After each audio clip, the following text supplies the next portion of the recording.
Chapter 3345. Chapter 419. Sword Saint's Might. Chapter 3345. Chapter 419. Sword Saint's Might. Chapter 419. Sword Saint's Might. When Hidden Wind executed his trademark crashing moon, Flint and the other experts from the Dragon Tongue conglomerate couldn't help but gasp. Incredible. As expected of an exclusive absolute technique that's close to matching gold combat techniques. Unlike the Dragon Tongue conglomerate's players, the white-haired old man from the Heavenly God Corporation was in awe when he saw the dense mana merging in the sky. The Holy Realm's mana was incredibly dense. It was so dense that not even the average fifth-floor expert with an epic mana body could influence it. On the contrary, they would be suppressed by the Holy Realm's mana, which prevented them from exhibiting the true strength of their skills and spells. Even combat techniques would be negatively affected. Yet, now, Hidden Wind was able to gather a tremendous amount of ambient mana to fuel his combat technique. This was simply unbelievable. I won't go down so easily. When Chung Xian saw the torrent of mana crashing toward her, she promptly activated Infinite Space, the profound inheritance of her legendary sword Crying Space. Suddenly, the space in Chung Xian's immediate surroundings started to turn blurry. It looked as if layers upon layers of barriers had just been erected around Chung Xian, and these barriers weakened and deflected all of the attacks that collided with them. Boom! Following an explosion, Chung Xian's HP decreased for the first time since the start of the ambush. Although Chung Xian lost less than 1/10 of her HP to Hidden Wind's attack, those familiar with Chung Xian were shocked by this outcome. Crying Space's Infinite Space could weaken and deflect all attacks. While Infinite Space was active, it wouldn't be an exaggeration to say that Chung Xian was invincible among opponents of the same tier. Even Tier 5 experts would have difficulty harming her. Yet, now, Hidden Wind managed to damage her. The difference in strength between both sides was clear as day. At this time, even Chung Xian herself was shocked. How is he so strong? Although Chung Xian had long known that the Luminous Glory list's top 100 was a major turning point, she didn't think that she, someone ranked 326th on the list, would be at a disadvantage even after using a legendary weapon's profound inheritance. While Chung Xian was in a daze, Hidden Wind moved within 20 yards of her and scrutinized her with a look of delight. "You have a good sword there. It's a pity you don't know how to use it." After saying so, Hidden Wind stabbed his bladeless sword in Chung Xian's direction. Subsequently, Chung Xian could be seen frantically defending against Hidden Wind's stabbing attacks with the help of Infinite Space. However, Chung Xian's Infinite Space was seemingly rendered useless, as it could barely weaken Hidden Soul's attacks, let alone deflect them.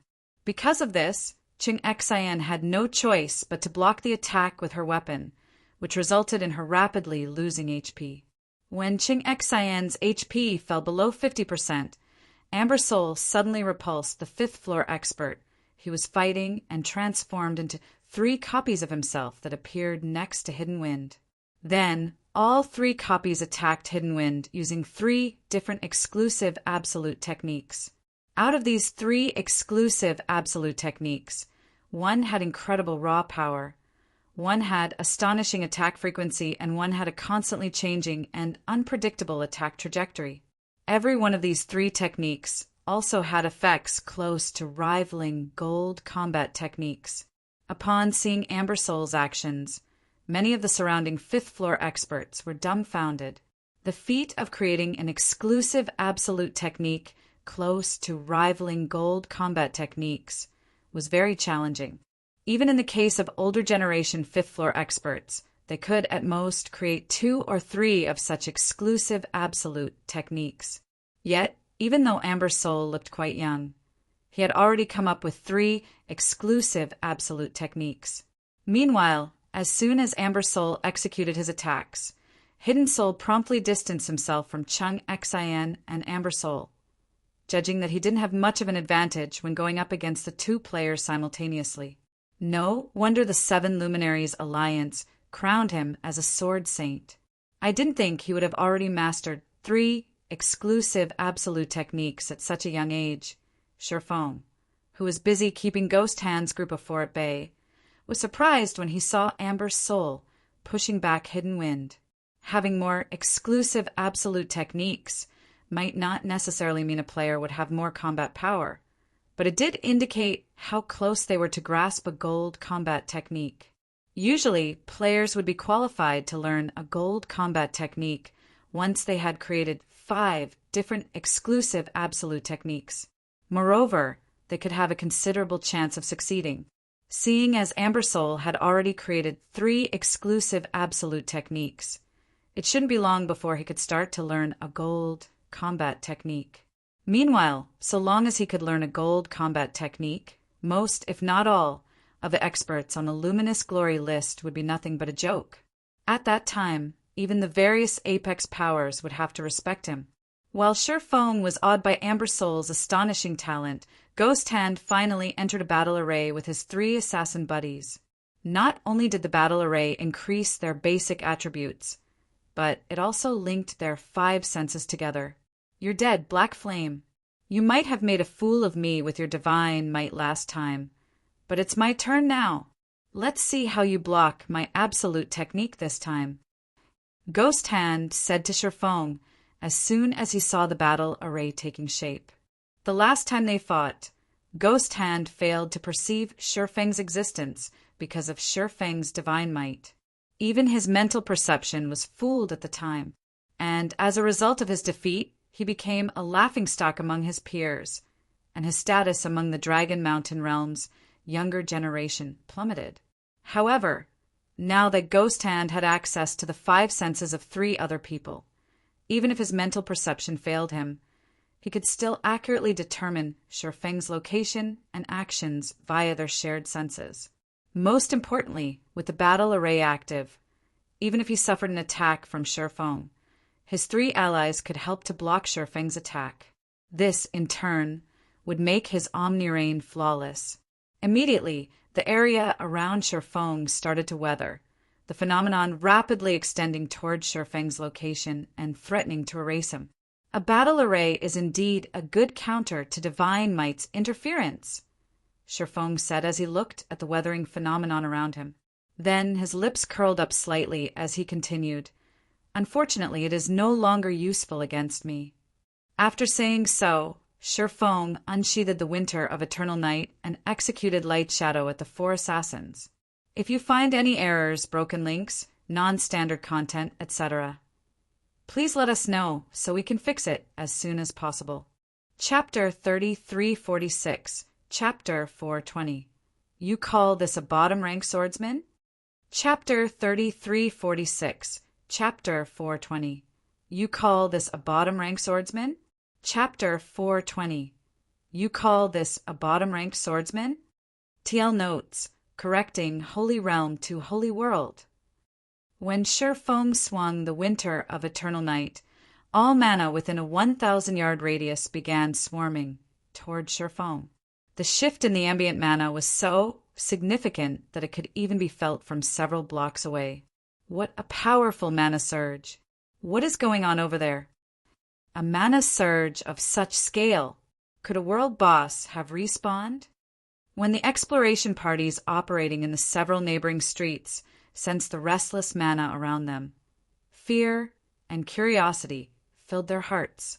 The Holy World's mana was extraordinarily dense. It was so dense that even Tier 4 great wizards were incapable of influencing the Holy World's ambient mana in the slightest. Typically, only Tier 5 world bosses could influence the Holy World's ambient mana. But even then, their influence could only extend up to several hundred yards away from themselves. Right now, though, they could clearly tell that the mana surge they were sensing originated from several blocks away. Whatever was causing this mana surge must be significantly stronger than any of the Tier 5 world bosses they knew. It should be known that the Holy World's Tier 5 world bosses were natural disasters. Even when the various conglomerates banded together, they would still have great difficulty taking down a Tier 5 world boss. Typically, it would take an entire Saint camp's strength to raid a Tier 5 world boss. Unlike the exploration teams in neighboring streets, the Heavenly God Corporations and the Dragon Tongue conglomerate's team members were currently standing in the middle of the mana surge, and they couldn't help but be dumbfounded by what they saw. What's happening? Who is that person? When Flint and the white-haired old man looked to the center of the mana surge, they were shocked to find a person standing there. At this time, even though the person in question was doing nothing but holding up the long sword he wielded, all mana within a 1,000-yard radius gathered around the weapon to form a gigantic sword of mana. The gigantic sword was roughly 100 meters in length. Not only did it look like it had substance, but it also radiated an aura that caused the holy world's stable space to shake wildly. Meanwhile, whether it was Flint or the white-haired old man, both had seen a similar phenomenon before. A saint. He's a saint. Ghost Hand and his subordinates were utterly dumbfounded as they looked at Sherfong. A saint. If there was anyone who could influence the holy world's mana on such a large scale, they would have to be saints. Saints were individuals who had reached the extreme in one aspect of the world laws. As a result, they possessed extraordinary control over mana, and even the holy world's unbelievably dense mana could not resist their control. Previously, the reason everyone was shocked by Hidden Wind's ability to influence the holy world's ambient mana wasn't just because it was a rare sight to see someone accomplishing such a feat in the holy world. A bigger part of the reason was that they felt Hidden Wind was already close to reaching the realm of saints. Before Ghost Hand and his subordinates could recover from their shock, the gigantic sword started to cut apart space as it descended toward them. Although the gigantic sword looked clumsy, the speed of its descent was as if Sherfong was swinging a normal-sized longsword. As a result, it was nigh impossible for Ghost Hand and his subordinates to move out of the gigantic sword's range in time, and all they could do was try to block the attack. Boom! Following an explosion, a fissure several dozen meters deep and over 1,000 meters long formed on the street. Meanwhile, Ghost Hand and his subordinates were nowhere to be seen. Not even their ashes remained after the attack, let alone their corpses. They're gone just like that? Ching Xian couldn't believe her eyes as she looked at the gigantic fissure that had just formed. Although Ghost Hand had never entered the Luminous Glory list, he was still one of the few fifth-floor experts in God's domain. In addition, he was already on par with Tier 5 experts regarding basic attributes. As a result, even Cheng Xian, someone ranked 326th on the Luminous Glory list, would need time to kill Ghost Hand. Previously, when Cheng Xian heard rumors mentioning that Sherfong had slain Ghost Hand in one move, she felt that those rumors were overly exaggerated. Now, though, she no longer thought as such. On the contrary, she felt that Sherfeng's strength was much more ridiculous than how the rumors described him. Not only did Sherfong just kill Ghost Hand in one move, but he also killed 3 pseudo-fifth-floor experts using the same attack. The might of Sherfeng's attack was stronger than even Hidden Wind's Crashing Moon, and it vaguely touched on the Tier 6 standard already. How was this supposed to be someone ranked 963rd on the Luminous Glory list? Incredible. A moment after Sherfong killed Ghost Hand and his subordinates, Hidden Wind suddenly appeared before him with an excited look on his face. I didn't think the Dragon Tongue conglomerate could recruit the help of a saint. Now let me see just how powerful you saints actually are. As soon as Hidden Wind finished speaking, he promptly thrust his bladeless sword at Sherfong, executing one of his exclusive absolute techniques. Different from Crashing Moon, the technique Hidden Wind used this time was like the wind, swift and erratic. It was a stark contrast to Crashing Moon, which relied on brute force to overwhelm his opponent. In the blink of an eye, Hidden Wind had executed over 100 thrusts, giving Sherfong no opportunities to execute the attack he used against Ghost Hand. It looks like Hidden Wind is being very cautious. Can you blame him? He's going up against a saint. Any saint can easily rank within the Luminous Glory list's top 30, while Hidden Wind only came in 42nd a few months ago. Although he has made some significant improvements after entering the Holy World, whether he can defeat a saint remains to be seen. When everyone saw Hidden Wind using a different, exclusive absolute technique, some felt the Hidden Wind was being overly cautious, while some eagerly looked forward to the outcome of the two's battle. The attack Sherfong, previously used against Ghost Hand, had a relatively long preparation time, but mind-blowing power. It also had a large range, making it impossible to dodge. However, the technique Hidden Wind was currently executing was a perfect counter to Sherfeng's attack. So long as Sherfong dared to use the same attack, Hidden Wind would instantly turn him into a beehive with his rapid and unpredictable attacks. When Sherfong saw the numerous rapid attacks with constantly changing trajectories, he did not choose to use Light Shadow as he did against Ghost Hand. Instead, he leaped into the air and executed a horizontal sweep in Hidden Wind's direction with the Winter of Eternal Night. Third Sword, Holy Annihilation. When Sherfong first arrived in the Holy World, he was incapable of manipulating the Holy World's ambient mana in the slightest.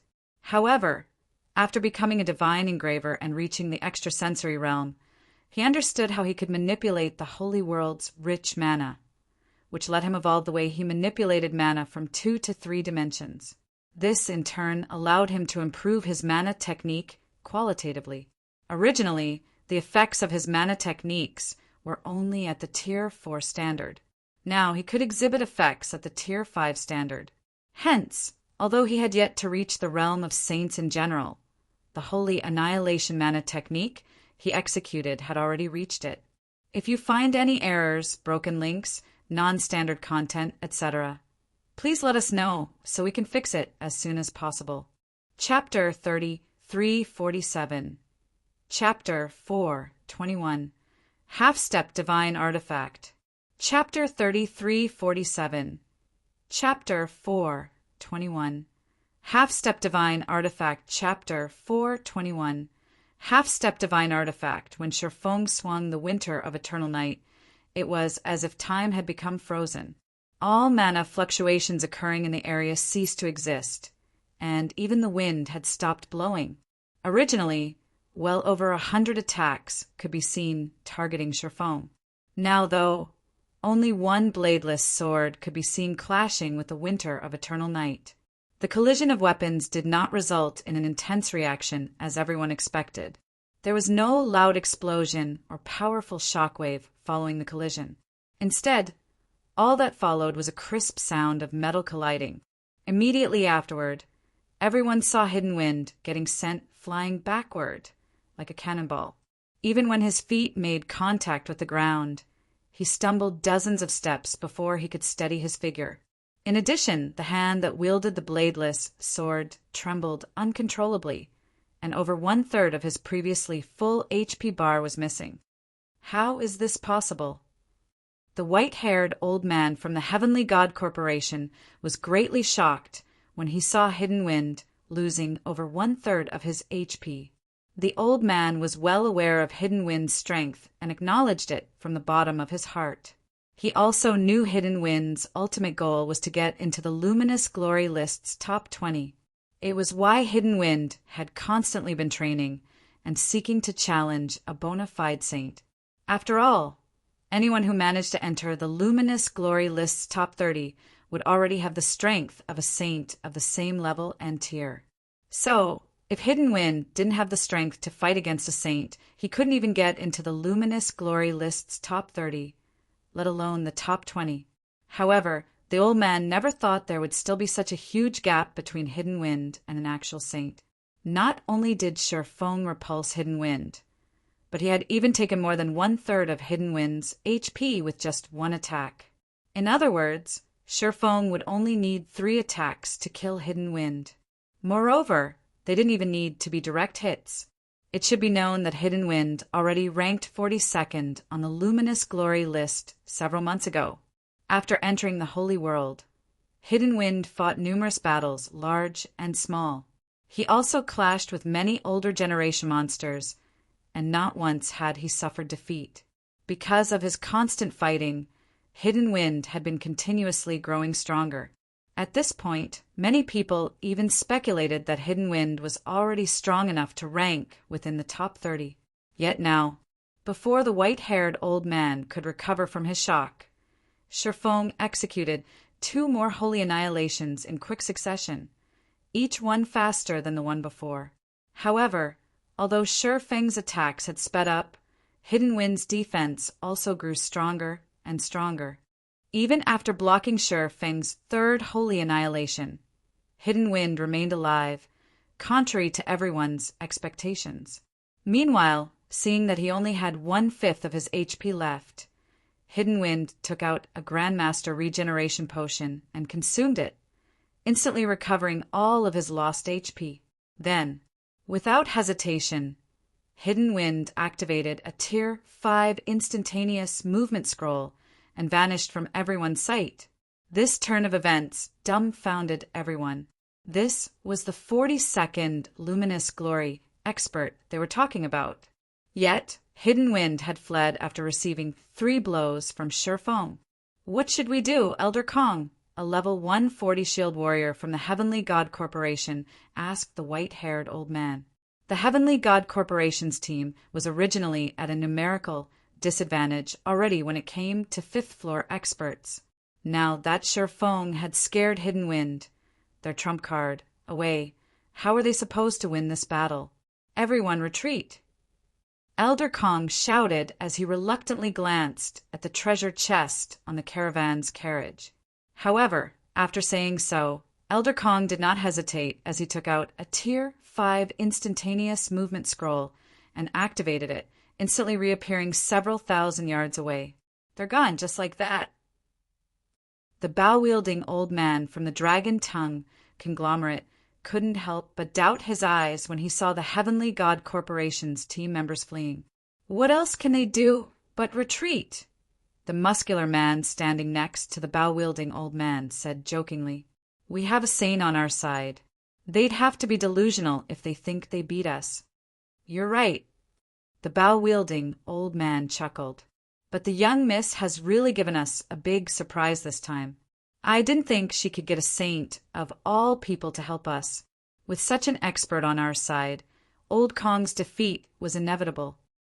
"It seems I'm going to have to interrogate that little girl," Flint said, nodding in agreement with the bow-wielding old man's words. He was truly frightened by Chung Xian's capability. It might not be difficult to hire the help of a Saint-ranked expert in the outside world, but it was a different story in the Holy World. Even getting to know a Saint here was incredibly difficult, let alone hiring the services of one. Unfortunately, Chung Xian was equally stunned by this situation, particularly when she heard Flint asking her about Shifeng's origins and how she became acquainted with him. She couldn't help but want to dig a hole to hide in. As for Amber Soul, he wore a look of reverence as he sought guidance from Shifeng. Meanwhile, when Flint and the others learned about the whole situation from Chung Xian, they couldn't help but be dumbfounded. They had hired a Saint with only a meager sum of 100 God crystal fragments. If the Heavenly God Corporation's people were to learn of this, they'd probably get a heart attack. After learning about the situation from Chung Xian, Flint hurriedly approached Shifeng and respectfully said, "Thank you for your help, Guild Leader Black Flame. If not for you, the Dragon Tongue conglomerate would have suffered a huge loss this time."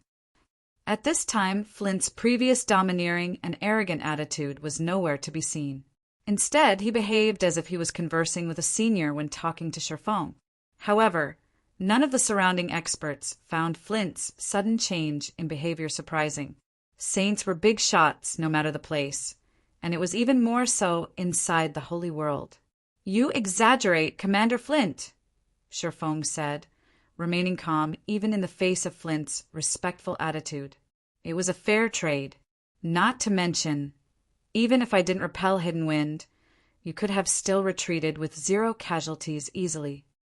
No.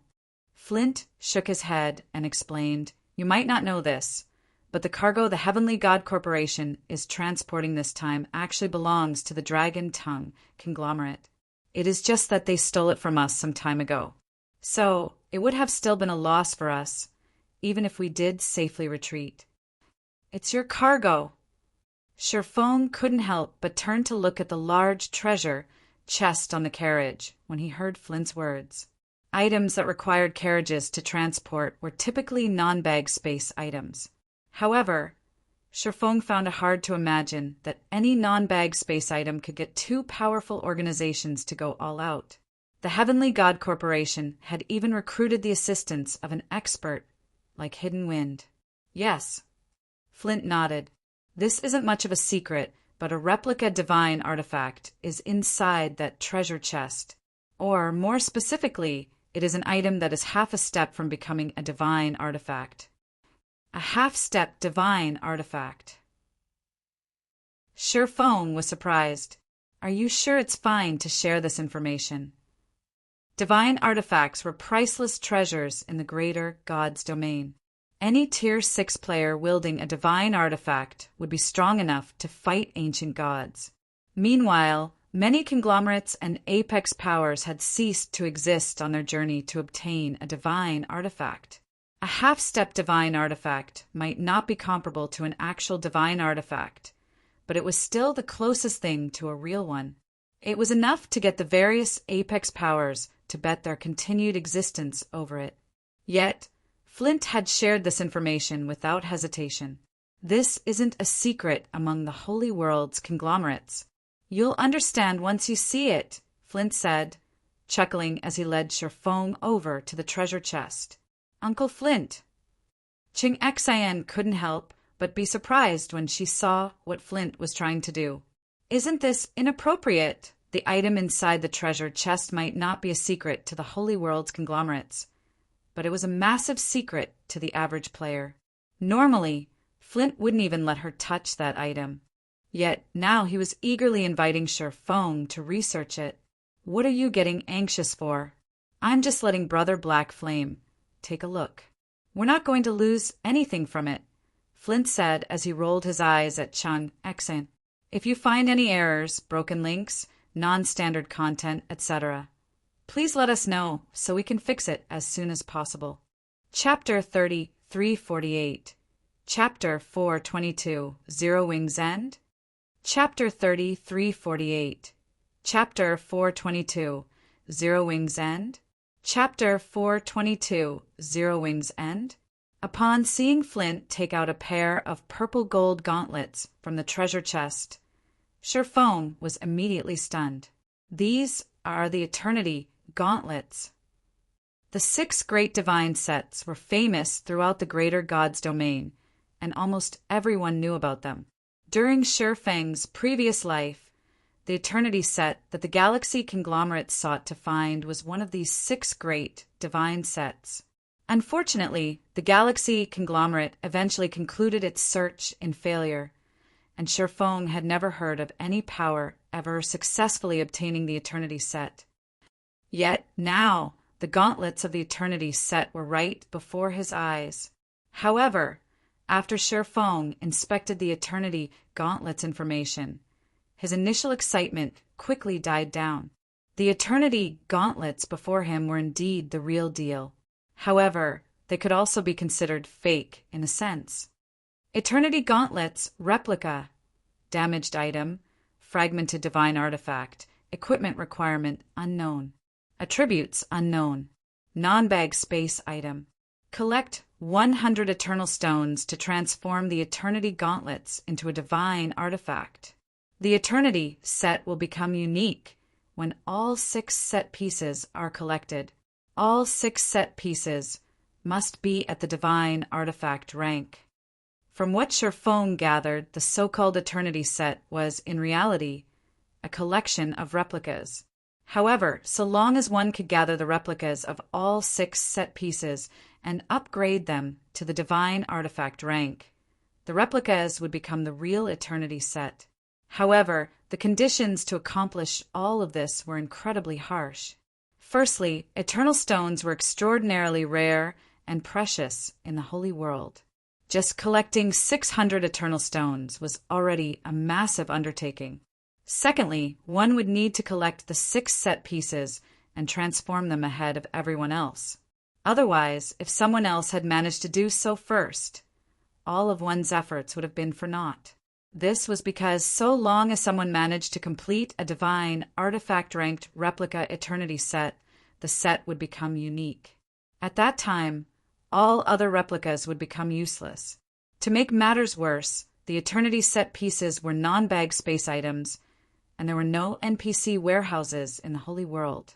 This meant that players did not have a place that was truly safe to store the Eternity set pieces they had collected, and it was entirely possible for any resolved player or power to steal them. It was no wonder the Dragon Tongue conglomerate had lost its Eternity gauntlets to the Heavenly God Corporation previously. As you can see, Brother Black Flame, while the Eternity gauntlets are precious, they can also be considered worthless, Flint said as he put the Eternity gauntlets back into the treasure chest. What do you suggest, Commander Flint? Sher Fong asked, failing to understand why Flint would tell him all of this. He also doubted that Flint would show him the Eternity gauntlets for no reason. The Dragon Tongue conglomerate plans to open a large warehouse to store these things. However, player-operated warehouses aren't exactly safe, even if it is opened inside a Saint camp. So, we hope to have enough strength to protect our warehouse, Flint said. I have nothing to say about your strength, Brother Black Flame. On behalf of the Dragon Tongue conglomerate, I invite you to participate in this venture, Brother Black Flame. In exchange for 10% of the warehouse's shares, all we need you to do is periodically protect the warehouse. You won't need to constantly guard the warehouse or bother yourself with its management. And in the eventuality that something gets stolen, we will pay you an additional fee to help us recover the stolen items. What do you think, Brother Black Flame? As soon as Flint finished speaking, Cross, LaRoja, and Desolate Fury, who stood behind Sher Fong, gaped in shock. The Platinum Realm's Dragon Tongue conglomerate. They were talking about an existence comparable to the Starlight Realm's Galaxy conglomerate here. Yet now the Dragon Tongue conglomerate was taking the initiative to invite Sher Fong to a joint venture. Moreover, the conglomerate was offering 10% of its warehouse's shares to Sher Fong. This situation was both unbelievable and incredibly enviable. The real estate of Saint Camps was highly valuable and outside the reach of ordinary powers. Typically, only the various conglomerates could purchase land in a Saint Camp. Meanwhile, in the Holy World, players could die at any time, so there was no protection for the items in their bags. Because of this, players would usually store their valuable belongings in the warehouses established by the various powers. That way, they wouldn't have to worry about losing something important should they die. However, the various powers charged an exorbitant fee to use their warehouses' services.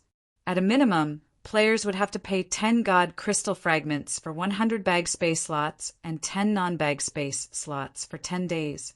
That was equivalent to spending 1 God crystal fragment per day for storage. Meanwhile, the stronger power was the higher the fee it would charge since it could offer more secure storage services. With the Dragon Tongue conglomerate strength, so long as it established a warehouse, players would flood to store their items there. It wouldn't even be strange to see thousands of players going to store their items in the conglomerate's warehouse. That was equivalent to a daily income of several thousand God crystal fragments. With 10% of the warehouse's shares, Sher Fong could receive several hundred God crystal fragments per day. Moreover, this would only be the warehouse's initial income. So long as the Dragon Tongue conglomerate could prove the safety of its warehouse, many more people would look to store their items there. At that time, it wouldn't even be strange if Sher Fong could make several thousand God crystal fragments per day. Aside from the various conglomerates, not even the Holy World's upper-ranking hegemonic powers could make several thousand God crystal fragments per day. Yet, the Dragon Tongue conglomerate was offering up such a potential income to Sher Fong for conditions that were incredibly lax and very much in Sher Feng's favor. It was obvious that the Dragon Tongue conglomerate was adamant about roping Sher Fong to their side. Sherfong naturally wouldn't turn down Flint's offer. After all, it was a fact that he needed a large amount of God crystal fragments. Moreover, he didn't have to invest much time and effort in this endeavor, as the Dragon Tongue conglomerate could take care of most problems with its deterrence. He would only be needed to help out with fights occasionally. The rest of the time, he could spend doing his own things. After Sherfong signed a contract with Flint and returned to the Saint Camp, the Dragon Tongue conglomerate promptly started constructing a large warehouse on the Saint Camp's main street. Meanwhile, a few hours after the warehouse's construction was completed, more than 2,000 players had already used the warehouse's services. At this rate, the warehouse could probably see over 5,000 players using its services by the end of the day. In other words, Sherfong could stand to make over 5,000 God crystal fragments on the warehouse's opening day. If converted to God crystals, he would already have enough to exchange a set of intermediate divine patterns. However, Sherfong did not plan to wait for the Dragon Tongue conglomerate to tally up today's earnings. Instead, he, Cross, LaRoja, and Desolate Fury chose to use a return talisman to go offline. After all, he had already stayed online for many days, and he had many things he needed to take care of in the real world.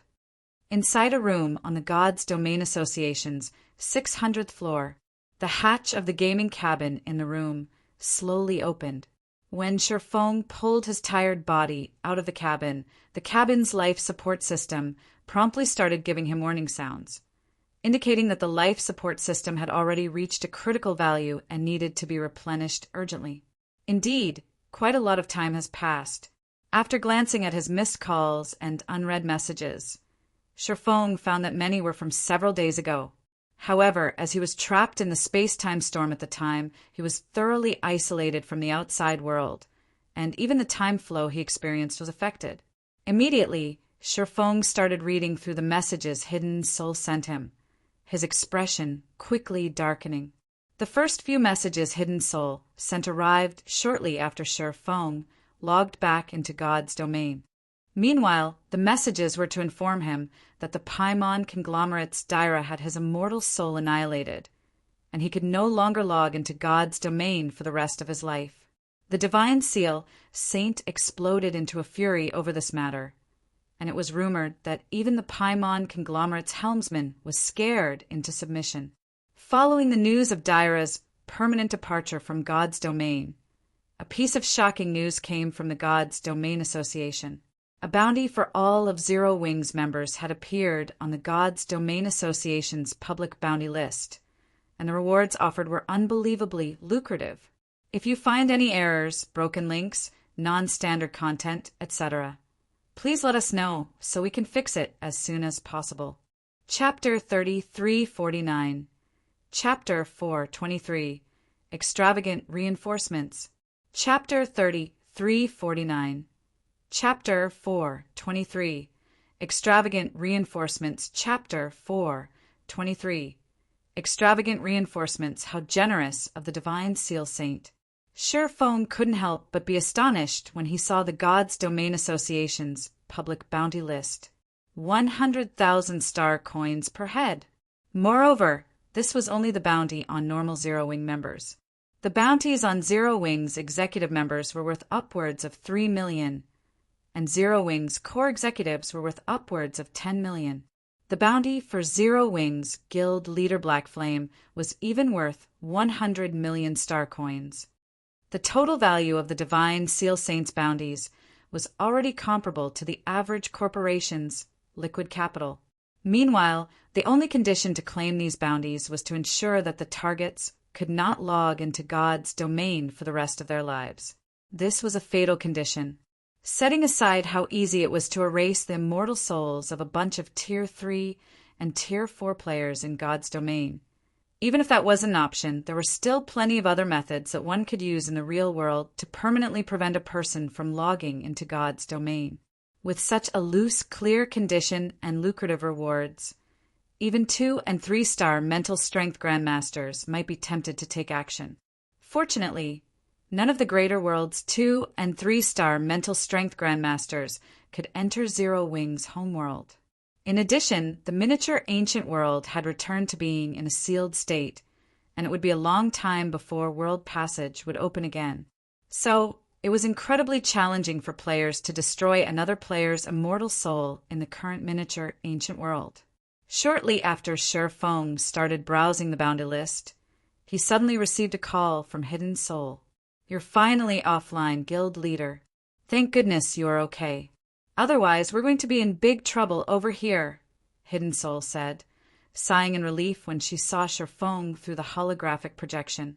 "Did something happen while I was away?" Shi Feng curiously asked.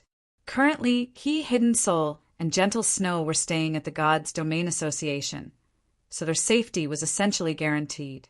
After all, no power in the greater world would dare to poke at the association's bottom line. In addition, now that they were members of the Star Lake Legion, they wouldn't have to worry about not earning enough contribution points and getting kicked out of the city. A city battle is starting in 6 hours. Including you, me, and Snow, our battle group only has 5 people in total, and the 2 rookies we managed to recruit have taken a huge risk by joining us. If you are absent, our battle group won't be able to avoid demotion, and we will even lose our qualifications to participate in the next city battle, Hidden Soul said with a wry smile. There existed intense competition between the Star Lake Legion's various battle groups.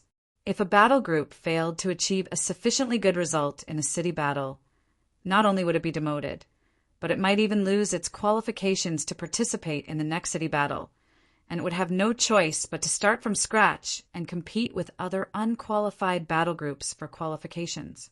Not even ace battle groups were an exception to this arrangement. Fortunately, Shi Feng's battle group started out as an ace battle group. So long as Shi Feng was in attendance, they would have one opportunity to avoid demotion. So, even if they did poorly because of the Divine Seal Saint's bounty preventing them from recruiting sufficient members, they could still participate in the next city battle. 5 in total? That's quite a few. Shi Feng nodded, feeling very pleased by this piece of news. Although Star Lake City wasn't under the Paimon conglomerate's jurisdiction, the conglomerate possessed extraordinary influence in the greater world. Moreover, the fact that the Divine Seal Saint had placed a bounty on Zero Wing meant that anyone who cooperated with Zero Wing would be making an enemy out of him. In the entire Starlight Realm, even upper-ranking hegemonic powers dared not offend the Divine Seal Saint unless absolutely necessary. So, it was incredibly courageous of the 2 rookies to join Shi Feng's battle group in this situation. "How are you still in the mood for jokes, guild leader?" Hidden Soul rolled her eyes at Shi Feng. "If our battle group still can't recruit enough members for the next city battle, it might not just end with us getting disqualified from subsequent city battles. We might even be forced to disband. It might seem like one's future would become smooth sailing after joining a city legion, but that couldn't be farther from the case. Unless one continuously made advancements, one would quickly get relegated to a position of insignificance. At that time, the amount of contribution points one could earn would plummet. Meanwhile, if one couldn't earn sufficient contribution points, even if one remained in the City Legion, one's situation would be no different than players outside the City Legion. This was because contribution points were an absolute necessity for people seeking to settle in any city in the greater world. Even conglomerates could not avoid this situation. The greater world's real estate, particularly prime real estate, was leased to individuals and organizations. Apart from having to pay the basic rental fee, individuals and powers seeking to lease a plot of prime real estate would also have to participate in an auction to win the leasing rights. Meanwhile, so long as an individual or power had sufficient city contribution points, it could even occupy an entire city.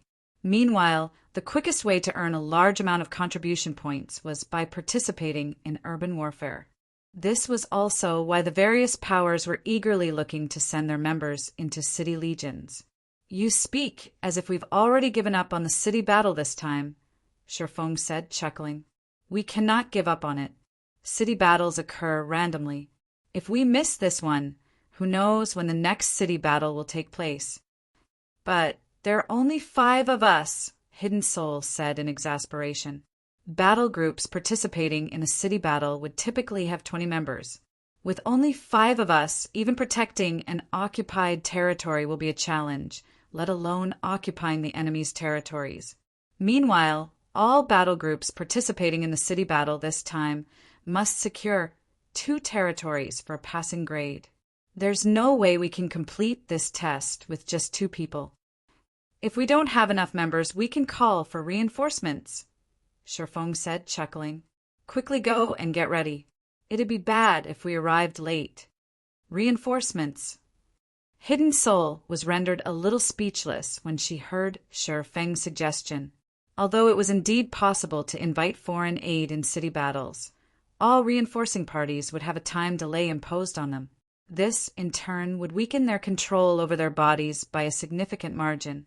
So, even if they did manage to hire the assistance of other experts, these experts were unlikely to be useful. At best, they would serve as scarecrows for target practice. Don't worry, the helpers I'm calling are strong, Sherfong very confidently said. Hurry up, then, guild leader. There are only 3 hours left until registration ends, Hidden Soul said, deciding to take the risk and participate in the city battle this time. After all, with Sherfeng's strength, they shouldn't have difficulty securing a checkpoint. Subsequently, Sherfong ended his call with Hidden Soul and contacted Cross, La Roja, Desolate Fury, Amber Soul, and Ching Xen, who had gone offline not long ago. Are you guys free? I need your help with something. If you find any errors, broken links, non-standard content, etc., please let us know so we can fix it as soon as possible. Chapter 3350. Chapter 424. City Battle Begins. Chapter 3350. Chapter 424. City Battle Begins. Chapter 424. City battle begins on a desolate and silent plain. 2 metal giants gradually neared each other. The residents of both mobile cities looked up at the holographic screens spread across their respective cities in excitement and tension. City battles were a solemn and important event for all cities in the greater world.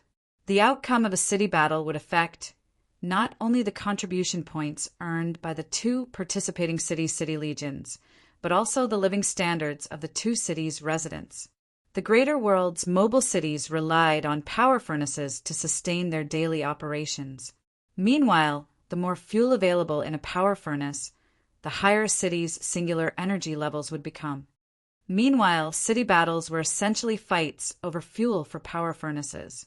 The winner of a city battle would receive 1 power furnace's worth of fuel from the loser, and once a 3rd-tier city gathered 20 power furnaces worth of fuel, it would get upgraded into a 2nd-tier city. Whether it was Star Lake City or the approaching Riverlight City, neither side possessed much fuel. Star Lake City only had 4 power furnaces worth of fuel, while Riverlight City possessed 5. Hence, no matter the outcome of the upcoming city battle, the winner would see a significant improvement in its daily operations, while the loser would see a significant decline. At this time, the members of both city legions were gathered on the walls of their respective cities, observing each other. Sure enough, it's as the information we got stated, Commander. Riverlight City has received the Divine Seal Saint's support. Moreover, he has sent 2 of his vice commanders to join Riverlight City temporarily, Markless Blade said, frowning as he looked at the opposing cities' Tier 6 battle groups. Clad in tight-fitting crimson sportswear, Red Frost remained unfazed as she looked at the 2 Divine Seal Legion vice commanders standing in the distance. Then she said, "Who told us to refuse his suggestion of banishing Zero Wings members? With his temper, it'd be strange if he didn't try to teach us a lesson." Power furnace fuel was of utmost importance to the various mobile cities. Knowing this, the various upper-ranking hegemonic powers and conglomerates would usually meddle in the city battles of other cities when they wished to target a particular city. "Are you confident in winning, Commander?" Markless Blade nervously asked. Now that Riverlight City had gained 2 of the Divine Seal Legion's vice commanders as support for its Tier 6 battle groups, Starlight City would be at an overwhelming disadvantage if it couldn't find anyone to keep those 2 in check. A city battle was divided into 3 rounds, 1 for Tier 6 battle groups, 1 for Tier 5 battle groups, and 1 for Tier 4 battle groups.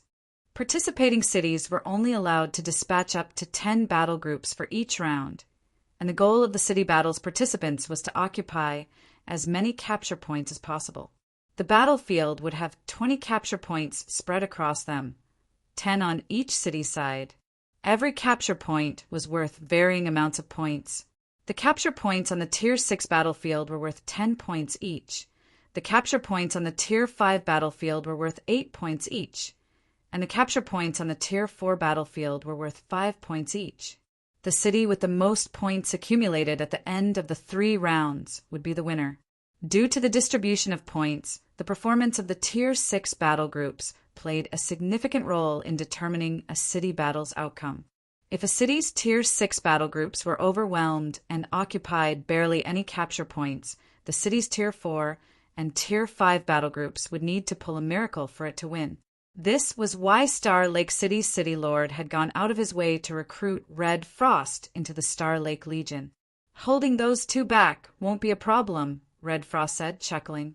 Then her expression turned a little gloomy as she looked at Riverlight City's Tier 4 battle groups and said, "What worries me are the Riverlight Legion's Tier 4 battle groups." Worried? Markless Blade also looked at the Riverlight Legion's Tier 4 battle groups when he heard Red Frost's words. However, he failed to find anything unusual about them. "I recognize most of the Riverlight Legion's Tier 4 members. Aside from that smart-looking kid I don't recognize, everyone else is a veteran of the Riverlight Legion. Could that kid be someone strong?" "He's Paymon's second paragon, Reckless Knight," Red Frost said. "I didn't think the Divine Seal Saint could get his help. Our Tier 4 battle groups are most likely in danger with him around." "Reckless Knight?" Markless Blade's mouth widened in shock. "He's that Reckless Knight."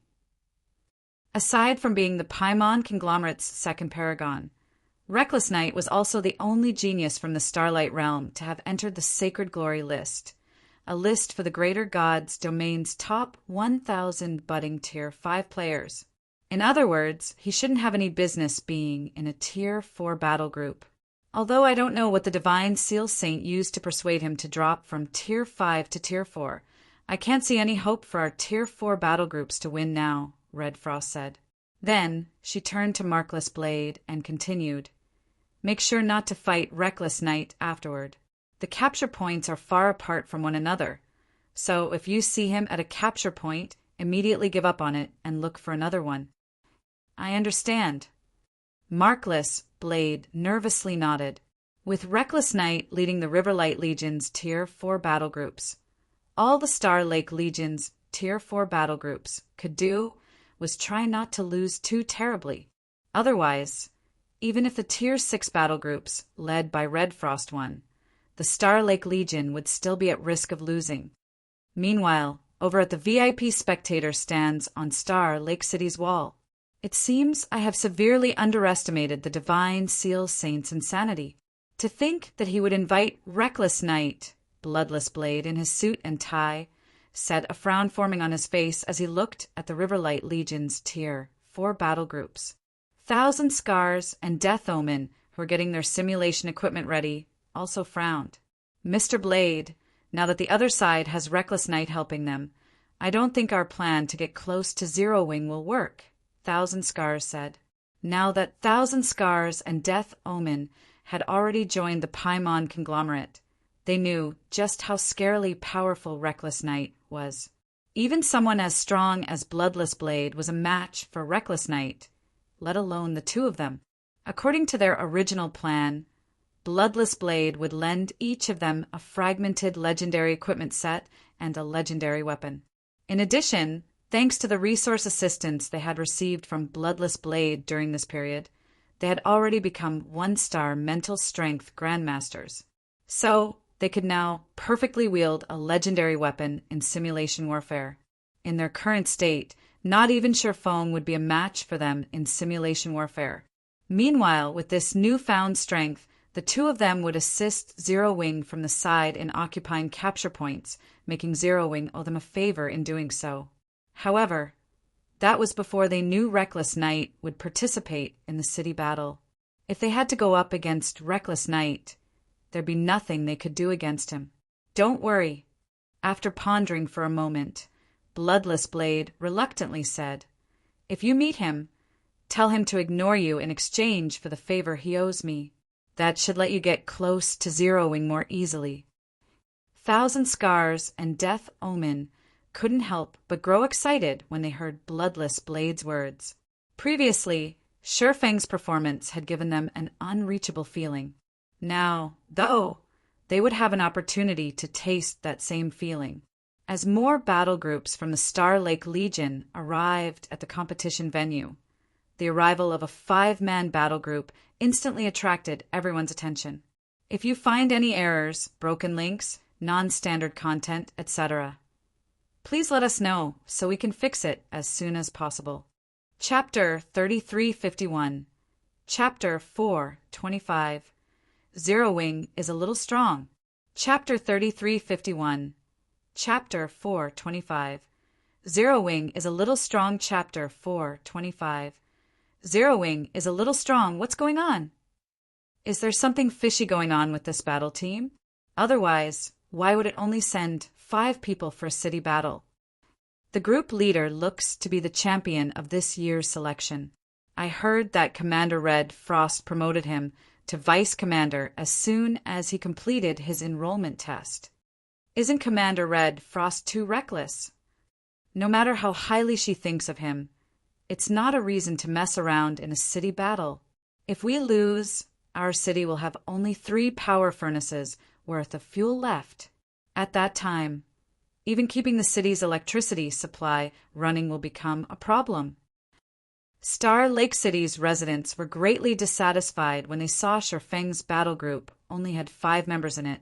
A city battle wasn't just a good opportunity for the Star Lake Legion's members to earn contribution points. It was also an opportunity to change the fates of Star Lake City's inhabitants. Fuel for the power furnace was key to sustaining the city's operations. Whether it be food, clothing, or housing sectors, all of them required energy to maintain. If the city had less access to fuel, it would have to reduce the coverage of the services it provided. Meanwhile, out of all the negative effects this would have, the most obvious would be the lowering of the city's population. Star Lake City had already suffered 2 consecutive losses.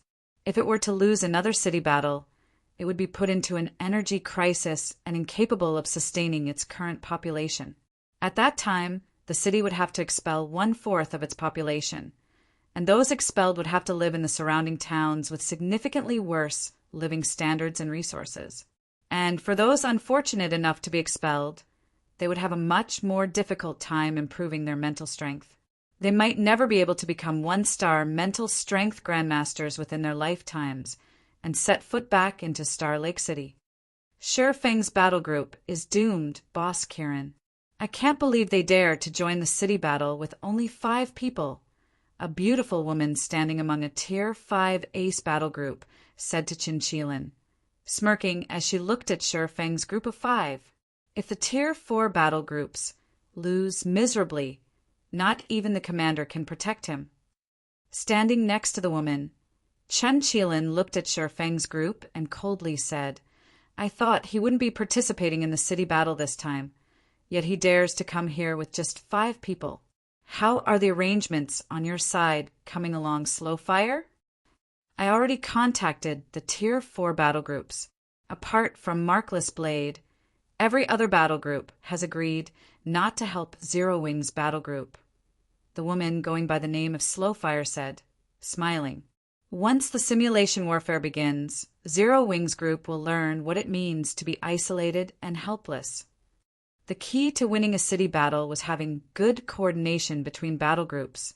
Participating battle groups needed to figure out how they could occupy the enemy's capture points while protecting their own. as capture points would normally only be defended by one battle group.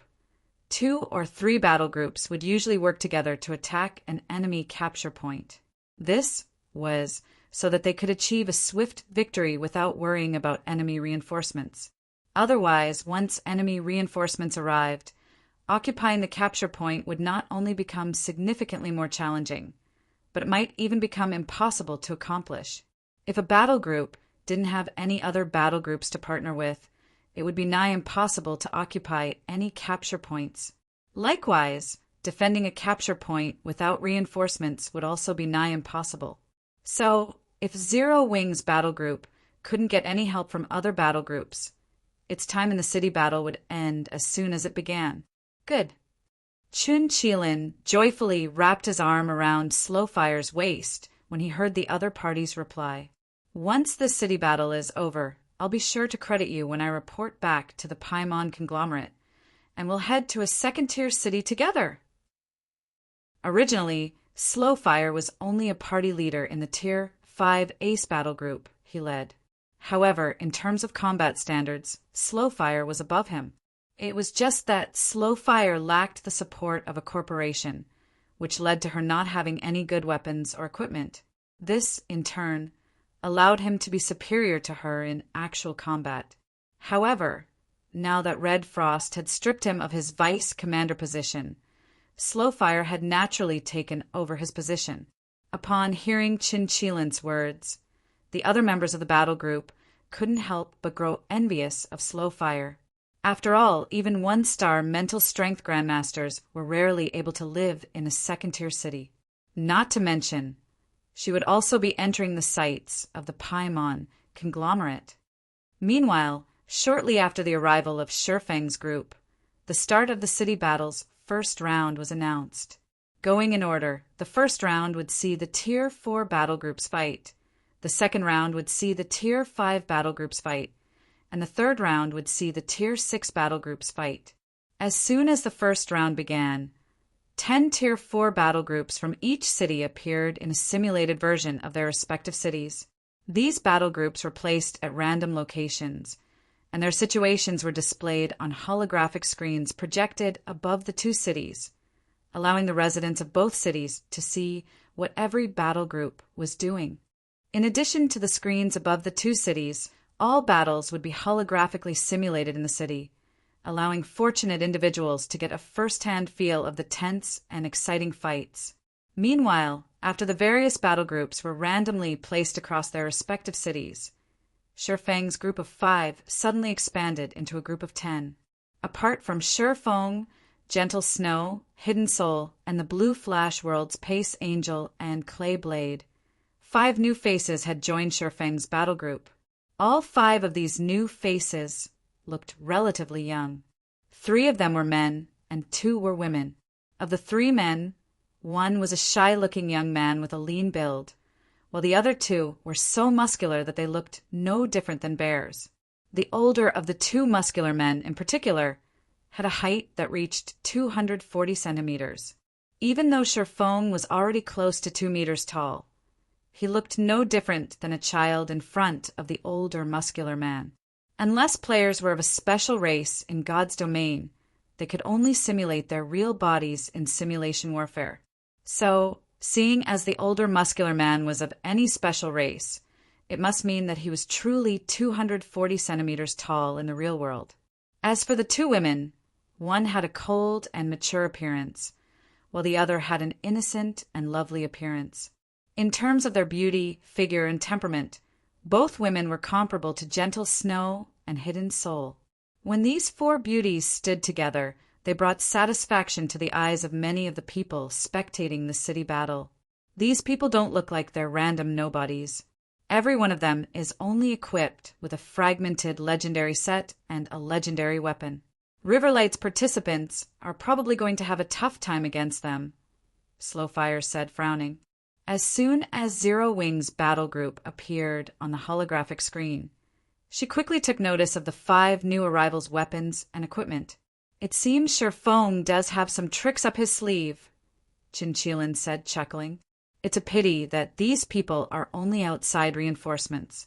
Even if these people have excellent weapons and equipment, the sense of delayed control will make it impossible for them to bring out their full strength. Although seeking external reinforcements was permitted in city battles, it wasn't a method the various cities would normally use. This was because such reinforcements would be subjected to a delay when manipulating their simulated bodies. This, in turn, would cause their combat standards to plummet, and even mighty fifth-floor experts would be severely affected. So, while it might seem like Zero Wing's battle group had recruited 5 powerful reinforcements, these 5 additions were no different than 5 living targets in reality.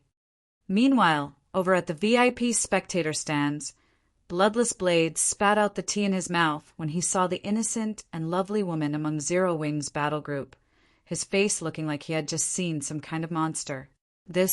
How is this possible? TL notes, FYI, Reckless Knight and the other reinforcements from Paimon don't count as external reinforcements, as they are participating directly from Riverlight City. If you find any errors, broken links, non-standard content, etc., please let us know so we can fix it as soon as possible. Chapter 3352. Chapter 426, Powerful Background. Chapter 3352. Chapter 426, Powerful Background. Chapter 426, Powerful Background. Sir. White Owl looked at Nameless Blade's stunned expression in surprise. Nameless Blade could be regarded as the most suitable successor for the Paimon conglomerate. It wasn't only because he possessed extraordinary talent. Aside from talent, he also had a calm temperament that allowed him to work without being swayed by his emotions. Even when faced with major events, he rarely showed any emotional fluctuations. Yet, now, Nameless Blade was clearly expressing his shock through his voice and his face. This was the first time White Owl had seen Nameless Blade reacting in such a manner. How is this possible? Why would someone of her stature appear here? Nameless Blade muttered in disbelief as he looked at the projection in the sky. Her. Out of curiosity, White Owl followed Nameless Blade's line of sight and found that he was looking at an innocent and lovely woman. However, even after searching her memories, she failed to recognize the woman. Do you know her, sir? I'm not sure if she's the same person I know, but after catching his breath, Nameless Blade said, if she really is that person, Zero Wing's background is far more powerful than I initially thought. Does that woman have a powerful background? White Owl curiously asked. Nameless Blade was the Paimon conglomerate's second successor, so she found it hard to imagine anyone could awe him to such a degree. It should be known that even when dealing with that woman favored by the heavens from the galaxy conglomerate, Nameless Blood would only show an appropriate amount of respect. He would never react in awe like he was now. It was roughly a year ago that I met her in Horizon City, Nameless Blade said. Back then, she was already ranked in the 600s of the Luminous Glory list, and after only 1 year, she improved her rank to 326th. 326? When White Owl heard Nameless Blade mentioning the Luminous Glory list, she quickly recalled the latest edition of the list she had memorized. Then, looking at the woman on the screen in disbelief, she exclaimed, the little princess of the Platinum Realm's Dragon Tongue conglomerate. Yes, that's her, Nameless Blade said, nodding. But why would a big shot like her help Zero Wing? White Owl was puzzled. Moreover, she is even helping Zero Wing in person. Could you be mistaken? The Platinum Realm was much stronger than the Starlight Realm. Meanwhile, the Dragon Tongue conglomerate status in the Platinum Realm was similar to the Galaxy conglomerate status in the Starlight Realm. As for Chung Xin, the Dragon Tongue conglomerate's little princess, she was one of the strongest and most talented individuals among the Platinum Realm's younger generation. With her identity and strength, even the Paimon conglomerate's helmsman would have to treat her like an equal when dealing with her. White Owl found it very hard to imagine why a big shot like Chung Xin would be willing to help Zero Wing in a city battle. It should be known that Cheng Xian would be humbling herself even if she participated in a first-tier city battle, let alone a third-tier city battle. For someone of her stature to participate in a third tier would be humiliating. "Let's hope I am wrong," Nameless Blade said as he sat back down in his seat and took a sip of tea. If the lovely woman in Zero Wings battle group truly was Cheng Xian, it'd be very difficult for Thousand Scars and Death Omen to get your foam to owe them a favor. After all, Cheng Xian was 326th on the Luminous Glory list. Even if she had a delay imposed on her actions, she could still exhibit extraordinary strength. While Cheng Xian might not be able to defeat the current Reckless Knight, she would have no trouble distracting him and giving the other members of Zero Wings battle group time to escape. While Nameless Blade and White Owl were chatting at the VIP stands, the first round of the city battle between Star Lake City and Riverlight City officially began.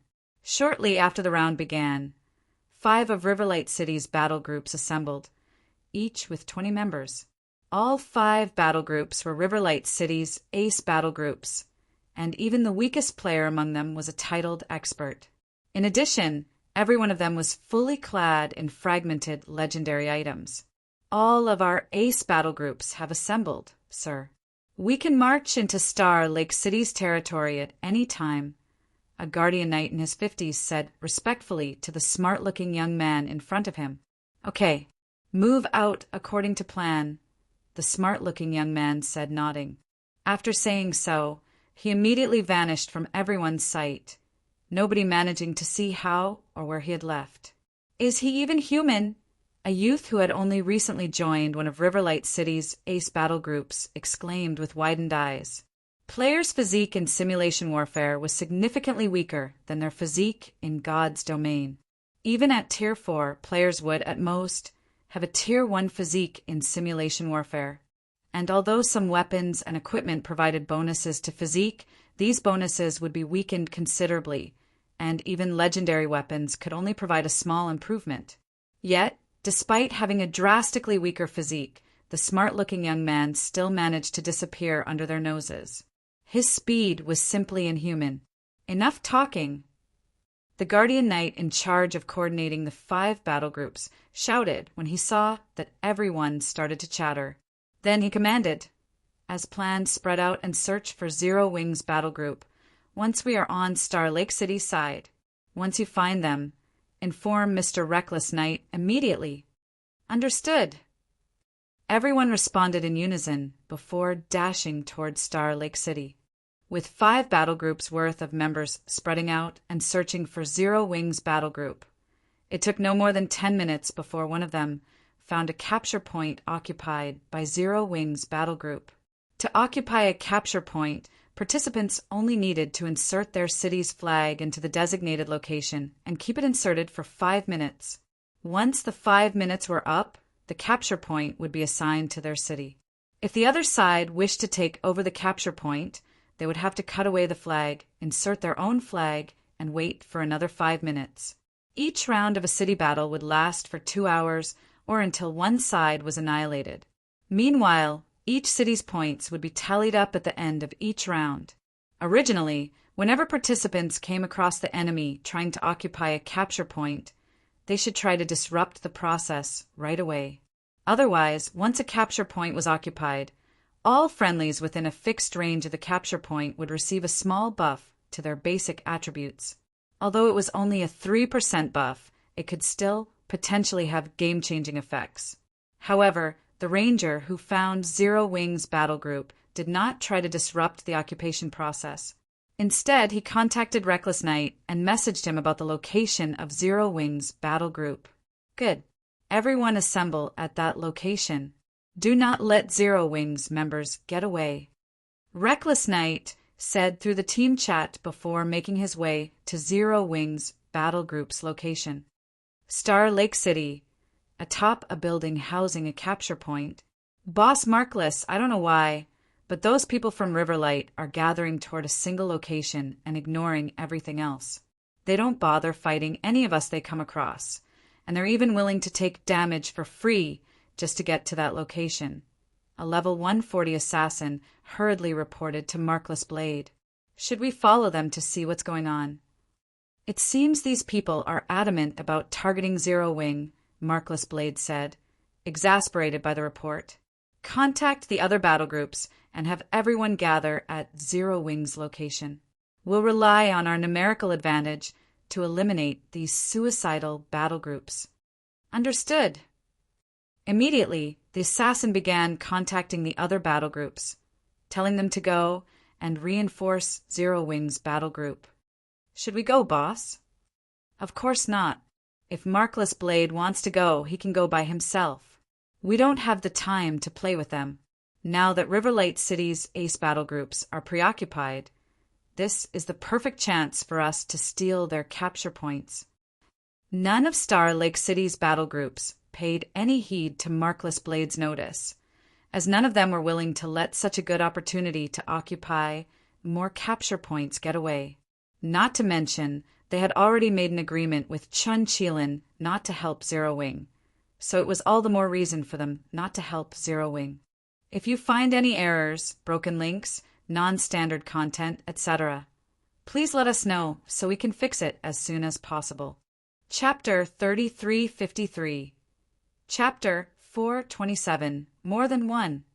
Chapter 3353. Chapter 427. More than one. Chapter 427. More than one. Star Lake City. Along with the start of the city battle's first round, the actions of the two cities' battle groups were put on display for the inhabitants of both cities. Did Riverlight's participants go crazy?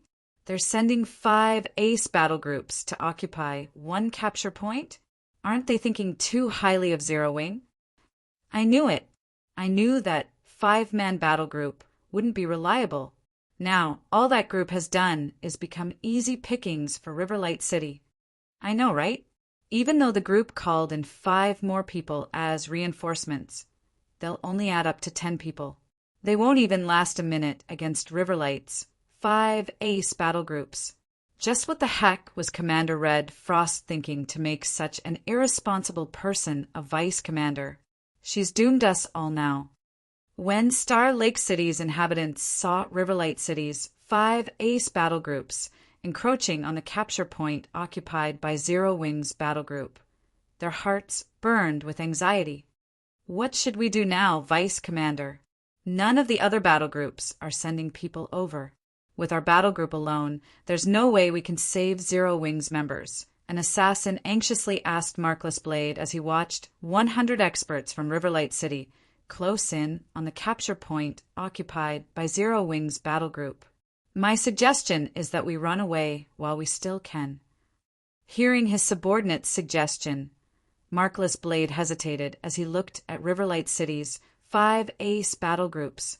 In reality, there wasn't much of a difference in strength between Riverlight City's and Star Lake City's ace battle groups.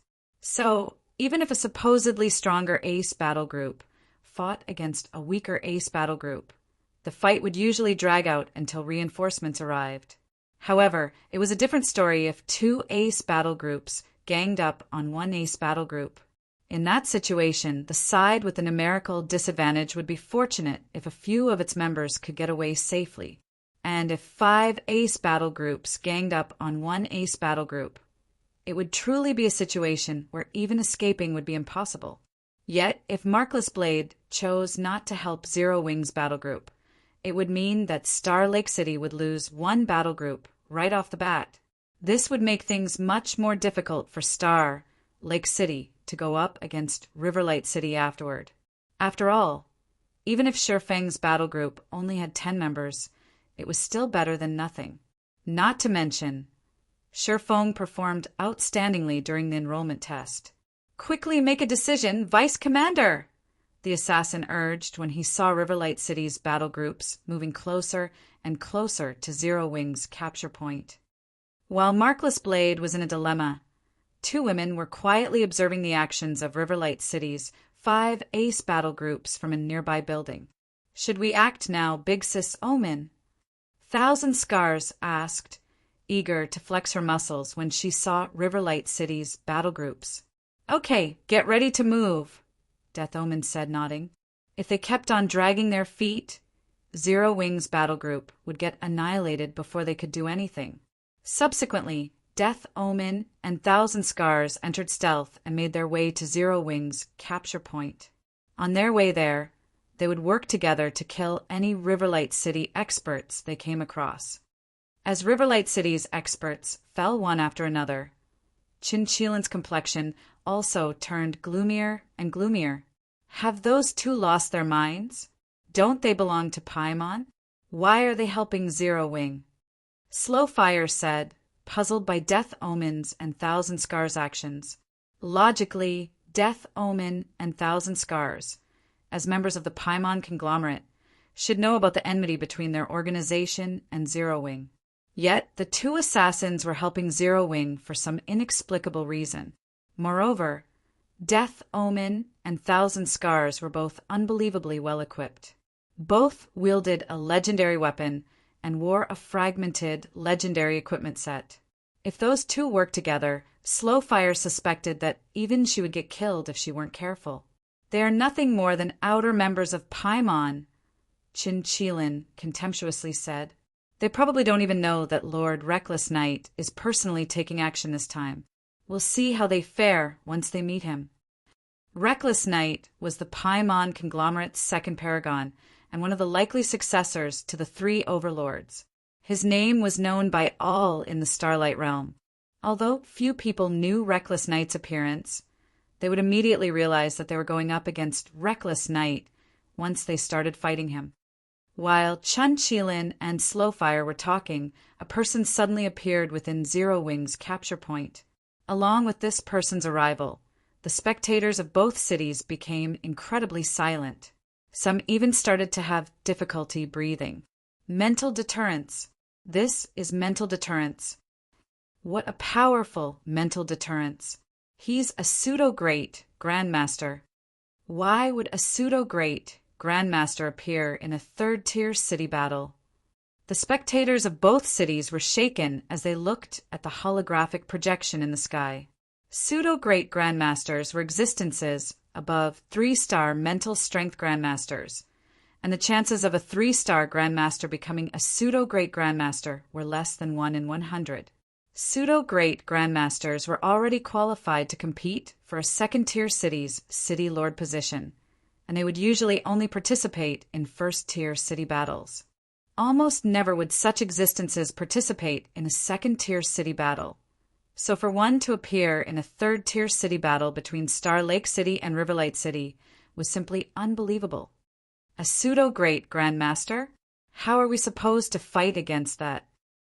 At this time, the assassin standing next to Markless Blade was horrified as he looked at Reckless Knight, the person who had appeared at Zero Wing's capture point.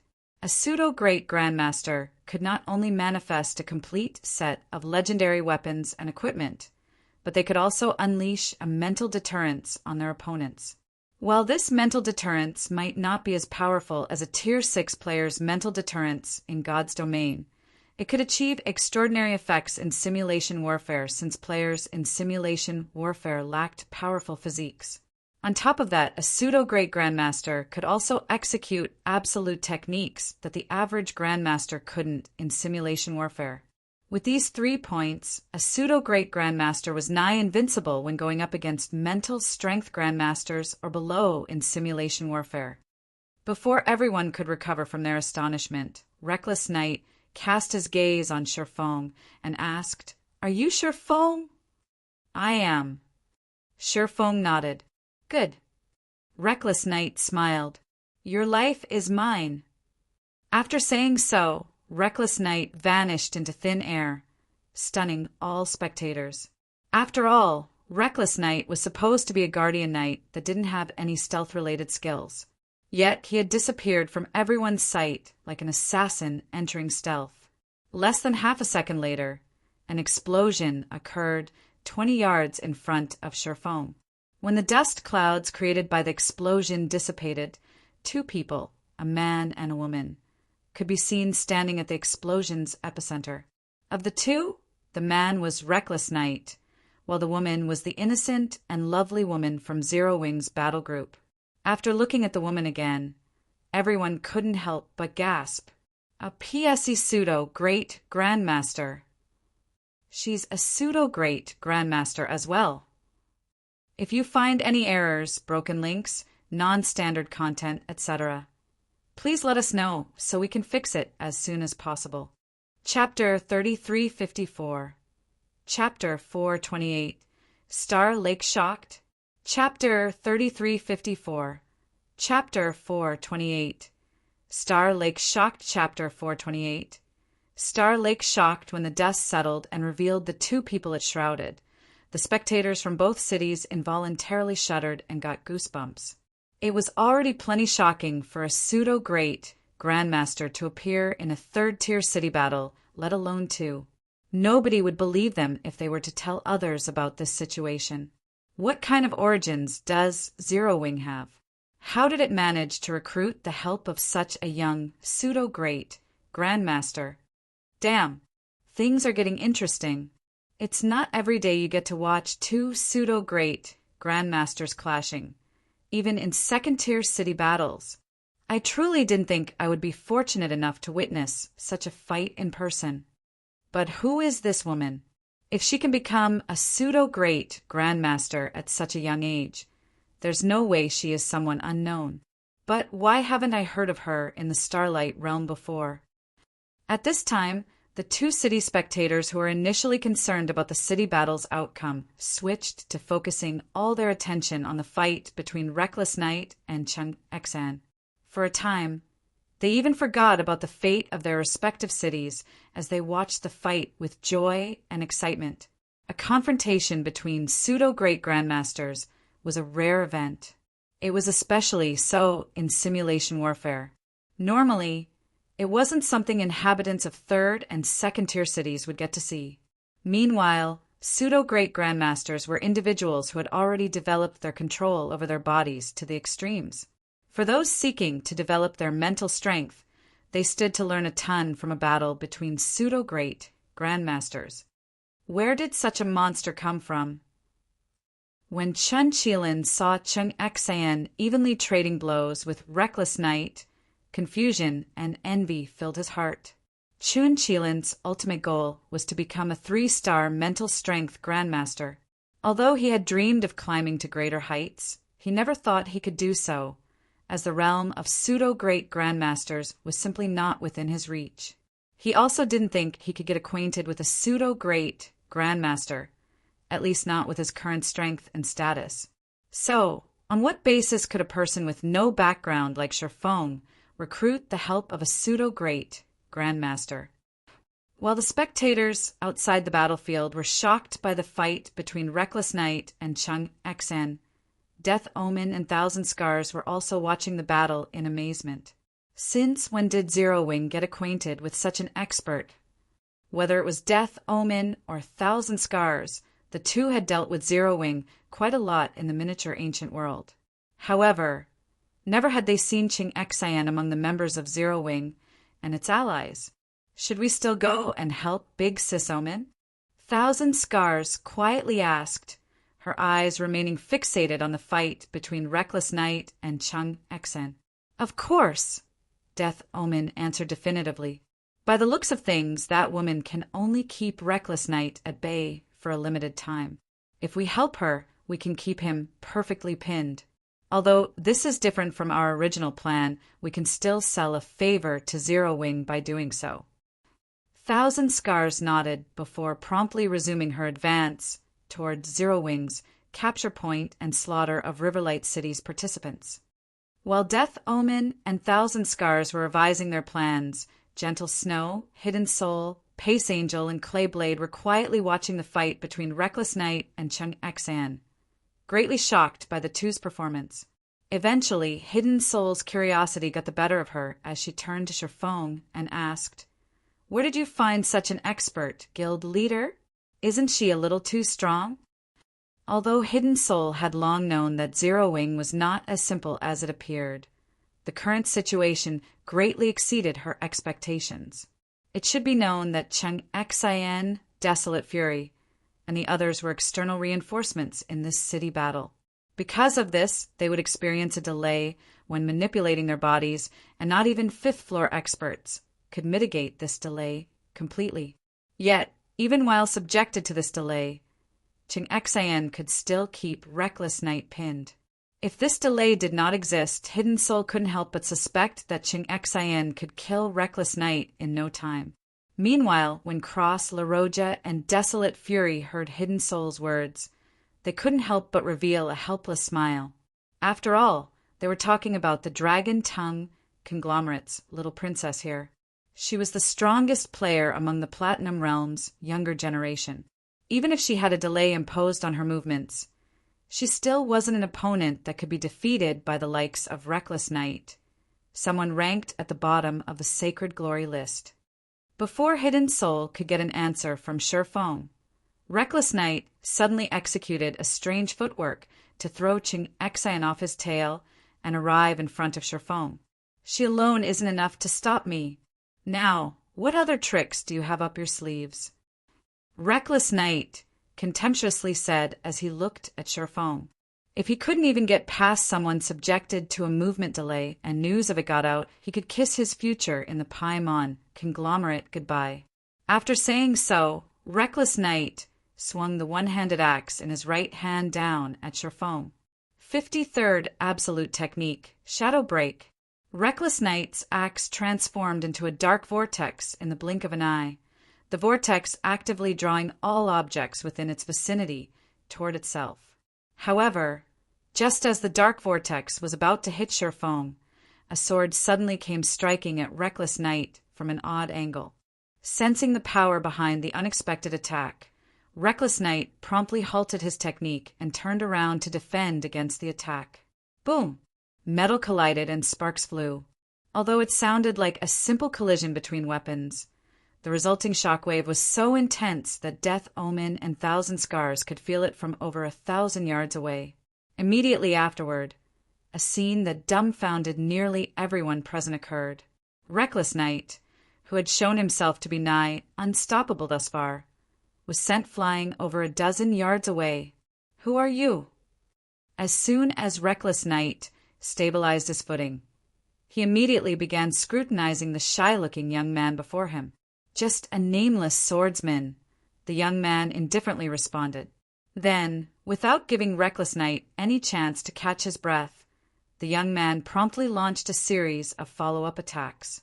The young man used 3 absolute techniques in a row, one technique exhibiting extraordinary strength, one exhibiting astoundingly high attack frequency, and one exhibiting unpredictable attack trajectories. The 3 absolute techniques working in conjunction shaved off Reckless Knight's HP rapidly. Yet, the only thing Reckless Knight could do was passively defend himself and nothing else. On the 12th time the swordsman executed his 3-technique combination, Reckless Knight finally succumbed to the other party's attacks and collapsed to the ground. Subsequently, both the spectators in Star Lake City and Riverlight City fell deathly silent. Even the Riverlight City participants who were in the middle of forming an encirclement around Zero Wing's battle group had frozen in place. If you find any errors, broken links, non-standard content, etc., please let us know so we can fix it as soon as possible. Chapter 3355. Chapter 429 Unfathomable. Chapter 3355. Chapter 429 Unfathomable. Chapter 429 Unfathomable. Reckless Knight. He was not only the Paimon conglomerate's second paragon, but also the only expert in the Starlight Realm to have entered the Sacred Glory list. Yet, now he was defeated by a young man of unknown origins. At this time, even the spectators outside the battlefield had a hard time accepting this outcome, let alone the Riverlight City's participants who were at the scene of the battle. Who is this person? Thousand Scars was in shock as she watched the shy-looking young man sheath his long sword after killing Reckless Knight. Anyone with eyes could see that Reckless Knight was incredibly strong. It would be almost impossible to find another youth of his strength throughout the Starlight Realm. Reckless Knight's strength was also why the Divine Seal Saint had left the matter of dealing with Zero Wing to him. Previously, The fact that Cheng Xian could fight Reckless Knight to a standstill despite having a delay imposed on her movements was already plenty unbelievable in Thousand Scar's opinion. Yet now, even while subjected to the same delay, the shy-looking young man had defeated Reckless Knight in only 12 moves. If Thousand Scars hadn't seen this fight with her own eyes, she would have never believed such a thing could be possible. Meanwhile, after a short silence, an uproar occurred among Star Lake City's inhabitants. This young man is so strong. Amazing. This is simply amazing. I initially thought this 10-man battle group was there just to make up for numbers, but now our city's victory is all but guaranteed. I can't believe a single battle group would have so many incredible experts. No wonder Commander Red Frost chose to let a rookie establish an ace battle group all by himself. At this time, the eyes of Star Lake City spectators were practically glowing as they looked at the shy-looking young man displayed on the holographic screen, their excited hearts refusing to calm down. Previously, everyone had been feeling rather gloomy because of Reckless Knight's performance. After all, it was considered overkill for a pseudo-great Grandmaster to participate in even second-tier city battles, let alone a third-tier city battle. With a mental strength expert of such caliber on Riverlight City's side, the chances of Star Lake City's Tier 4 battle groups achieving a good result were very slim. However, now that someone on Star Lake City's side had defeated Reckless Knight, the situations of Star Lake City and Riverlight City were instantly reversed. How can a guild with no background have so many monsters fighting for it? Resting in the participants' corner, Chun Qilin abruptly shot up from his seat, his face looking like he had just seen a ghost as he stared at the shy-looking young man's figure through the holographic screen above the city. It was already astonishing that a pseudo-great Grandmaster had appeared in Zero Wing's battle group. Yet now it was revealed that in addition to Cheng Xian, Zero Wing's battle group had another swordsman who was even stronger than Cheng Xian. How were Riverlight City's battle groups supposed to win like this? At this time, even if the other battle groups of Star Lake City chose to do nothing, Zero Wing's battle group could take on all of Riverlight City's Tier 4 battle groups by itself, leaving Riverlight City with no chances of victory. Not to mention, the other battle groups of Star Lake City had only promised him that they wouldn't help Zero Wing. They never promised that they wouldn't contest for capture points. Star Lake City's VIP spectator stands, using 12 moves to defeat Reckless Knight. Who is this young man? White Owl muttered, greatly shocked and confused by the fact that Reckless Knight was so handily defeated. White Owl was one of the Paimon conglomerate's 10 great paragons, and she had sparred against Reckless Knight on multiple occasions in the past. So, compared to other people, she had a much better understanding of just how powerful Reckless Knight was. In addition to being a pseudo-great Grandmaster with a legendary weapon, Reckless Knight also possessed 2 exclusive absolute techniques, one to enhance his offensive capabilities and the other to enhance his maneuverability. On top of that, Reckless Knight had also reached the 5th floor standard when it came to combat standards. With all of these factors combined, he could keep himself alive for a long time, even if he went up against 3 5th floor experts simultaneously, let alone one. Yet, even while subjected to a movement delay, the shy-looking youth had managed to defeat Reckless Knight in 12 moves. This was simply unbelievable. I really didn't expect to see not just the Dragon Tongue conglomerate's little princess, but also the Luminous Glory List's 216th ranked Amber Soul. Suddenly, Nameless Blade laughed and said, "Things are going to be interesting." The outside world has always assumed that Zero Wing doesn't have any background.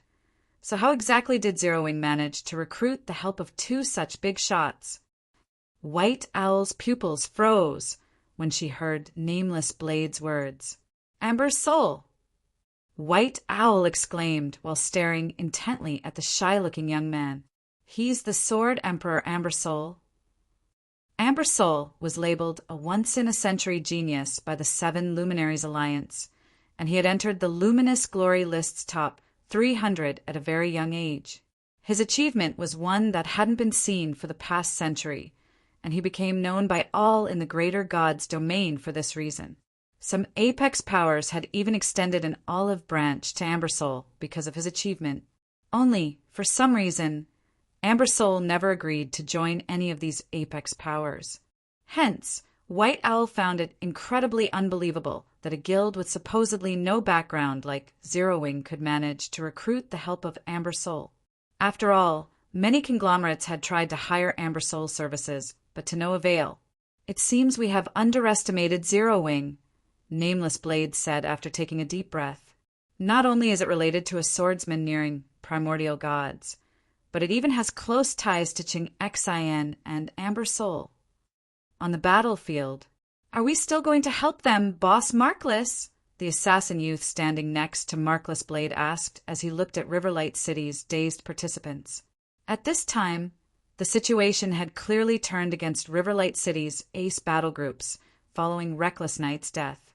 After all, even a layman could tell right now that Riverlight City's participants had already lost the will to fight. "Of course we are," Markless Blade hurriedly said after coming back to his senses. "If not now, when are we supposed to go and help?" Now that Riverlight City's participants had suffered a huge blow to their morale, it was the perfect time to kill them. Although killing Riverlight City's participants wouldn't earn them any contribution points, it would make occupying capture points much easier later. Immediately, Markless Blade led his battle group to swiftly dispatch Riverlight City's participants. At the same time, Gentle Snow, Hidden Soul, and the others on Shurfeng's side also snapped out of their dazes and began attacking the enemies around them. For a time, Riverlight City's participants, despite having a numerical advantage, could be seen fleeing in all directions, none daring to stand their ground. Unfortunately, their efforts to escape were futile in front of the two pseudo-great Grandmasters of Zero Wing's battle group. Not to mention, LaRoja, Cross, and Desolate Fury had also started to take action at this time.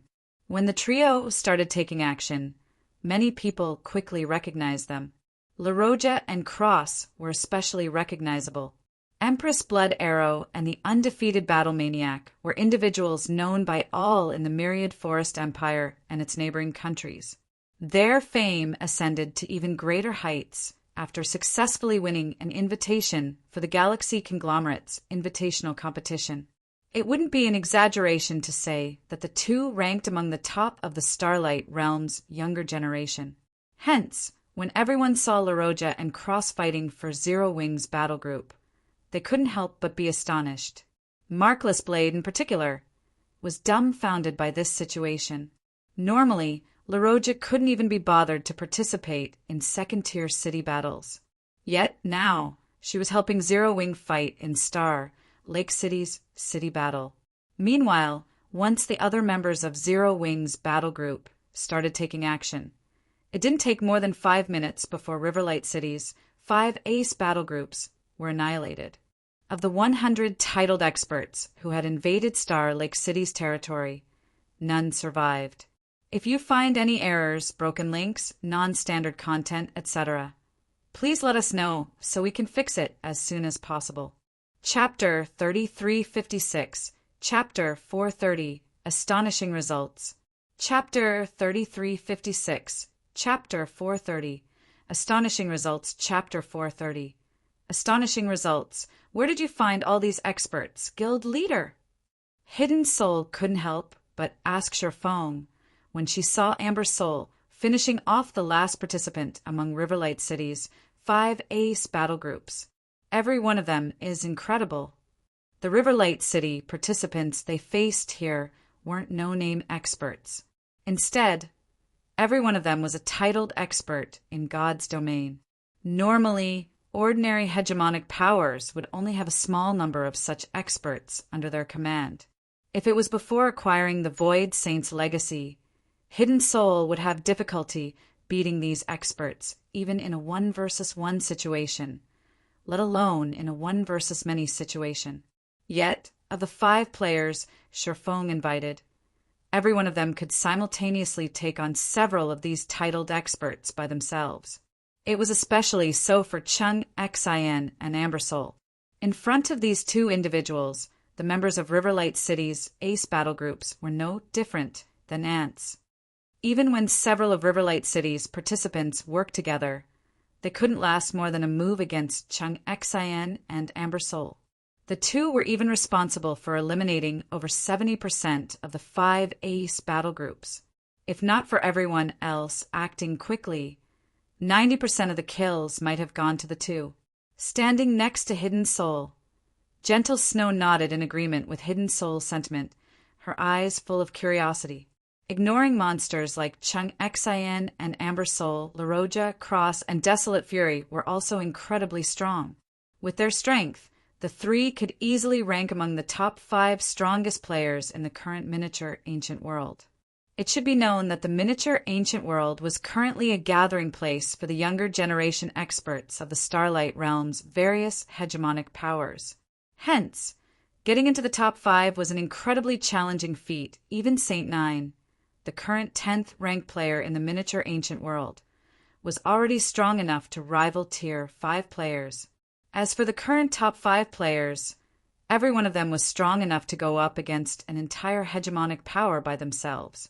Yet, Laroja, Cross, and Desolate Fury all had the strength to enter the top 5. If these 3 people were to enter the miniature ancient world and operate as a group, the things they could achieve would be beyond imagination. "Secret," Sherfong said, smiling as he looked at Hidden Soul and Gentle Snow. The Holy World was related to one of the 6 great divine sets. It was also a gathering place for the various realms' strongest experts. Naturally, the fewer people who knew about it, the better. Not to mention, it wouldn't necessarily be a good thing for Hidden Soul and Gentle Snow to learn about the Holy World. The Holy World was regarded as top secret even by the Galaxy Conglomerate. Every player the Galaxy Conglomerate sent into the Holy World was required to sign a strict contract beforehand. It was why no other power in the Starlight Realm knew about the Holy World, even until now. In fact, even Sherfong didn't know about the Holy World's existence during his previous life. He only knew that the Galaxy Conglomerate had suffered heavy losses during its search for the Eternity Set. The conglomerate had kept a very tight lid on the situation's specifics. As for why the Galaxy Conglomerate would go to such great lengths to ensure the Holy World stayed a secret, it was because the astronomical benefits the Holy World could bring would most certainly arouse the interest of the various powers.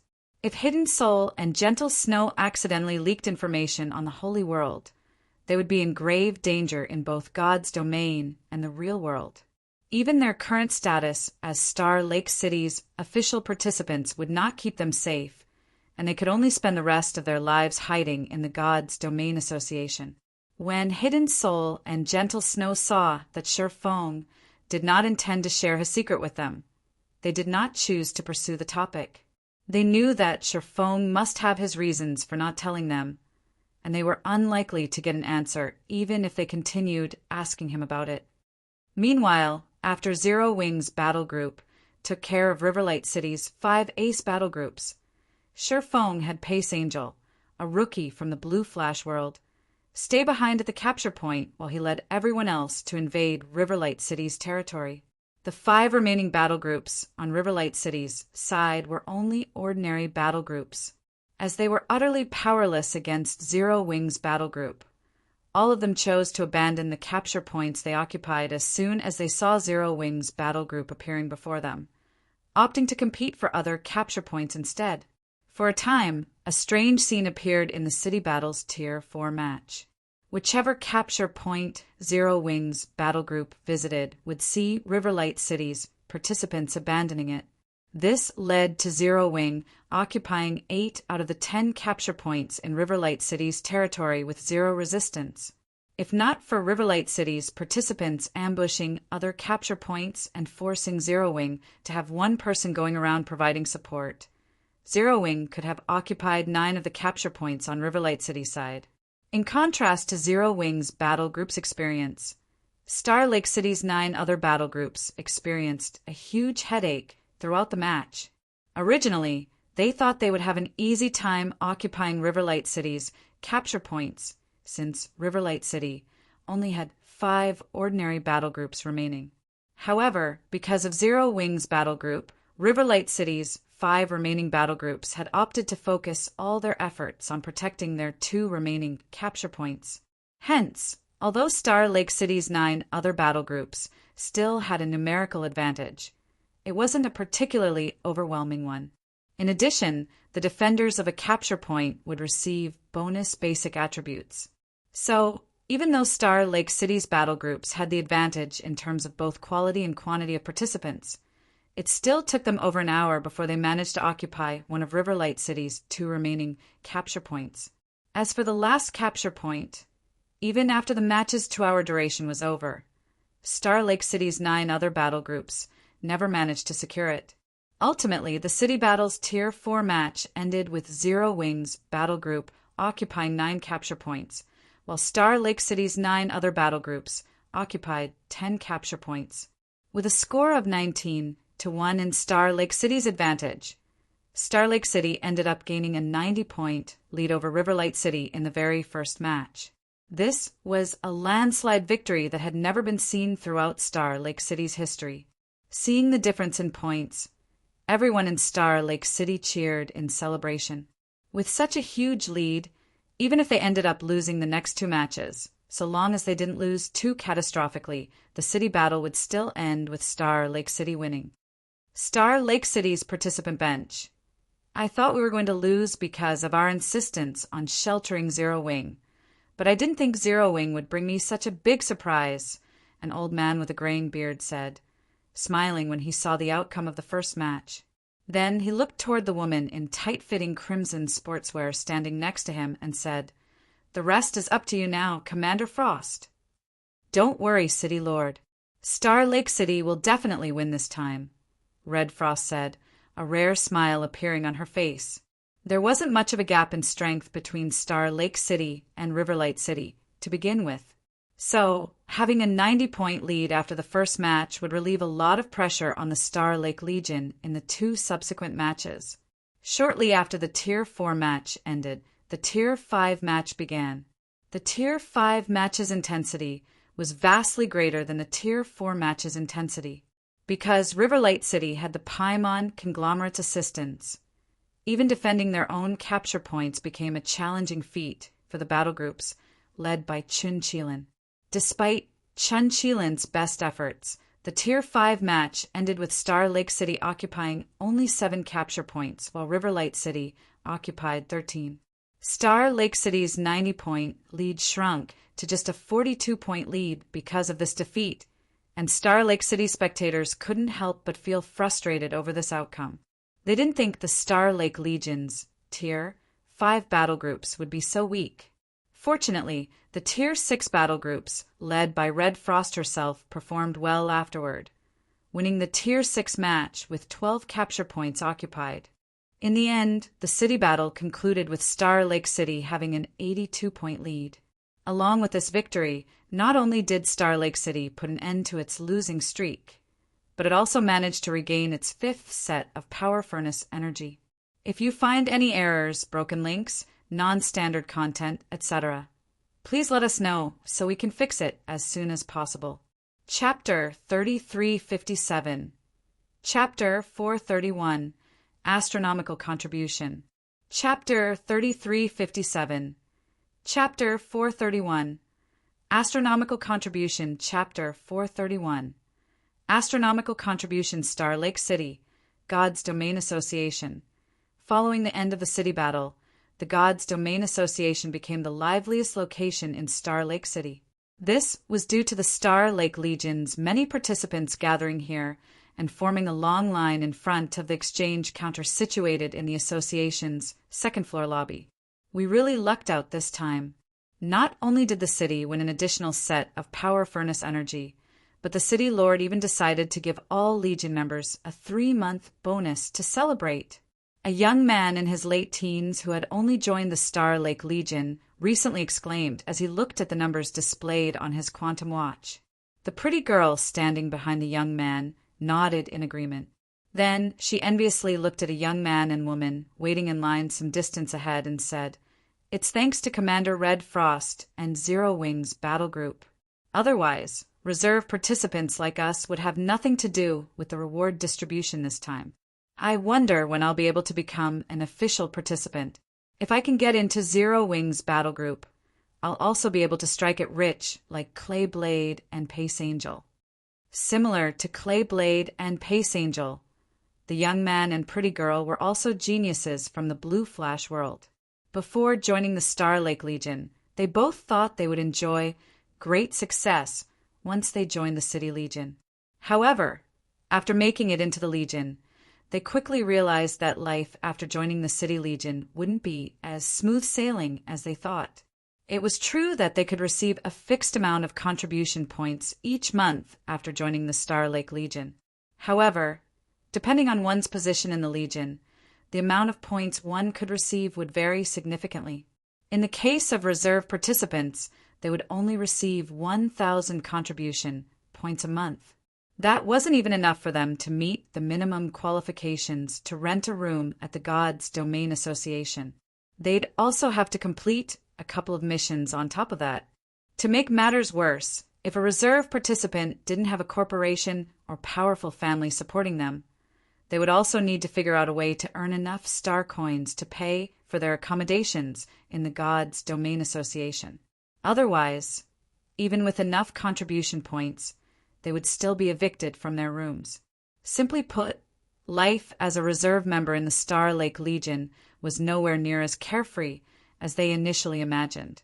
They would still need to worry about making ends meet, and the luxury of visiting Star Lake City's high-class establishments was still as far away from them as when they first arrived in the greater world.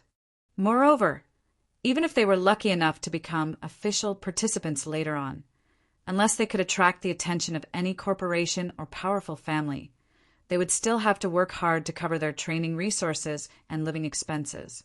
Soon, once we convert our 3,000 points into 3 chances to use the mental strength training room, we'll definitely become 1-star grandmasters. At that time, we'll take the test to become official participants and apply to join Zero Wings Battle Group. The young man said confidently. There was a large variety of mental strength training resources available in the Gods Domain Association, and the most popular among them was the Mental Strength Training Room, which drastically improved the efficiency of its occupants' mental strength training. However, while the Mental Strength Training Room was an excellent training facility, it cost 1,000 city contribution points and 10,000 star coins to use each time. For participants belonging to the Star Lake Legion, 10,000 star coins was still a manageable sum. However, it was a different story for the contribution points required. Because of the steep cost, most official participants could only afford to enter the mental strength training room once or twice a month. So, having 3 opportunities to use the mental strength training room was akin to a dream for reserve participants like them. Pace Angel, just you wait. I'll also be joining Zero Wings Battle Group soon. The pretty girl nodded in agreement with the young man, and she couldn't help but turn to look at the young woman waiting in line some distance ahead with eyes brimming with fighting spirit. They were both top-tier geniuses of the same era in the Blue Flash world. In terms of talent, she was even superior to Pace Angel, and it wouldn't be wrong to say that she was only one small step away from becoming an official participant in the Star Lake Legion. Star Lake City, Star Lake Training Center. Because most of the Star Lake Legion's participants had gone to exchange resources at the Gods Domain Association, the usually overcrowded Star Lake Training Center had become somewhat deserted. Currently, only a small number of youngsters belonging to the various corporations and powerful families could be seen conducting their usual training here. At this time, a man and a woman could be seen entering the training center's main hall, the arrival of these 2 people instantly sparking a discussion among the training teenagers. Quick, look.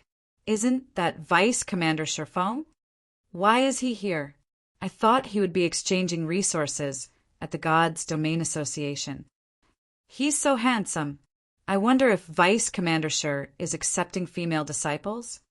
Because Star Lake City achieved victory in the city battle, the entire city was in a festive mood.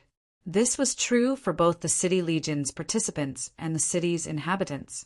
Meanwhile, as one of the biggest contributors to the city's victory, Shifeng received an astronomical amount of contribution points. Yet, rather than think of how to spend these points at the God's Domain Association, Shifeng had come to the Star Lake Training Center.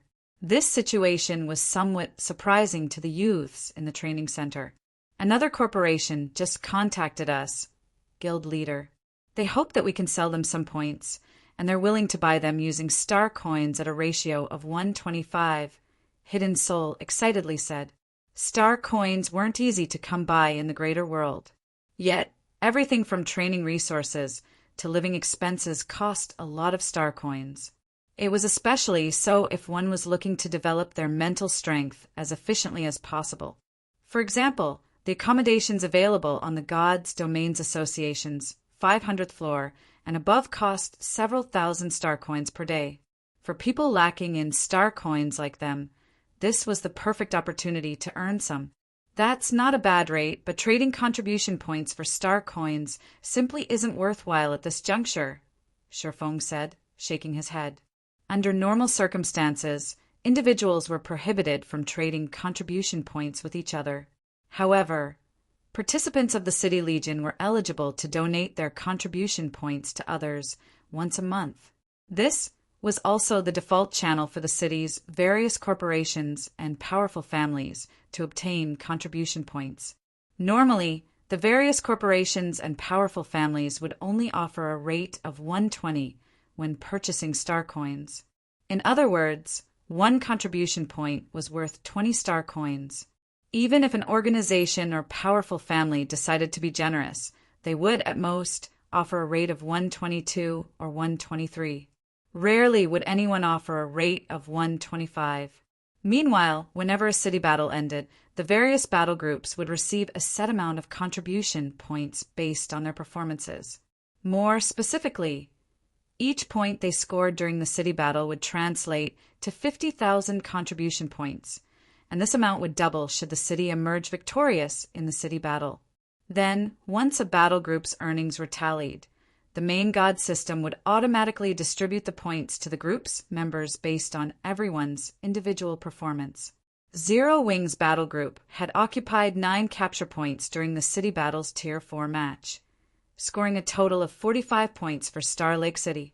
In other words, Zero Wings Battle Group received 5 million contribution points, the highest out of all battle groups in the Star Lake Legion.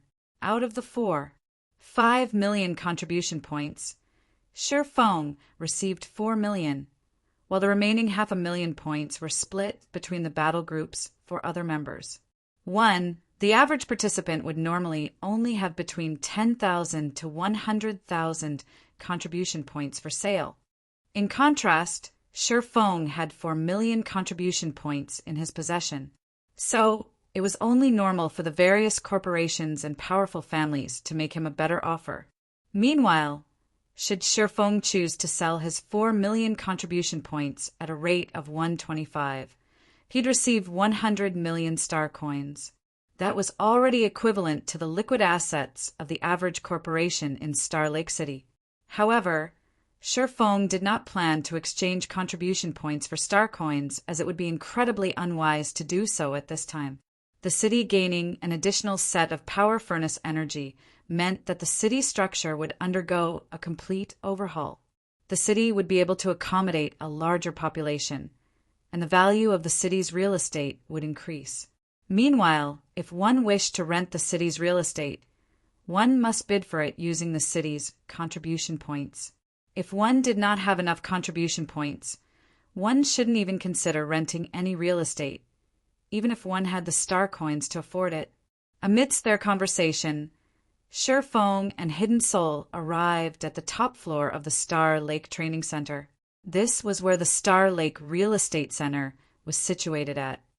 TL notes: 1. The remaining 500,000 points were split between the battle groups for other members. La Roja and the others aren't part of the Star Lake Legion or Star Lake City. so they don't receive any contribution points. If you find any errors, broken links, non-standard content, etc., please let us know so we can fix it as soon as possible. Chapter 3358. Chapter 432, Zero Wings First Step. Chapter 3358. Chapter 432. Zero Wings First Step. Chapter 432. Zero Wings First Step. There were over a dozen service counters in the Star Lake Real Estate Center. Usually, hardly any of these counters would see any people waiting in line. At this time, however, every counter had a long line of people waiting in front of it, and these people were all representatives of the city's various corporations and powerful families. Sure enough, they all came running here. Sher Fong wasn't particularly surprised when he saw the situation in the real estate center. The city battle had just concluded, so the various corporations and powerful families must have gained a huge harvest of contribution points. So, it was only natural they would spend these points on purchasing real estate. After all, now that the city had gained an extra set of fuel, the city's population was bound to increase, and so would the value of the city's real estate. Apart from commercial real estate, the various corporations and powerful families also made the city's training centers and guild buildings their primary objectives. Star Lake City had constructed these properties specifically for the various powers to rent, and they came with living quarters and a place to train. So, if a power were to rent these properties, it would no longer have to cover its members' living and training expenses. However, as Star Lake City had limited space, it could only construct a limited number of these training centers and guild buildings. If a power wished to develop in a particular city, it would have to do its best to rent as many training centers and guild buildings as possible. Meanwhile, the more of these properties a power owned, the more appealing it would be to up-and-coming talents. This was also the reason the various corporations and God's domain powers were frantically collecting city contribution points in the various cities. It should be known that every city in the greater world was linked to several dozen human civilizations. This made them a gathering place for these civilizations' geniuses. If a power wished to develop well in God's domain, it was crucial to continuously bring in fresh blood.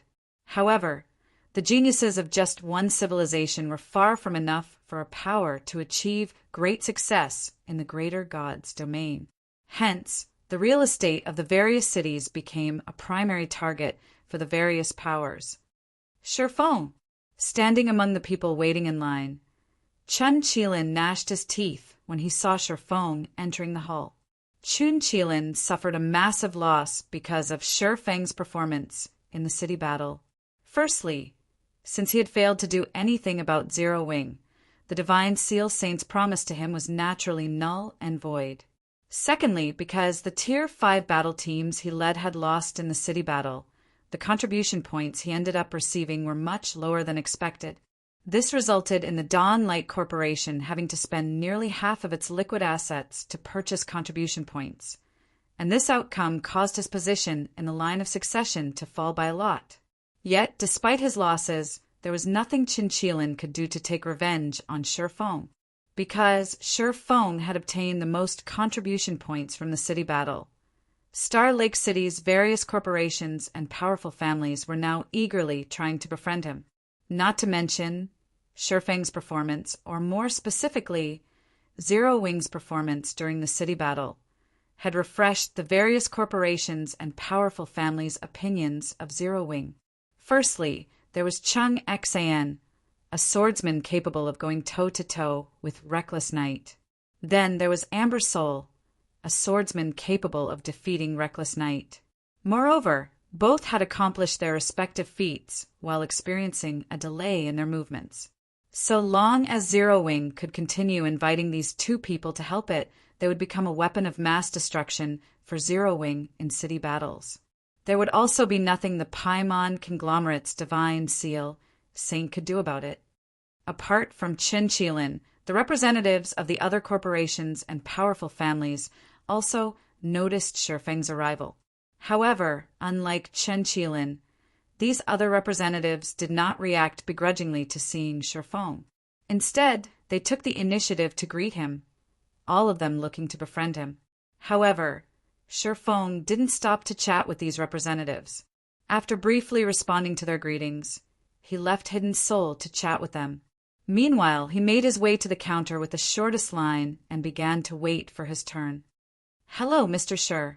Here is the list of every training center and guild building available for rent in the city," the beautiful receptionist behind the counter said as she offered an electronic tablet to Shifeng. "If you fancy any real estate, you simply need to write a bid for it and wait for the announcement next week. Then, you'll know if you've won your bid." Okay. Shifeng accepted the tablet and quickly scanned through it. Every city in the greater world handled its real estate via silent auctions. Every interested bidder would write the amount of contribution points they were willing to pay as an upfront cost, and the winner would be announced at a later date. Then the winner would need to pay a fixed rent in star coins plus the contribution points they had put down for their bid. Such an auction system added a factor of uncertainty to the bidding process. This would put a bidder's capital and judgment to the test. At the same time, a silent auction system could prevent malicious competition and allow weaker powers to survive in the various cities. It looks like Star Lake City Lord isn't clueless about running his city.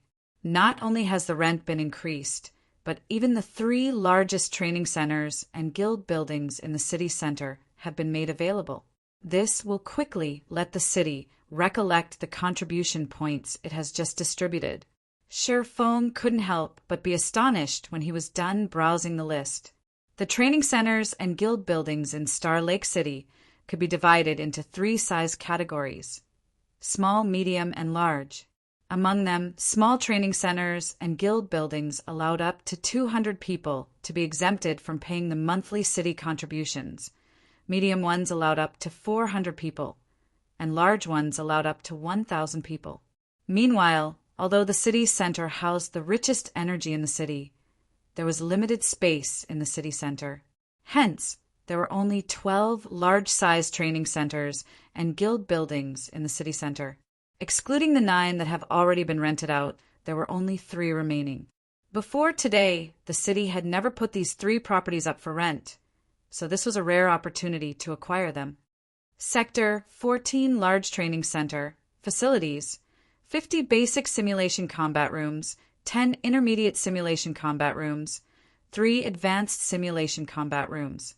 Accommodations, 900 Basic Quarters, 100 Advanced Quarters, and 10 Special Quarters. Annual rent, 80 million star coins starting bid, 2,200,000 contribution points. Sector 35 Large Guild Building Facilities, 2 large training grounds, 10 medium training grounds, 30 small training grounds, 30 basic simulation combat rooms, 5 intermediate simulation combat rooms, and 1 advanced simulation combat rooms. Accommodations, 900 basic quarters, 100 advanced quarters, and 5 special quarters. Annual rent, 95 million star coins starting bid, 2,400,000 contribution points. Sector 78 Large Training Center, Facilities, 50 basic simulation combat rooms, 10 intermediate simulation combat rooms, and 5 advanced simulation combat rooms. Accommodations, 900 basic quarters, 100 advanced quarters, 15 special quarters. Annual rent, 104 million star coins starting bid, 3 million contribution points if you find any errors, broken links, non-standard content, etc. Please let us know so we can fix it as soon as possible. Chapter 3359, Chapter 433, Sudden Change to God's Domain.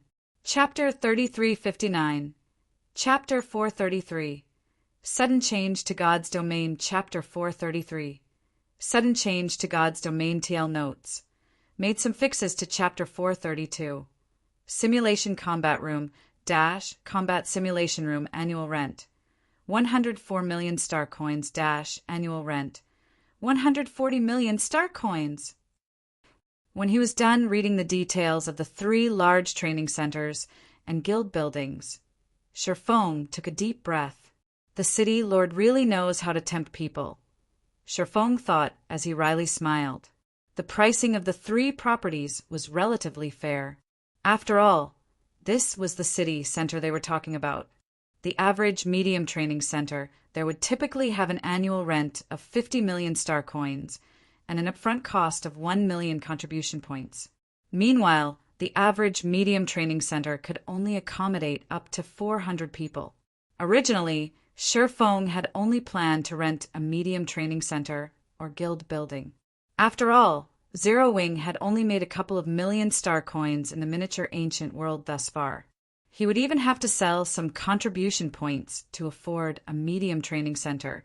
However, the price-to-performance ratio of the 3 large training centers and guild buildings was so good that Sherfong couldn't help but be tempted. The large training center in Sector 78 was particularly attractive. It had a whopping 5 advanced combat simulation rooms and 15 special quarters. These were facilities that could only be accessed through spending contribution points. Even then, there were not enough of these facilities available to meet the high demand. Take the Star Lake Training Center, for example.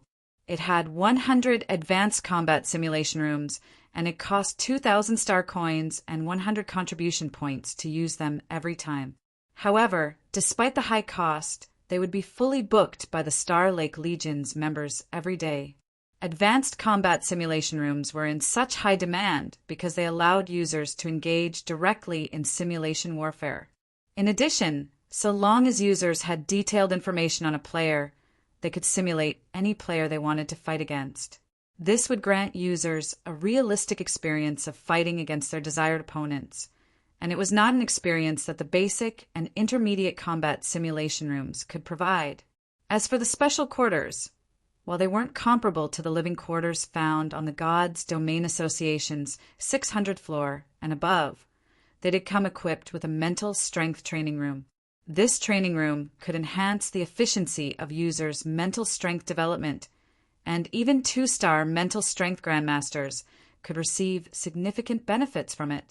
It wouldn't be an exaggeration to say that the main reason most rookie geniuses in the greater world chose to join a corporation or a powerful family was so that they could have stable access to advanced combat simulation rooms and special quarters. It seems I have no choice but to take a gamble.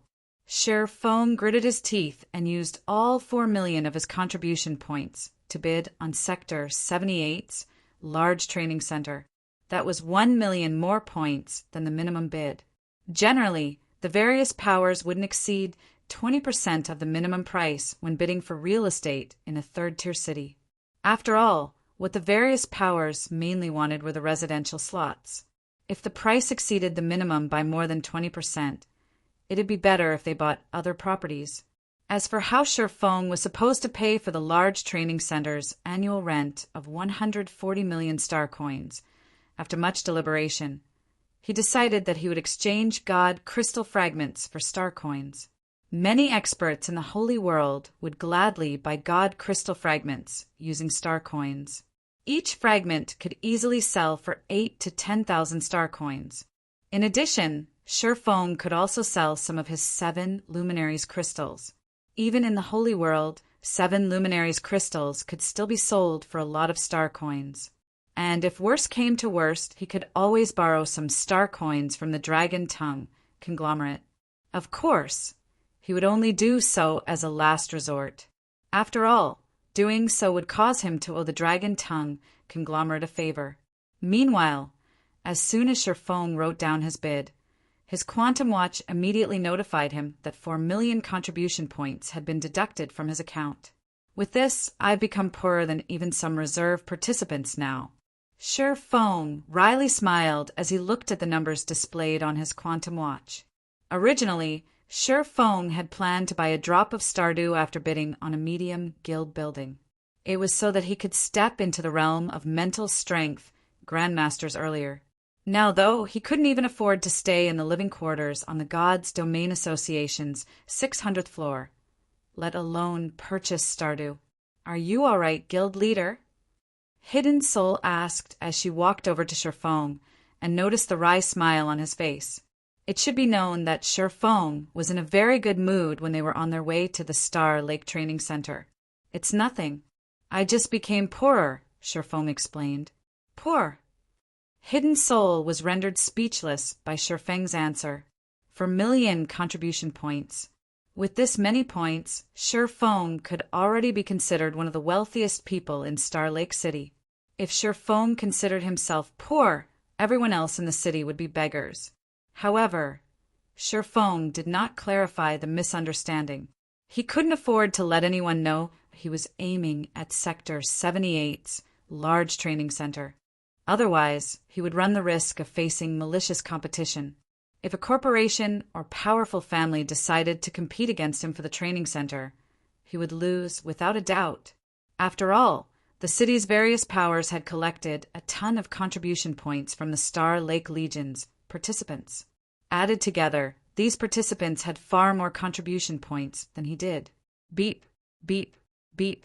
While Shifeng was pondering in silence, his quantum watch suddenly issued a series of message prompts and warning prompts. What's going on? Shifeng was a little stunned by the information displayed on his watch. Out of the 6 prompts he received, 5 were message prompts, and these messages came from Amber Soul, Cheng Xian, La Roja, Cross, and Desolate Fury. All 5 of them had messaged him almost simultaneously. Their messages also more or less had the same content. Log into God's domain ASAP. As for the 6th prompt, it was a warning message from the main God system. System, warning, warning. It is detected that you are away from God's domain. Please log into God's domain within 10 minutes. If you do not log into God's domain in 10 minutes, you will have to start over with a new character. If his quantum watch wasn't linked to his God's domain account, Shifeng would have thought that this was a scam message. This was because he had never heard of a situation where the main God system required players to log back into God's domain within a stipulated time after they had logged out of the game, let alone being threatened with account deletion. However, Shifeng knew that the main God system was not joking. Amber Soul and the others had messaged him to log back into God's domain almost simultaneously. This more or less indicated that the system's message wasn't a hoax. 10 minutes? Shifeng frowned when he saw how little time he was given to log back into the game. There was no way he could make it back to the God's Domain Association in under 10 minutes. While Shifeng was trying to think of a solution, Hidden Soul also received a warning prompt on her quantum watch, the system's message confusing her greatly. Guild Leader, I just received a warning from the system telling me to log back into God's domain within 10 minutes. Otherwise, I'm going to have to restart my account, Hidden Soul said. Could this be a hoax? No, it shouldn't be fake. I also received the same warning, Shifeng said, shaking his head. Something big must have happened in God's domain for the system to issue such an urgent warning. But how can we get back to the association in 10 minutes? Hidden Soul asked, her anxiety rising when she heard Shifeng's words. The God's Domain Association was half an hour away from the Star Lake Training Center by car. Unless they could fly, there was no way they could reach the association in under 10 minutes. Don't worry. We are official participants of the Star Lake Legion, so we can borrow the training center's living quarters, Shifeng said. Then he promptly led Hidden Soul toward the Star Lake Training Center's living quarters. Meanwhile, shortly after Shifeng and Hidden Soul left the real estate center, an uproar occurred throughout the entire Star Lake City. Almost simultaneously, many players in Star Lake City had received the same warning from the system, and everyone couldn't help but panic. At the same time, a shocking piece of news also started to spread across the city. A new realm had emerged in the Greater God's domain. If you find any errors, broken links, non-standard content, etc., please let us know so we can fix it as soon as possible. Chapter 3360, Chapter 434, New Realm Emerges. Chapter 3360, Chapter 434, New Realm Emerges. Chapter 434, New Realm Emerges. Darkness, depression, and powerlessness. A wave of discomfort rampantly eroded Shifeng's mind as soon as he logged into God's domain. This feeling, the sudden discomfort, felt familiar to Shifeng. However, this sense of familiarity came from deep within his mind, and he couldn't remember where he had experienced this discomfort before. When Shifeng opened his eyes, he was immediately stunned by the scene before him. Shifeng remembered logging out of the game inside a hotel room in the Saint camp. Yet now, not only did he appear outside the hotel, but all of the buildings around him looked far more dilapidated than before. The hotel behind him, in particular, was riddled with holes and covered with green plants. If Shifeng didn't know any better, he would have thought he had left the Saint camp for centuries or more rather than just one short day. The entire Saint camp had already been devoured by a towering forest.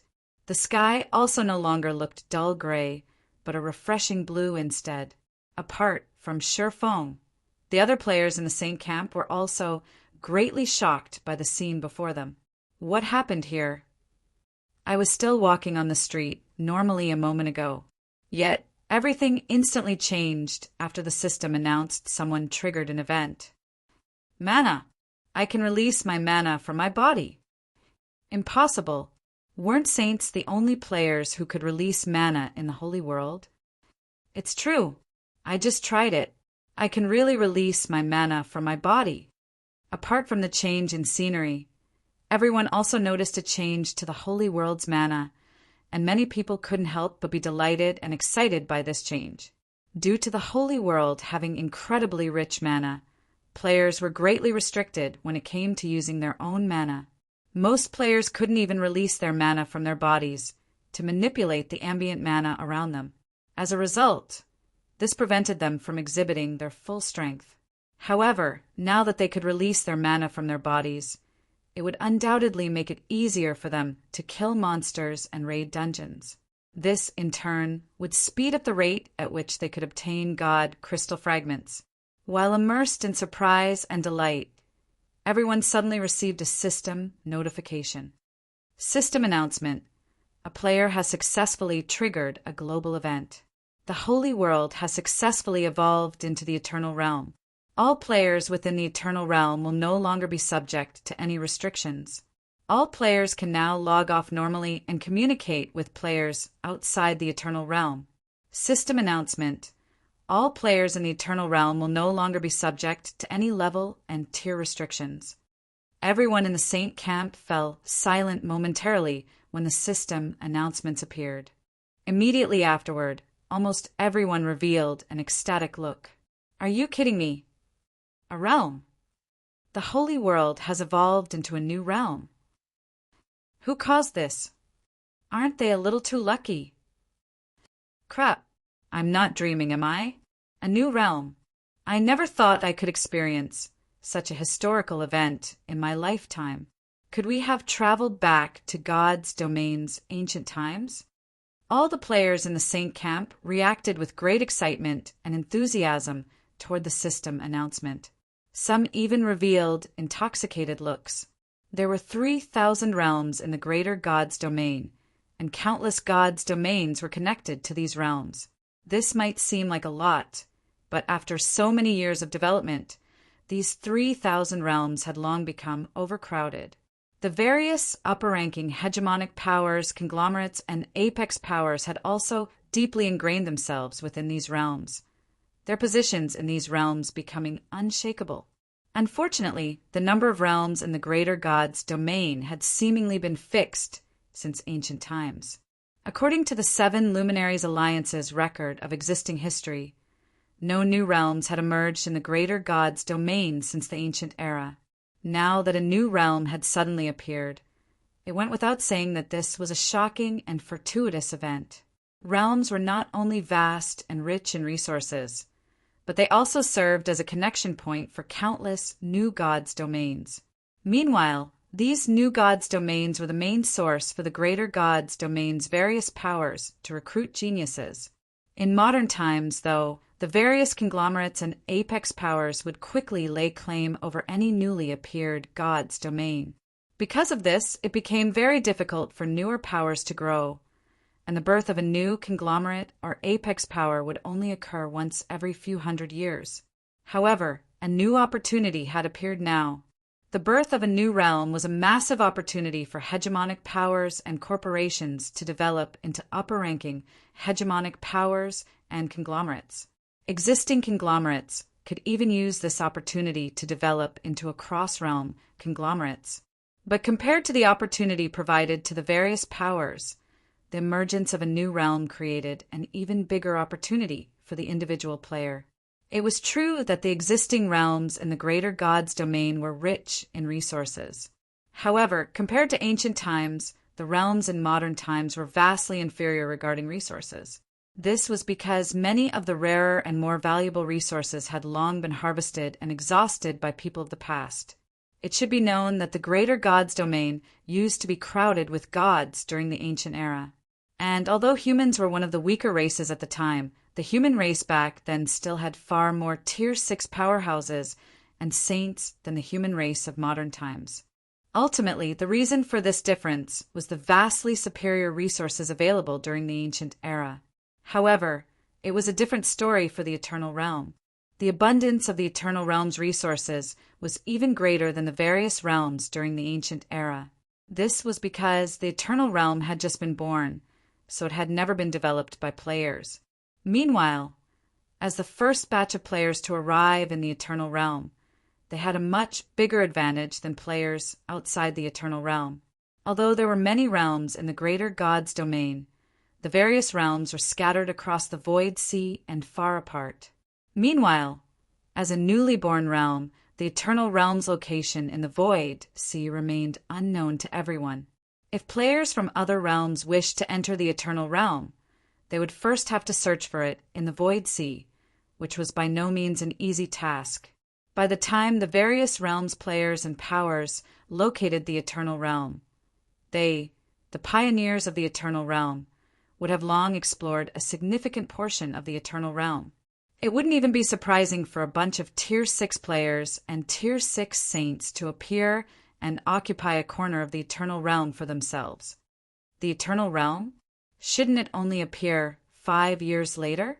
Sure, Foam was somewhat familiar with the name of the new realm mentioned in the system announcement. After all, it had caused a huge commotion across the entire greater god's domain when it initially appeared during his previous life. Back then, even the various apex powers had gotten involved in the competition for this new realm's resources. However, according to his memories, the Eternal Realm should have only appeared 5 years from now. While everyone in the Eternal Realm was excited, many of the various powers experts quickly logged out of the game to report this situation to their superiors. If you find any errors, broken links, non-standard content, etc., please let us know so we can fix it as soon as possible. Chapter 3361. Chapter 435. Breaking the Balance. Chapter 3361. Chapter 435. Breaking the Balance. Chapter 435. Breaking the Balance. What did you say? A new realm has appeared? Are you sure this information is accurate? Quickly contact all teams that are fighting in the Void Sea. Have them find a way to locate the Eternal Realm as soon as possible. We must find it before the other powers do. Hurry up. Contact all members at the Elder rank and above. The Eternal Realm will be ours. We must not let the other upper-ranking, hegemonic powers taint it with their hands. When the various powers learned of the Eternal Realm's birth, every one of them reacted maniacally. They had their Tier 6 teams, which were originally responsible for campaigning in the Void Sea, abandon their positions to search for the Eternal Realm's whereabouts. Some powers had even abandoned their fortresses to have more Tier 6 experts hunt for the Eternal Realm. Greater World, Silverfrost City, Green God Corporation's branch headquarters. Inside the Vice President's office on the top floor, Xia Qingying, dressed in a suit and seated in an office chair, removed the electronic glasses she wore as hints of shock and joy appeared in her eyes. Has there been any good news from the Eternal Chamber of Commerce? Vice President Xia? Lu Wen, who was sorting through documents on her tablet, curiously asked as she looked at Xia Qingying. Lu Wen had spent a long time by Xia Qingying's side as the latter's confidant. However, rarely would she ever see Xia Qingying make such a pronounced expression. The last time Xia Qingying had revealed a look of joy on her face was when Black Flame entered the luminous glory list.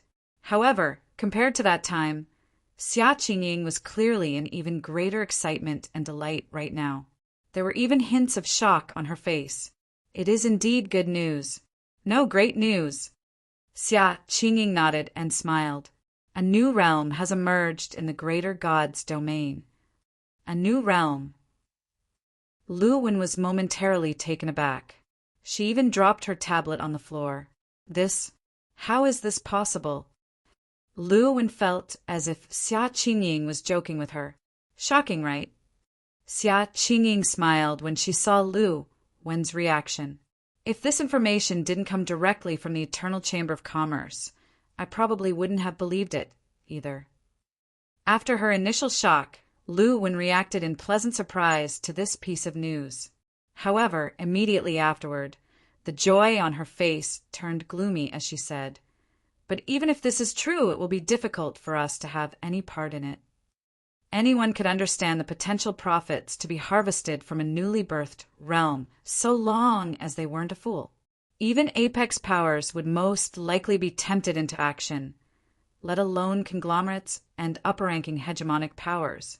Once these major characters made a move, minor characters like the Green God Corporation would have no place in the new realm.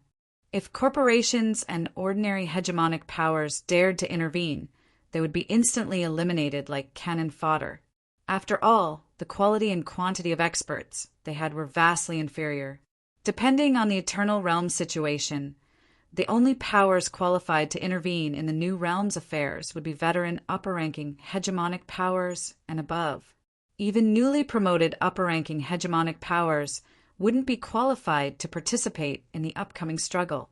It's not like we don't have a chance. The corners of her mouth raising, Xia Qingying said, "Nobody knows of the new realm's exact whereabouts yet.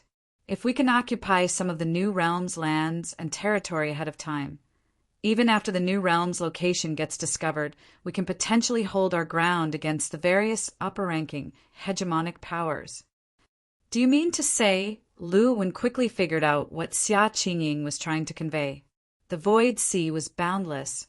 For the various conglomerates and upper-ranking hegemonic powers that knew of the exact locations of the 3,000 realms, they could undoubtedly locate the new realm much sooner than ordinary corporations and hegemonic powers.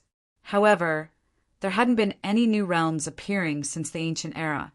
So, even though the various conglomerates and upper-ranking hegemonic powers had a significant advantage, it still wouldn't be a walk in the park for them to find the new realm.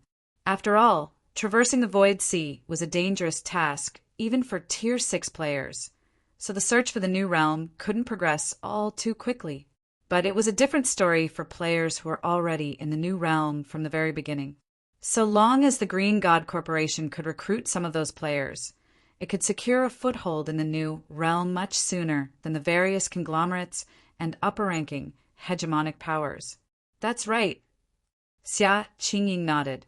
Then, in a serious tone, she said, "Lu Wen, I need you to try to secure as much of the corporation's working capital as possible. We can even give up on some of our lands. Then, head to the God's Domain Association and put in a commission saying that the Green God Corporation is willing to purchase the new realm's lands and currency for a high price." "Understood." Lu Wen responded and quickly acted on Xia Qingying's commands. Every realm was composed of numerous kingdoms and empires, which would be composed of numerous towns and cities. The newly birthed realm should also be using its own currency rather than the common currency adopted by the various other realms. So, what they should do now was try to secure as much land and currency as possible in this new realm. Although this was a somewhat silly method, it was the only reliable way for ordinary corporations like the Green God Corporation to get a head start in the new realm.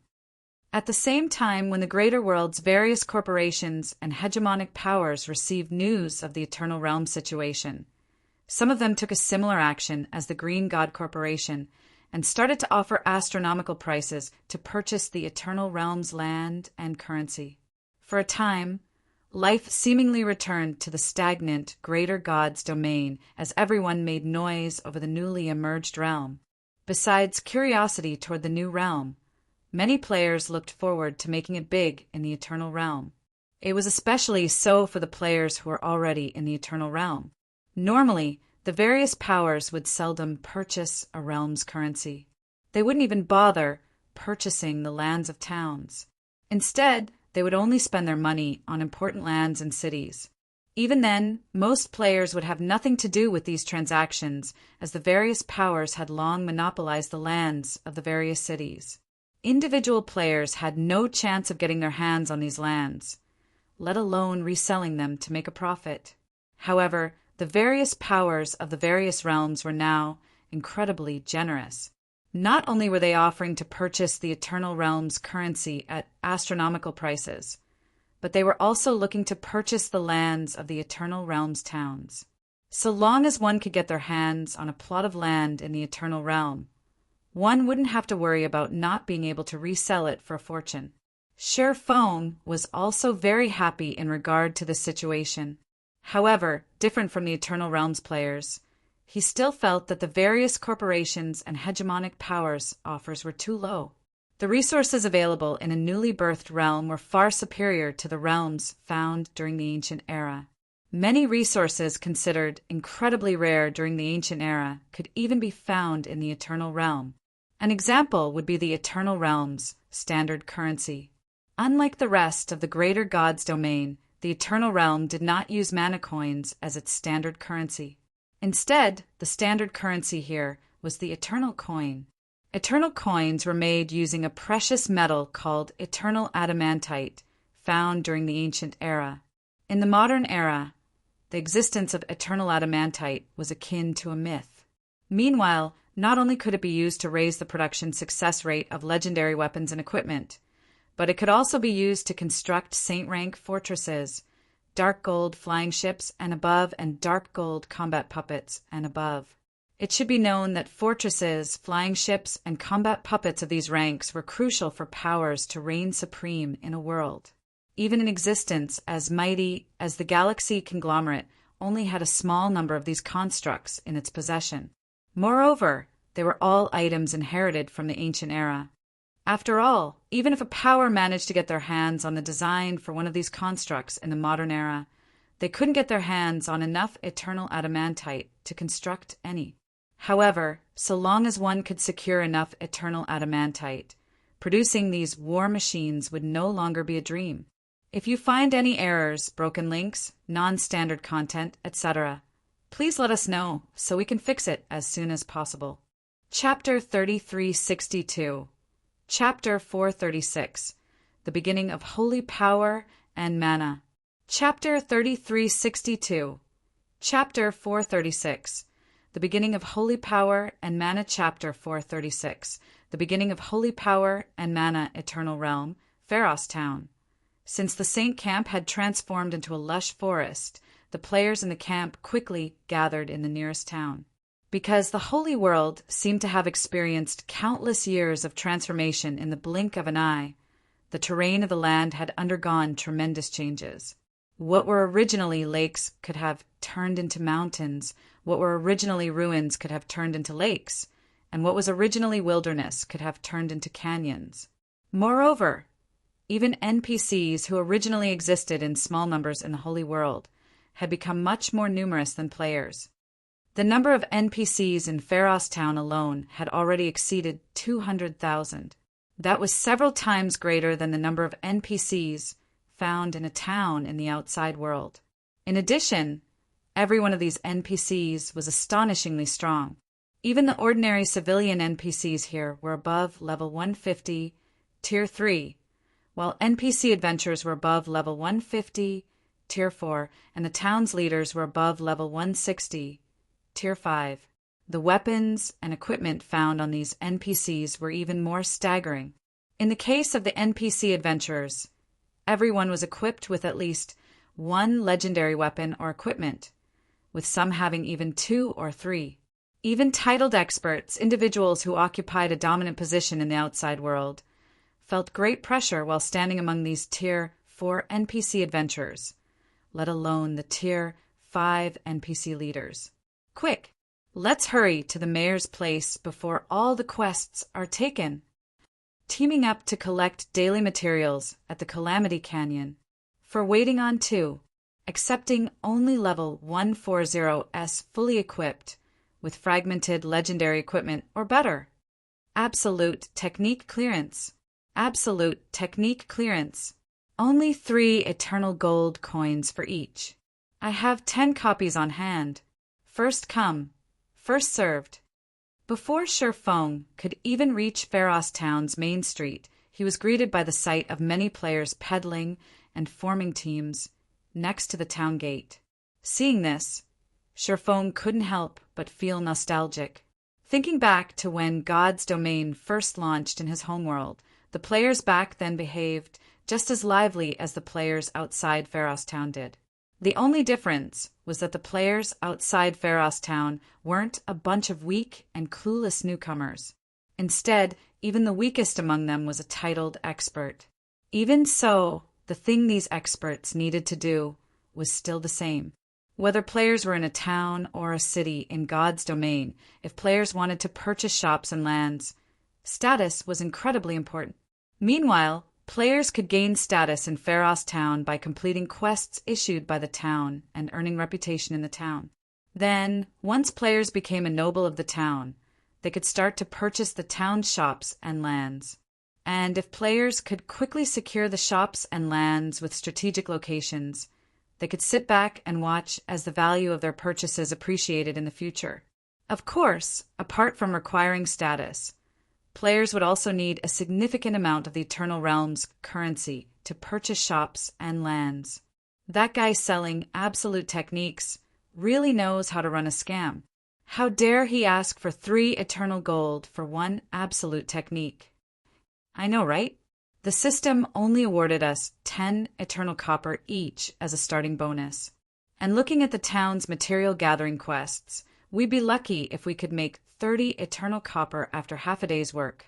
Going by the exchange rates of 100 eternal copper to 1 eternal silver and 100 eternal silver to 1 eternal gold, our party might not even make 3 eternal gold after doing quests for a whole month. It'd be great if I could have 3 eternal gold now. I heard the shops by the town gate only cost 2 eternal gold to buy. Some passing players looked at the conglomerate representative selling absolute techniques in contempt and started hushed discussions among themselves. The Eternal Realm had just emerged, and they were the first batch of pioneers. The Eternal Realm's NPCs did not accept materials obtained from monsters for money. If players wished to make money, they could only do so through completing quests, raiding dungeons, and killing bosses. As a result, even 1 eternal copper coin was very precious. After all, the various conglomerates had very few members in the Eternal Realm right now. They also didn't have a way to send more people into the Eternal Realm for the time being, so they couldn't rely on numbers to amass a significant sum of eternal coins. Because of this, the various conglomerates were in short supply of eternal coins, and they could only purchase them from players of other powers. However, while the 99 absolute techniques were valuable, 1 absolute technique definitely wasn't worth as much as Pharos Town's real estate. If they were to sell the town's real estate to the powers outside the Eternal Realm, they could easily get an offer for multiple absolute techniques for 1 shop or land. They might even get a big bonus of star coins. So, only a fool would use 3 eternal gold to purchase 1 absolute technique. Moreover, the value of eternal coins had yet to reach its peak.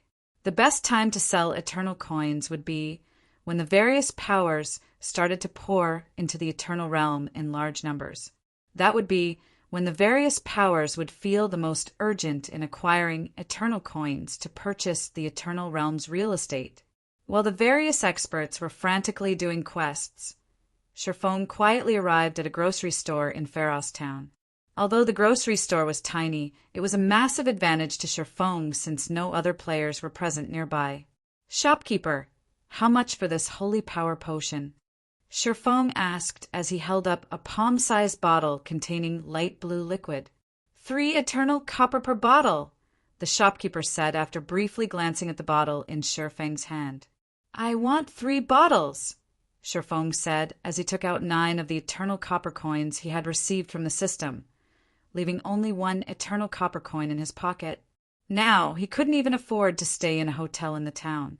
Unlike the other realms in the greater god's domain, the Eternal Realm didn't just have mana filling its environment. On top of mana, the Eternal Realm's environment also housed a special kind of energy. Holy power. Not only did holy power fill the Eternal Realm, but it also caused significant transformations to the monsters living here. Because the Eternal Realm's monsters had not only mana, but also holy power to strengthen them, they were more difficult to deal with than monsters found outside the Eternal Realm. Because of this, pure physical attacks and attacks that relied on mana could do very little damage to the monsters in the Eternal Realm. Even against monsters of the same level and tier, players would be fortunate if they could do 1/10 of the damage they could normally do. Meanwhile, the players during Sherfang's previous life referred to this phenomenon as holy power protection. Because of the presence of holy power protection, even fighting against monsters that were 1 tier lower became a challenge for players, let alone fighting monsters of the same tier. Moreover, as Tier 4 players couldn't fly in the Eternal Realm, a basic action that should normally be easy to execute for Tier 4 players, traveling across long distances, also became a problem. As a result, players would typically need to form teams to complete quests. If players choose to tackle quests alone, they might not even complete 1 quest in 1 day. However, it didn't take long for the players back then to discover an item known as the Holy Power Potion. When consumed, the Holy Power Potion could strengthen players with holy power for 1 hour, thus allowing them to ignore a significant portion of a monster's holy power protection. Although the Holy Power Potion's cost of 3 eternal copper per bottle was a steep price to pay for early pioneers, it was a miracle tool that could greatly speed up the killing of monsters. After securing the Holy Power Potions, Sherfong quickly left the town and ran for 3 hours straight to reach the Grey Shadow Hills, a level 145 map. Getting to this place truly is a challenge, Sherfong thought, breathing a deep sigh as he looked at the Grey Shadow Hills ahead of him. Because Sherfong was only level 135, monsters had chased him throughout nearly the entire journey here. Currently, because of the presence of holy power protection, the entirety of the Grey Shadow Hills was essentially off-limits to level 140 players. After all, monsters would gain a significant amount of HP for each level after level 100. If players were only looking to earn money and reputation, killing monsters with lower HP would be much more efficient. However, Sherfong didn't only come to the Grey Shadow Hills because there was less competition here. Instead, a larger part of the reason was to kill the Grey Shadow Hills regional boss. This was also one of the quickest methods of earning currency and reputation during the early days of the Eternal Realm. If you find any errors, broken links, non-standard content, etc., please let us know so we can fix it as soon as possible. Chapter 3363. Chapter 437, Pioneering. Chapter 3363. Chapter 437. Pioneering. Chapter 437. Pioneering the Grey Shadow Hills appeared to be covered in a huge shadow. However, this shadow didn't only affect players' visibility, but also the rest of their 5 senses. Moreover, the woodland covered by the shadow seemed to be alive and constantly changing. Even with the help of the system map, players would easily lose their way if they weren't careful. To make matters worse, upon entering the woodland, players would have a much more challenging time detecting monsters due to the presence of life everywhere. In this situation, players could only rely on their eyes to determine the location and actions of monsters. Even seasoned experts would attract many monsters if they weren't careful. Fortunately, Feng had already reached the 5th floor standard. Players who had reached the extrasensory realm could predict and avoid all kinds of dangers, even with their 5 senses inhibited. So long as Feng didn't rush his advance, he'd have no trouble avoiding the level 145+ monsters that roamed the forest. Although there are fewer monsters here, the feeling of danger I get has increased. The regional boss's sphere of activity should be close, Feng judged as he looked at a bushy hilltop not far away. Although he couldn't see what was at the hilltop, his brain warned him of great danger. So he began carefully trekking over to that area. Meanwhile, the closer Feng got to the hilltop, the clearer the sense of danger became. Yet, even when he got close enough to get a clear look at the entire hilltop, all he saw was an empty clearing with no monsters whatsoever. When Feng got within 100 yards of the hilltop clearing, though, the shadows from the surrounding forest converged in the middle of the clearing and transformed into a 30-meter-tall, 9-headed hound.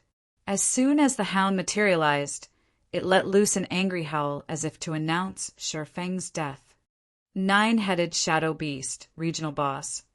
Ferocious beast, superior mythic, level 147, HP 40 billion. A ferocious beast? Feng was a little astonished when he saw the shadow beast stats. No wonder I felt such great danger. Sure enough, pioneering the eternal realm won't be an easy task. Ferocious beasts had varying bloodlines and life ratings. The weakest among ferocious beasts were comparable to angels, while the strongest ones could stand shoulder to shoulder with dragons. Although the 9-headed shadow beast didn't have a noble bloodline, it was still at the standard of ordinary Valkyries. After factoring in the effects of holy power protection, even a team composed of 20 Tier 4 experts would have to flee if they encountered it. This was because the shadow beast's 40 billion HP simply wasn't a hurdle players could overcome with technique alone. Even if a 20-man team of experts could overwhelm the shadow beast in terms of techniques, they'd die from exhaustion long before they would be anywhere close to killing the shadow beast. Fortunately, the Grey Shadow Hills regional boss, being a ferocious beast, was still within Feng's expectations. Immediately, Feng took out the ancient oath and summoned the mutated frost flame phantom dragon. At this time, the phantom dragon had become much smaller than when Feng summoned it in the world passage, its body length only measuring about 30 meters. Its level had also fallen to level 135, just like Feng. However, the intensity of the aura it exuded was not at all inferior to the shadow beast. Mutated frost flame phantom dragon, legendary flying mount, Tier 4, level 135, HP 5 billion. As if stimulated by the mutated frost flame phantom dragon's presence, the 9-headed shadow beast lunged at the phantom dragon without any forewarning. However, the phantom dragon was extremely quick in both reaction and speed.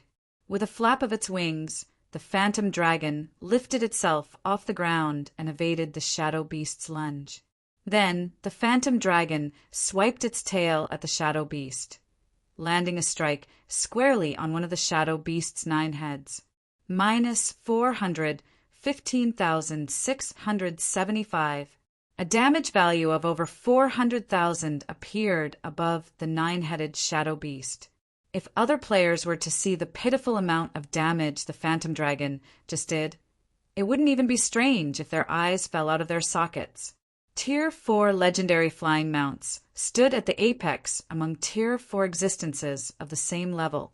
An attack from such a mount could deal damage in the millions, even to a Tier 5 legendary monster. Yet, the mutated Frostflame Phantom Dragon's attack failed to even cause 1 million points of damage to the 9-headed Shadow Beast, a mere superior mythic monster. Going by the Shadow Beast's HP, the Phantom Dragon would need close to 100,000 attacks to kill the Shadow Beast. Moreover, that was before factoring in the Shadow Beast's combat recovery. After taking into account the Shadow Beast's ability to recover 2% of its HP every 5 seconds, the Shadow Beast was no different than an immortal existence to the Phantom Dragon. Sure enough, even physical attacks nearing the Tier 5 standard can hardly damage a superior mythic here. Sure Feng wasn't all too surprised when he saw the negligible decrease in the nine-headed shadow beast's HP. Immediately, he took out a bottle of holy power potion and drank it. Then he brandished the winter of eternal night and shadow incinerator against the shadow beast. Going by his previous life's memories and many experiences of exploring the eternal realm, Sure Feng knew that players could only pose a threat to monsters of the same tier when they had the holy power potion's assistance. Of course, the holy power potion wasn't a miracle drug that could solve all problems. So, while it could let players fight against the eternal realm's monsters on an even playing field, players still couldn't solo monsters of the same tier under normal circumstances. However, Sure Feng's basic attributes were already at the Tier 5 standard, so he should be able to solo monsters of the same tier. 21, 348, 574, 113, 246, for 65. It's doable. Sure Feng was delighted by the damage he caused. Even without the assistance of any skills, spells, or stamina-exhausting combat techniques, the Winter of Eternal Night managed to cause over 20 million damage with a normal attack, while the Shadow Incinerator managed to cause over 100 million damage. Though in the Shadow Incinerator's case, its damage was amplified by 500% because it landed a critical hit. Even so, with some luck, it shouldn't be difficult for Sure Feng to achieve a DPS of 160 million. Sure Feng's only concern now was whether 3 bottles of Holy Power Potion would be enough for him to take down the nine-headed Shadow Beast. However, Sure Feng didn't have time to ponder that question. With the mutated Frost Flame Phantom Dragon distracting the nine-headed Shadow Beast, Sure Feng began landing a continuous stream of attacks on the Realm Lord. Occasionally, he would also use some skills and combat techniques to amplify his damage output. Even after the nine-headed Shadow Beast entered a berserk state, its situation did not change. Sure Feng continued relying on the Phantom Dragon's massive body to evade the Shadow Beast's attacks, while sneaking in his own attacks in return. Eventually, when less than 5 minutes were left on the third Holy Power Potion's duration, the nine-headed Shadow Beast reluctantly fell under Sure Feng's swords. Meanwhile, the death of the Shadow Beast awarded Sure Feng with an astronomical amount of EXP. Even while under the effects of the God of Time's curse, he still managed to level up from 135 to 137. At the same time, the sound of a system notification entered his ears. System, congratulations. You have slain the regional boss, nine-headed Shadow Beast. Level difference of 10. EXP obtained increased by 1000%. System, congratulations. You have secured the regional boss, nine-headed Shadow Beast's first kill. Pharos Town reputation points, plus 20. 100 points to become a noble of the town, and level will be increased by 1. When the notifications ended, the nine-headed Shadow Beast dropped a tattered recipe, a milky white crystal, and a small silver box full of coins. If you find any errors, broken links, non-standard content, etc., please let us know so we can fix it as soon as possible. Chapter 3364. Chapter 438. Holy Aura. Chapter 3364. Chapter 438. Holy Aura. Chapter 438. Holy Aura. TL Notes. Changing the Holy Power Potion in chapters 436 and 437 to Holy Power Bottle because Holy Power Potion represents something else in this chapter. The Eternal Realm's loot is as cheap as always. Sure Feng sighed, feeling exasperated when he saw that the nine-headed Shadow Beast had only dropped 3 items. It was true that the Eternal Realm was rich in resources. However, this wealth mainly pointed to the resources under the possession of the Eternal Realm's kingdoms and empires. When it came to the Eternal Realm's monsters, they were even more impoverished than monsters found in other realms. The only salvation was that the little loot the Eternal Realm's monsters dropped would typically be very high quality. The coin chests dropped by monsters, for example, possessed incredible value. The contents of a coin chest changed depending on its color. The chest would be filled with eternal bronze coins if it were bronze-colored, eternal bronze and silver coins if it were silver-colored, and eternal silver and gold coins if it were gold-colored. Typically, though, monsters would only drop bronze and silver coin chests. After collecting the 3 items the Shadow Beast dropped, Sherfong began inspecting them. Basic Holy Power Potion recipe can be learned by master alchemists to produce the Basic Holy Power Potion. The Basic Holy Power Potion can strengthen users with holy power for up to 10 minutes. Cool down, 2 minutes. Holy Power Crystal, legendary material, contains incredibly dense holy power. When Sherfong opened the silver coin chest, he found 73 eternal silver coins and 25 eternal bronze coins. This would be a significant harvest, even for the average 20-man Tier 4 team operating in the Eternal Realm. How lucky am I? I only killed 1 regional boss, yet I already got the basic Holy Power Potion recipe. When Sherfong looked at the tattered alchemy recipe in his hand, he instantly regained some energy. Due to the abundance of holy power in the Eternal Realm, monsters had received a considerable improvement in their toughness. Yet, players could not receive the same help from holy power as monsters. On the contrary, holy power would cause players physical and mental discomfort. Meanwhile, the basic Holy Power Potion was an item that could help players mitigate the negative effects of holy power. It was similar to the Holy Power Bottle, but stronger. During the Eternal Realm's early exploration stage, the basic Holy Power Potion was one of the key potions needed for exploration, as it could let players exhibit their full combat power during crucial moments. The problem was that players needed to craft the basic Holy Power Potion themselves, and a recipe for the potion was only dropped by regional bosses at a very low chance. Depending on one's luck, one could kill 100 regional bosses without even getting a copy of the recipe. Due to this, recipes for the basic Holy Power Potion could usually sell for more than 10 eternal gold coins during the early exploration stage. With that kind of money, one could already purchase 2 or 3 plots of prime real estate in a town. If the conglomerates of Sherfang's previous life were to learn that he had obtained the recipe after killing just 1 regional boss, they would definitely curse at him. As for the Holy Power Crystal, it was also a highly valuable item as it could be used as a power source.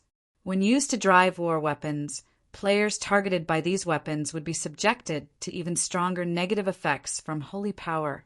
I won't have to continue hunting after getting such a good harvest, Sherfong thought. He was very satisfied with the 9-headed Shadow Beast's loot. So, after putting the loot away, he promptly began making his way back to Pharos Town. Level 140 map. Flameheart Canyon. After Sherfong exited the Grey Shadow Hills and entered the Flameheart Canyon, he could see many player parties killing the flame spiders in the magma-filled canyon for quests. At first glance, these parties seemed to have no trouble tackling the level 140 Grand Lord-ranked flame spiders. Even when the flame spiders outnumbered the player parties by 3-1, the monsters could not land any solid hits on the players they fought. However, upon closer inspection, one would find that these player parties were having great difficulty killing the flame spiders. This was because even their Tier 4 skills and spells could only cause around 1 million damage to the flame spiders, while the normal attacks of a level 140 Berserker could only cause around 400,000 damage. These attacks could barely dent the flame spider's 300 million HP. Even when an entire player party focused all of its attacks on a single flame spider, it would still take the party a long time to kill one. None of these player parties paid much attention to Sherfong when they saw him running past them. They merely regarded him as another fool who thought he could complete quest solo and was now retreating after realizing his folly. When Sherfong was about 2,000 yards away from the Flameheart Canyon's exit, the cliffs on both sides of the canyon suddenly shook, causing gravel to fall off continuously. The ensuing booming sounds were so intense that they echoed thousands of yards away. A team battle? Feng was a little surprised when he saw over 100 figures engaged in battle in the distance. The Eternal Realm had only emerged recently. Unless there was an unresolvable grudge involved, players logically wouldn't choose to engage in PvP out in the fields. After all, time during the early exploration stage was incredibly valuable. It would be foolish to risk one's life and time to fight other players during this period. As Feng got closer to the canyon's exit, he started to get a clear look at the clashing figures. The players involved in the fight were split into two groups of different sizes. The smaller group consisted of players with elf-like appearances. These elf-like players were dressed in shorts and tools, and their bodies were covered in glowing rune-like markings. The bigger group consisted of human players. They were clad in the equipment of their respective classes, and they desperately guarded a caravan against the elf-like players. At first glance, one would think that the human players guarding the caravan would be the superior force of the two groups, since they had a numerical advantage and were clad in proper equipment. Not to mention, the elf-like players didn't even wield any weapons when they fought. Yet, despite having less than 50 combatants on their side, the elf-like players were overwhelming the 100-plus human players guarding the caravan. It should be known that the players guarding the caravan were by no means weak. Even the weakest among them was a fourth-floor expert clad in multiple fragmented legendary items. Why are they here? Upon closer observation, Feng noticed 3 familiar faces among the players guarding the caravan, and he couldn't help but be surprised by this discovery. The 3 players in question were all women, and they were White Owl, Thousand Scars, and Death Omen. All 3 were members of the Paimon conglomerate. White Owl, in particular, was one of the Paimon conglomerate's 10 great paragons, and someone Feng had previously fought in the World Passage. Currently, White Owl had already reached level 140, Tier 5, and she was holding back 3 elf-like players by herself. Before Feng could wrap his head around this situation, he saw a male elf sending White Owl flying over a dozen yards away with a punch, the elven man's fist looking like it was wrapped in some sort of energy. Meanwhile, after stabilizing her body, White Owl couldn't help but look at the elven man, who was only at level 142, Tier 4, in shock. It was especially so when she felt the vibrations still coming from her starlight greatsword. Holy aura? A look of confusion appeared in Feng's eyes as he looked at the Tier 4 elven man. Holy aura could be considered a method of using holy power to greatly strengthen one's offensive and defensive capabilities. Only, there shouldn't be any human players capable of using holy aura. According to Feng's knowledge, only one race could use holy aura. The holy race. I commend you for forcing me to go all out. However, you heretics shouldn't think of spreading any information you've seen here, the Tier 4 elven man said as he looked at White Owl.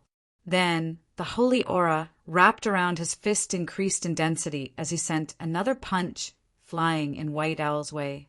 If you find any errors, broken links, non-standard content, etc., please let us know so we can fix it as soon as possible.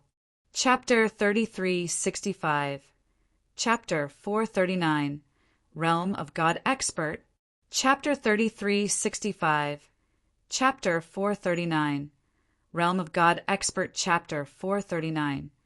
Realm of God Expert. White Owl did not panic when facing the elven man's punch. On the contrary, she smiled. Immediately afterward, White Owl gripped her starlight greatsword and executed an angled sweep, unleashing a sword light that overturned the land as it headed for the elven man's fist. Absolute technique. Heavens collapse. Boom. When sword light and fist collided, a storm that engulfed a radius of over 100 yards instantly ensued.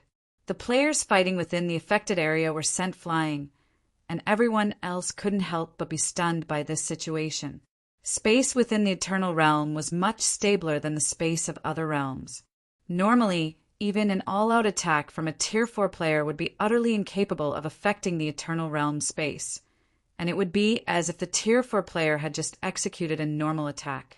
and even for attacks that had reached the Tier 5 standard, they could only have limited influence over their surrounding space. Yet the energy storm White Owl and the Elven Man had created through their clash had affected a radius of over 100 yards. The raw power of these two players' attacks was simply terrifying.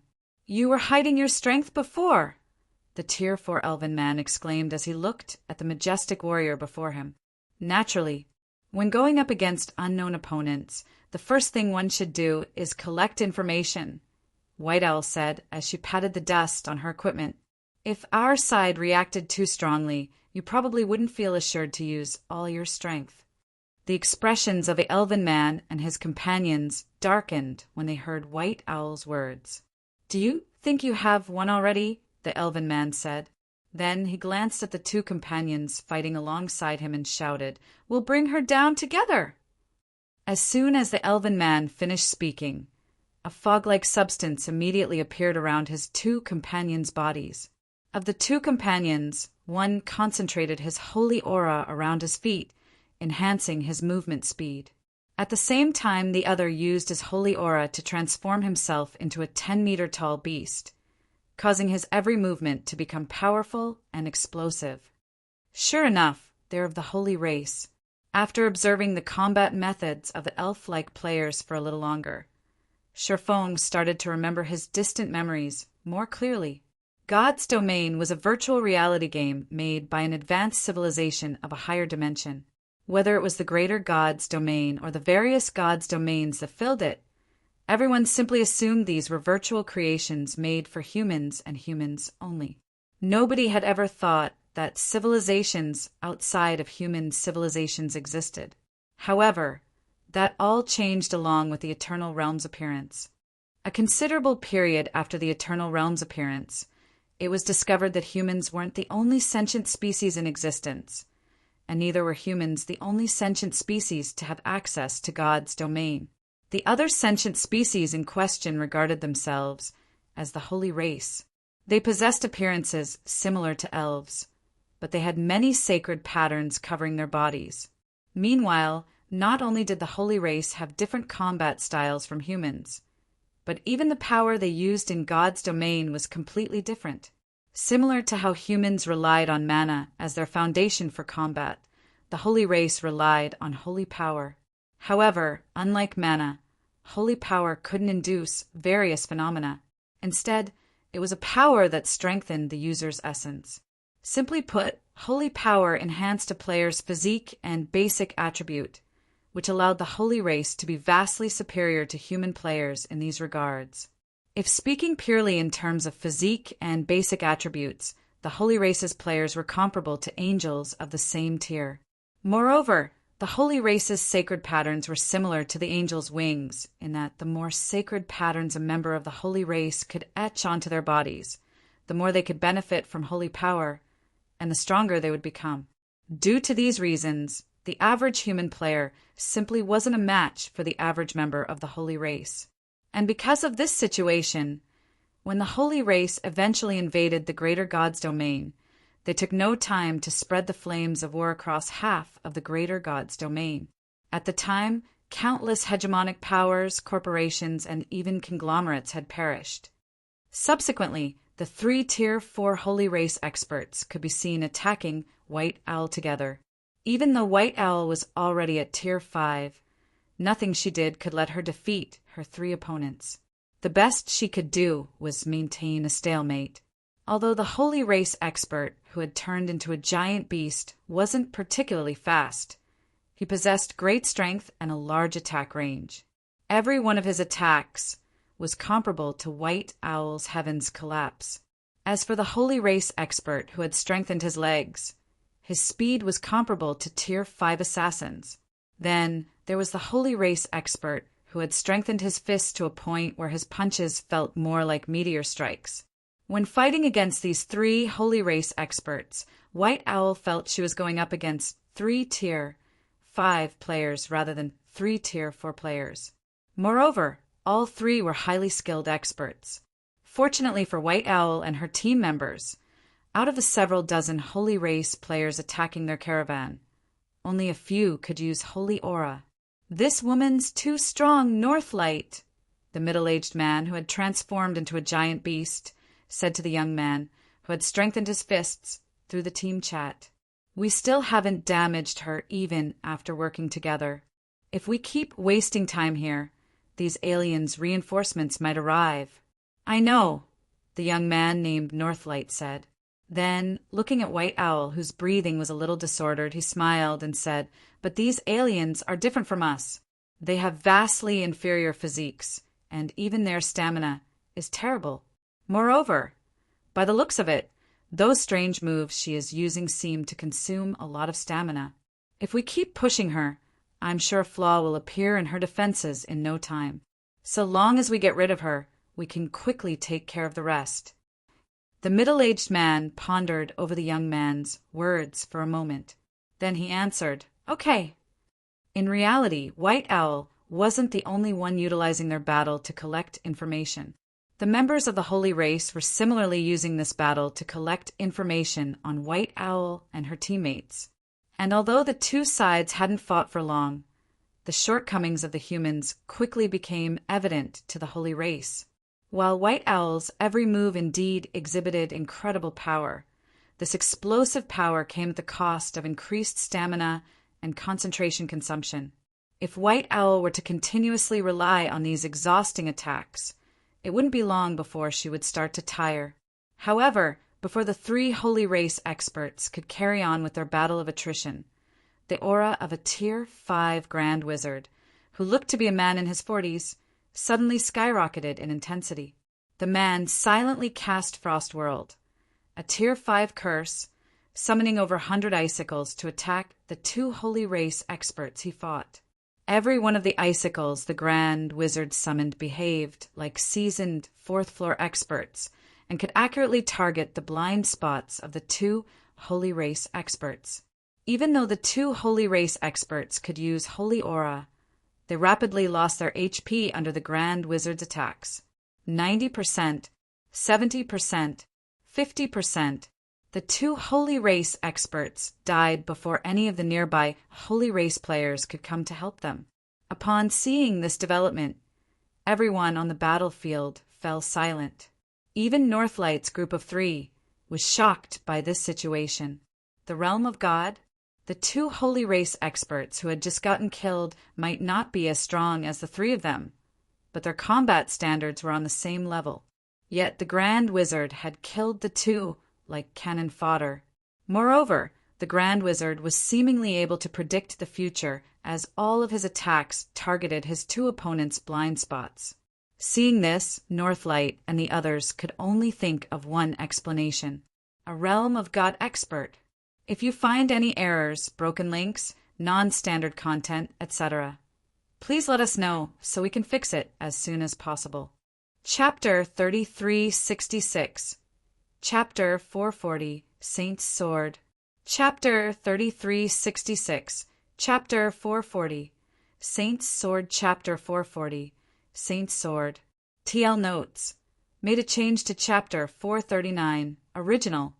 This woman's too strong, Northlight, the middle-aged man who had transformed into a giant beast said to the young man who had strengthened his fists through the team chat.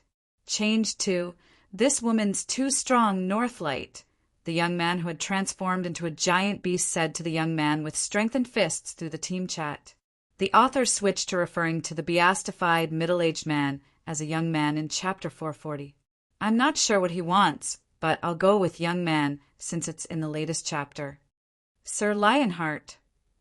When White Owl turned to look at the Tier 5 Grand Wizard, who had just killed two of the Holy Race's experts, a hint of reverence appeared in her eyes. Unrestrained Lionheart. This was a name known by all in the greater God's domain. It was the name of an expert who had entered the Luminous Glory list's top 110 years ago and was now serving as a vice commander of the Red Dragon Nation's main force. As for the Red Dragon Nation, it was a pseudo-apex power whose existence eclipsed even the Paimon conglomerate.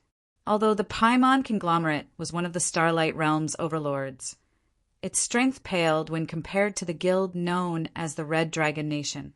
White Owl might seem like the leader of the caravan escort this time, but in reality, unrestrained Lionheart was the escort's leader. However, truth be told, White Owl never thought unrestrained Lionheart would reveal his strength so soon. She originally thought he would rather collect more information on the holy race than save the escort team from annihilation. After all, information on the holy race was much more valuable than a mere 100-man team.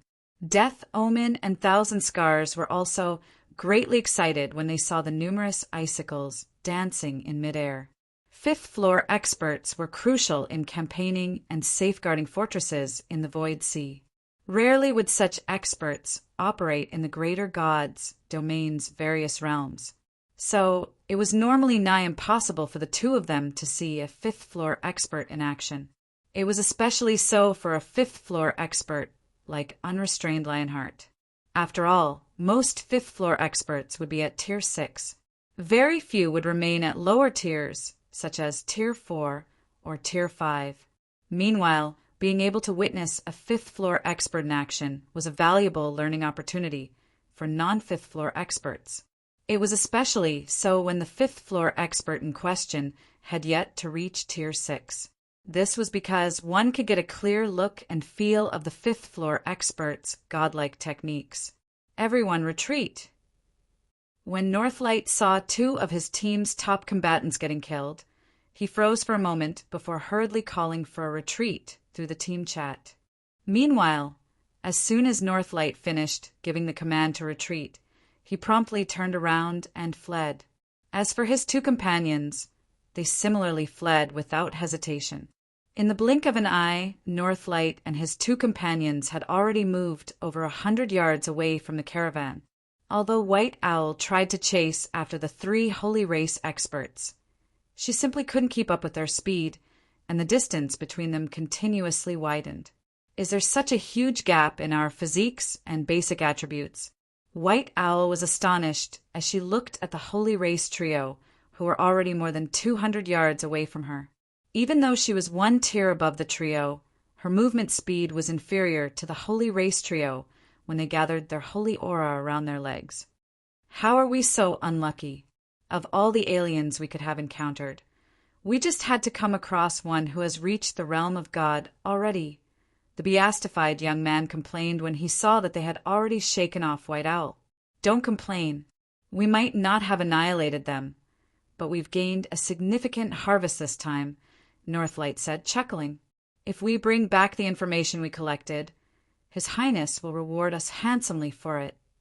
Hearing Northlight's words, the young man of the trio, who was the fastest of the trio, nodded excitedly and said, "With this information, His Highness will be able to conquer this new land and make it into the Holy Race's territory in no time." While the trio was conversing and advancing through the Flameheart Canyon, they suddenly spotted someone standing in the path ahead of them. At this time, Sherfong stood in the middle of the canyon with his eyes narrowed and the winter of eternal night unsheathed. He had long expected the Holy Race's players to flee into the Flameheart Canyon, so he had chosen to wait for them here ahead of time. A mere level 137 trash dares stand in our way. When the beastified youth saw Sherfong intending to stand in their way, he bellowed, "You must be tired of living! Why waste words with him? Let's just get rid of him and be on our way. If we let that realm of God expert catch up to us, none of us will be leaving here alive," the young man who had focused all of his holy aura into his legs said with disregard. Nodding in agreement, Northlight said, "Indeed. There's no point wasting time on trash. We'll leave him to you, Forest Ape." "Leave it to me," Forest Ape, the youth who had focused all of his holy aura into his legs, said with a nonchalant smile. Then he further accelerated his advance. In the blink of an eye, Forest Ape had moved several dozen yards away from Northlight and the beastified youth. Then, in only 2 seconds, he had shortened the distance between himself and Sherfong from 500 yards to 100 yards. When White Owl and the others saw this scene from a distance, they couldn't help but be astonished. His speed just now still wasn't his all? When White Owl saw the many afterimages Forest Ape left behind in his trail, It quickly became obvious to her that Forest Ape hadn't been going all out when fighting against her. At this time, Forest Ape's movement speed was at least 30% faster than when he fought her. Different from White Owl, Thousand Scar's attention wasn't on Forest Ape, but on the male swordsman standing in the middle of the canyon. In a confused tone, she muttered, "Why does that swordsman look somewhat familiar?" Black Flame. Death Omen's eyes widened in shock as she looked at the swordsman standing in the Holy Race Trio's way. Although Sherfong wore a cloak that covered parts of his face, Death Omen had a master identification skill. So, she could see some of Sherfang's personal information. Black Flame. When White Owl heard the name Death Omen called out, her initial reaction was to feel surprised, which was followed by joy. Black Flame was an expert ranked among the Luminous Glory list. During the battle in the World Passage, even though he was only a Tier 4 player, he could already fight against Storm and Saint Arm, who were both Tier 5 players at the time. Although White Owl didn't know how Black Flame managed to appear in the Eternal Realm after disappearing from the World Passage, it shouldn't be difficult for him to hold back the Holy Race Trio. Meanwhile, so long as Black Flame could keep the Holy Race Trio pinned until unrestrained Lionheart arrived, the Holy Race Trio, who were the quickest to escape out of all the Holy Race players, would not be leaving with their lives.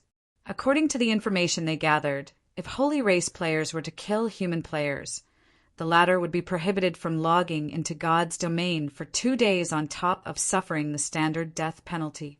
And although there was no way to verify it, the reverse should also be true. So, if they could eliminate all of the Holy Race players here, they could delay detailed information on the human race from falling into the Holy Race's hands for 2 more days. If they could accomplish this, it would significantly help their subsequent operations. While White Owl was feeling delighted, Forest Ape arrived within 20 yards of Sherfong. Die.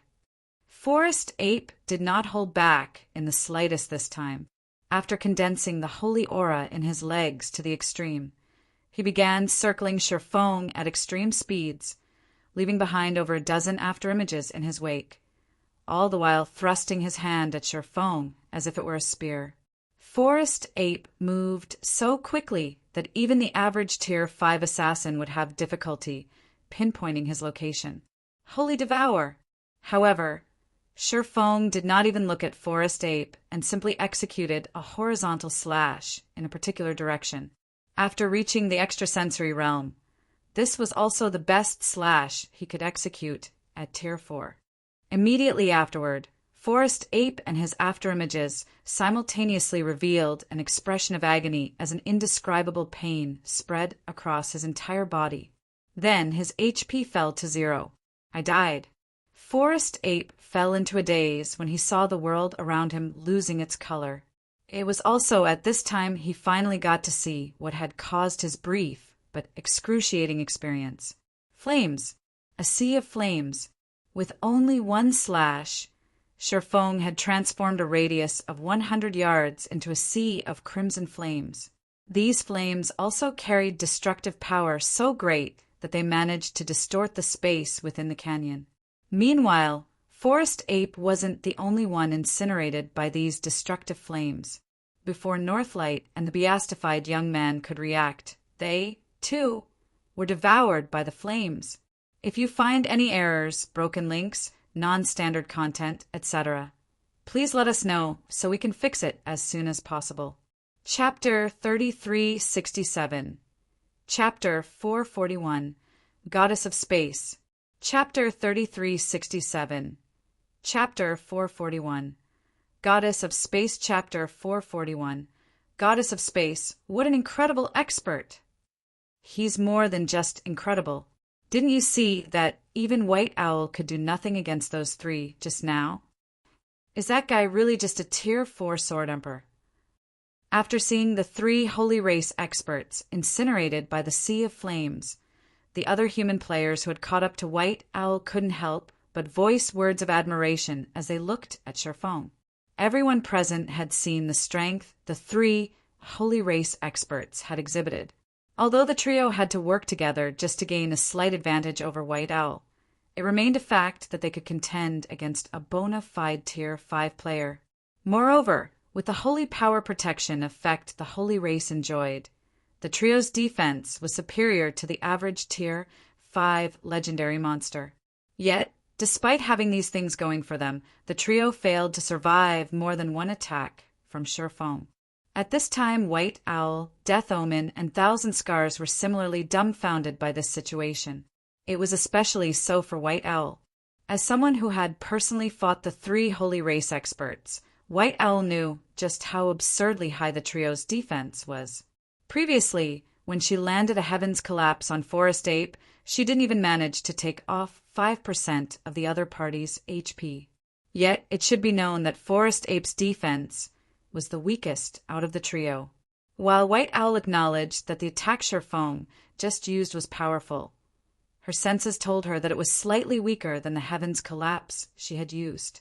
Yet this slightly weaker attack instantly killed the 3 Holy Race experts.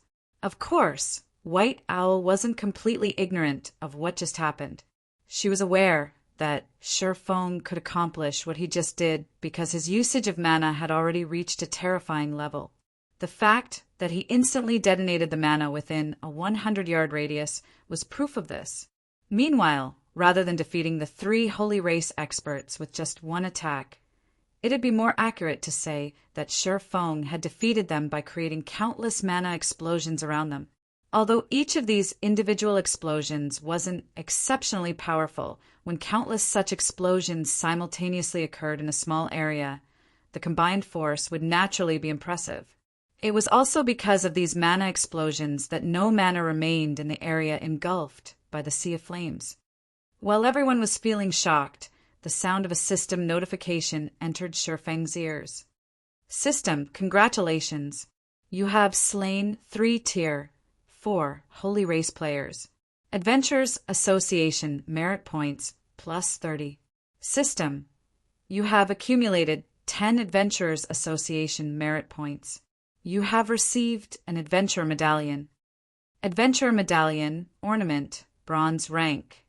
When wearing the Adventure Medallion, you may ask to exchange for treasures at any Adventurers Association. This thing will save me a lot of time, Sherfong thought, smiling as he looked at the medallion in his hand. Apart from trying to prevent the Holy Race from obtaining detailed information on the human race too soon, another reason Sherfong came to intercept Northlight's group's retreat was so that he could acquire an Adventurer Medallion. In God's domain, so long as players killed alien players, they could earn merit points from the Adventurers Association. Upon accumulating 10 merit points, players would receive an Adventurer Medallion and become qualified to exchange for items in the Adventurers Association's treasury. Meanwhile, the more merit points players accumulated, the higher the rank their Adventurer Medallion would become, and the more functions the medallion would have. The quality of the items players could exchange from the Adventurers Association's treasury would also become better. However, leveling up the Adventurer Medallion wasn't an easy task. Players might only need 10 merit points to receive the Bronze Adventurer Medallion, but they'd need to accumulate 1,000 points to upgrade it to the Mysterious Iron rank, 10,000 points to the Secret Silver rank, 100,000 points to the Fine Gold rank, 1 million points to the Dark Gold rank, 10 million points to the Epic rank, 100 million points to the Fragmented Legendary rank, and 1 billion points to the Legendary rank. According to rumors, once players successfully upgrade their Adventure Medallion to the Legendary rank, they'd be qualified to exchange a Fragmented Divine weapon from the Adventurers Association's main branch. Because of this rumor, countless players were tempted to kill the Holy Race's players. Sherfong dared not have any thoughts on getting a legendary Adventure Medallion. He was already satisfied with having just a bronze medallion. During the Eternal Realms exploration stage, a bronze medallion could let players avoid many detours. After putting the Adventure Medallion away, Sherfong approached the 3 corpses before him and collected the items they dropped. Apart from equipment meant for the Holy Race, Sherfong found a petrified tree branch. The equipment these 3 dropped is good. It's a pity they can't be used by humans, Shifeng thought as he put the 3 pieces of equipment he collected into his bag. The 3 pieces of equipment Northlights Group dropped were all at the fragmented legendary rank. Normally, obtaining 3 pieces of fragmented legendary equipment in less than a minute should be cause for celebration. However, as the holy race's weapons and equipment were filled with rich holy power, humans could not use them, so they did not have any value whatsoever to humans. Just when Shifeng was getting ready to leave the Flameheart Canyon, a young man from the caravan approached him. This young man was none other than Unrestrained Lionheart, the de facto leader of the caravan escort. "Thank you for your assistance, Mr. Black Flame," Unrestrained Lionheart said, starting the conversation with words of gratitude. "We would have lost a lot of opportunities if these people managed to escape." "It's nothing," Shifeng said, responding to Unrestrained Lionheart's initiative with a smile. "Even if I didn't decide to help, you could have easily taken care of the situation, Mr. Lionheart." Unrestrained Lionheart was very well known during the war with the holy race in Shifeng's previous life. The man had single-handedly defended an entire world from the holy race. Afterward, he even fought solo against 3 ancient saints, existences that rivaled the greater gods' domain's ancient gods. Unfortunately, although Unrestrained Lionheart managed to cause the permanent downfall of 2 of the ancient saints and scare off the 3rd one, he also permanently lost the qualifications to log into God's domain after that fight. Though Unrestrained Lionheart wasn't the only Tier 6 expert to have met with a permanent fall during the war with the holy race. Tens of thousands of other Tier 6 experts had met with a similar fate. "You jest, Mr. Blackflame. I don't have that kind of ability," Unrestrained Lionheart said, shaking his head. Then, after a slight pause, he asked in a hopeful tone, "I would like to make a request of you, Mr. Blackflame. The caravan I am escorting is headed to Pharos Town, mainly to recruit qualified experts to explore an ancient god's ruins that we and the holy race coincidentally found." An ancient god's ruins? Would such a discovery necessitate such a large mobilization from you? Shifeng asked, a puzzled look appearing on his face. Ruins left behind by an ancient god might be incredibly rare in the greater god's domain, but for a pseudo-apex power like the Red Dragon Nation, the guild had already explored over a dozen such ruins. No matter how Shifeng looked at it, it didn't make sense for the Red Dragon Nation to react so desperately to an ancient god's ruins, so much so that it would be willing to visit different towns to recruit the help of other experts. In response to Shifeng's question, Unrestrained Lionheart shook his head and said, "If these ruins belonged to the average ancient god, we naturally wouldn't need to go to such lengths to compete over it. However, our investigation showed that these ruins might belong to someone special." "Someone special? Who?" Shifeng grew even more curious. "According to our investigation," carefully, Unrestrained Lionheart said, "the ruins might have been left behind by the goddess of space." "The goddess of space?" Shifeng was startled. The goddess of space might not be a primordial god, but she was an ancient god who surpassed many primordial gods. Whether it was his homeworld's 7 treasures or the greater god's domain's 7 luminaries codex, these powerful items were all closely related to the goddess of space. However, according to Shifeng's memories, the goddess of space's ruins should have only been discovered in the Eternal Realm over a year after the realm had emerged. It was also the only known relic left behind by the goddess of space, the courtyard of space. If you find any errors, broken links, non-standard content, etc., please let us know so we can fix it as soon as possible.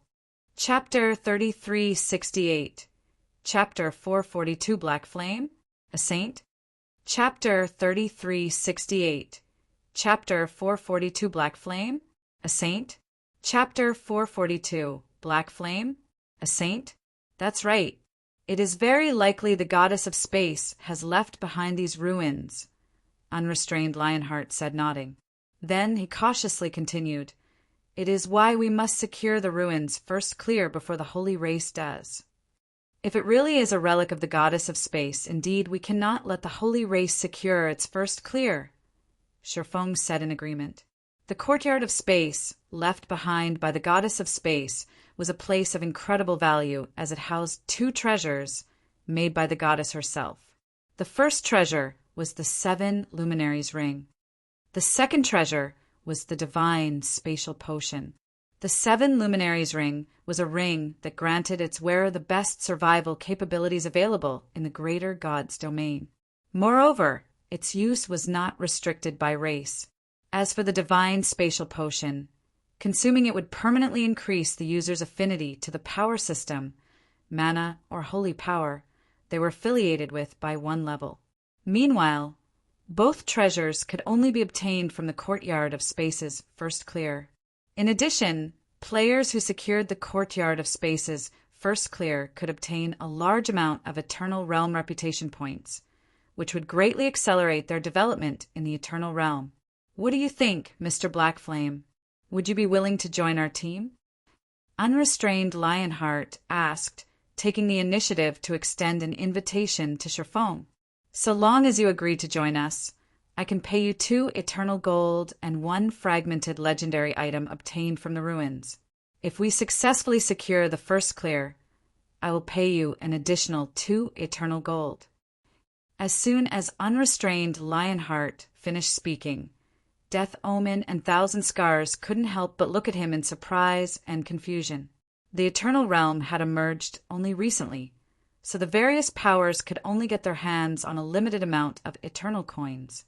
For the most part, the various powers had to rely on their members to earn Eternal coins. Currently, the average tier 4 titled expert in the Eternal Realm probably didn't even have 1 Eternal silver coin in their pockets. So, even 1 Eternal gold coin was an unimaginable fortune. It should be known that Unrestrained Lionheart had only promised 2 Eternal gold coins to the Tier 5 experts he had recruited thus far. Moreover, this amount would only be paid if they successfully secured the first clear. Yet, Unrestrained Lionheart had promised Shifeng, a Tier 4 player, a total of 4 Eternal gold coins and 1 fragmented legendary item from the ruins. This was an unbelievable offer, even if Shifeng was a luminous glory expert. That's not a bad price, Shifeng said after pondering for a moment. But if you want me to join, you'll have to promise me 2 conditions. Unrestrained Lionheart was not surprised by Shifeng's words.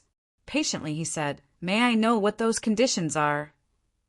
Nodding, Shifeng said, "Firstly, I want command over the team.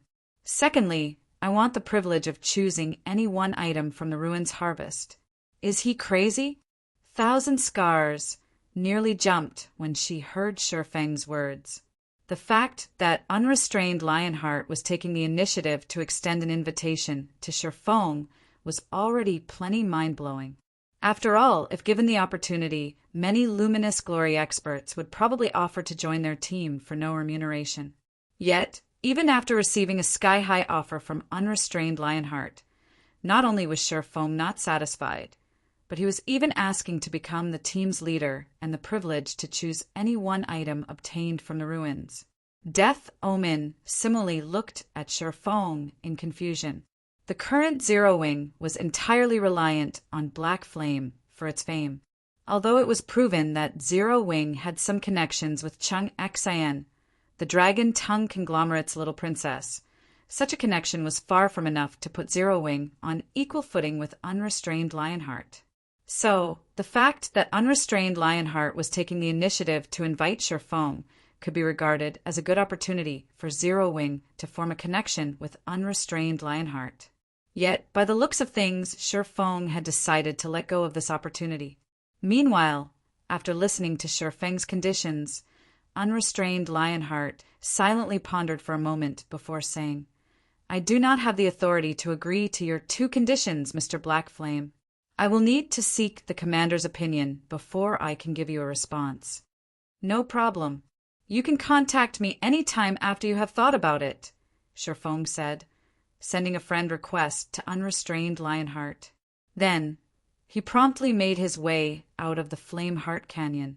After Shifeng left, White Owl walked up to unrestrained Lionheart and said, "Mr. Lionheart, I don't think the commander will entertain Black Flame's conditions for even a second. We might even get reprimanded for bringing them up." Sure Fang's combat standard might have reached the 5th floor standard, but he was nothing more than a bottom-ranked luminous glory expert. Such strength was nowhere near enough to attract their commander's attention, let alone convince their commander to give him the command of the team. "That might not be the case," unrestrained Lionheart said, smiling. "It might not." White Owl looked at unrestrained Lionheart in confusion. Looking at White Owl, unrestrained Lionheart suddenly remembered something and patiently explained, "You might not know this since you weren't in the Holy World previously, but some time ago Black Flame defeated Hidden Wind, who is 42nd on the Luminous Glory list. Because of this, many people suspect that Black Flame might have already reached the realm of saints.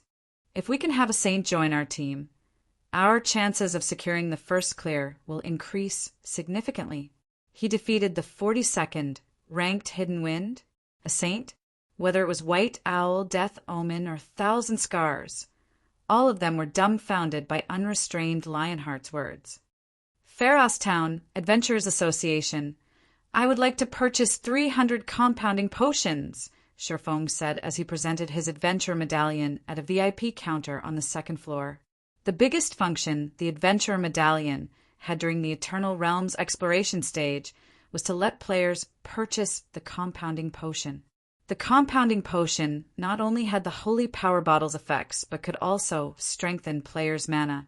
Moreover, it had a long duration of 12 hours and a low price of 10 eternal copper.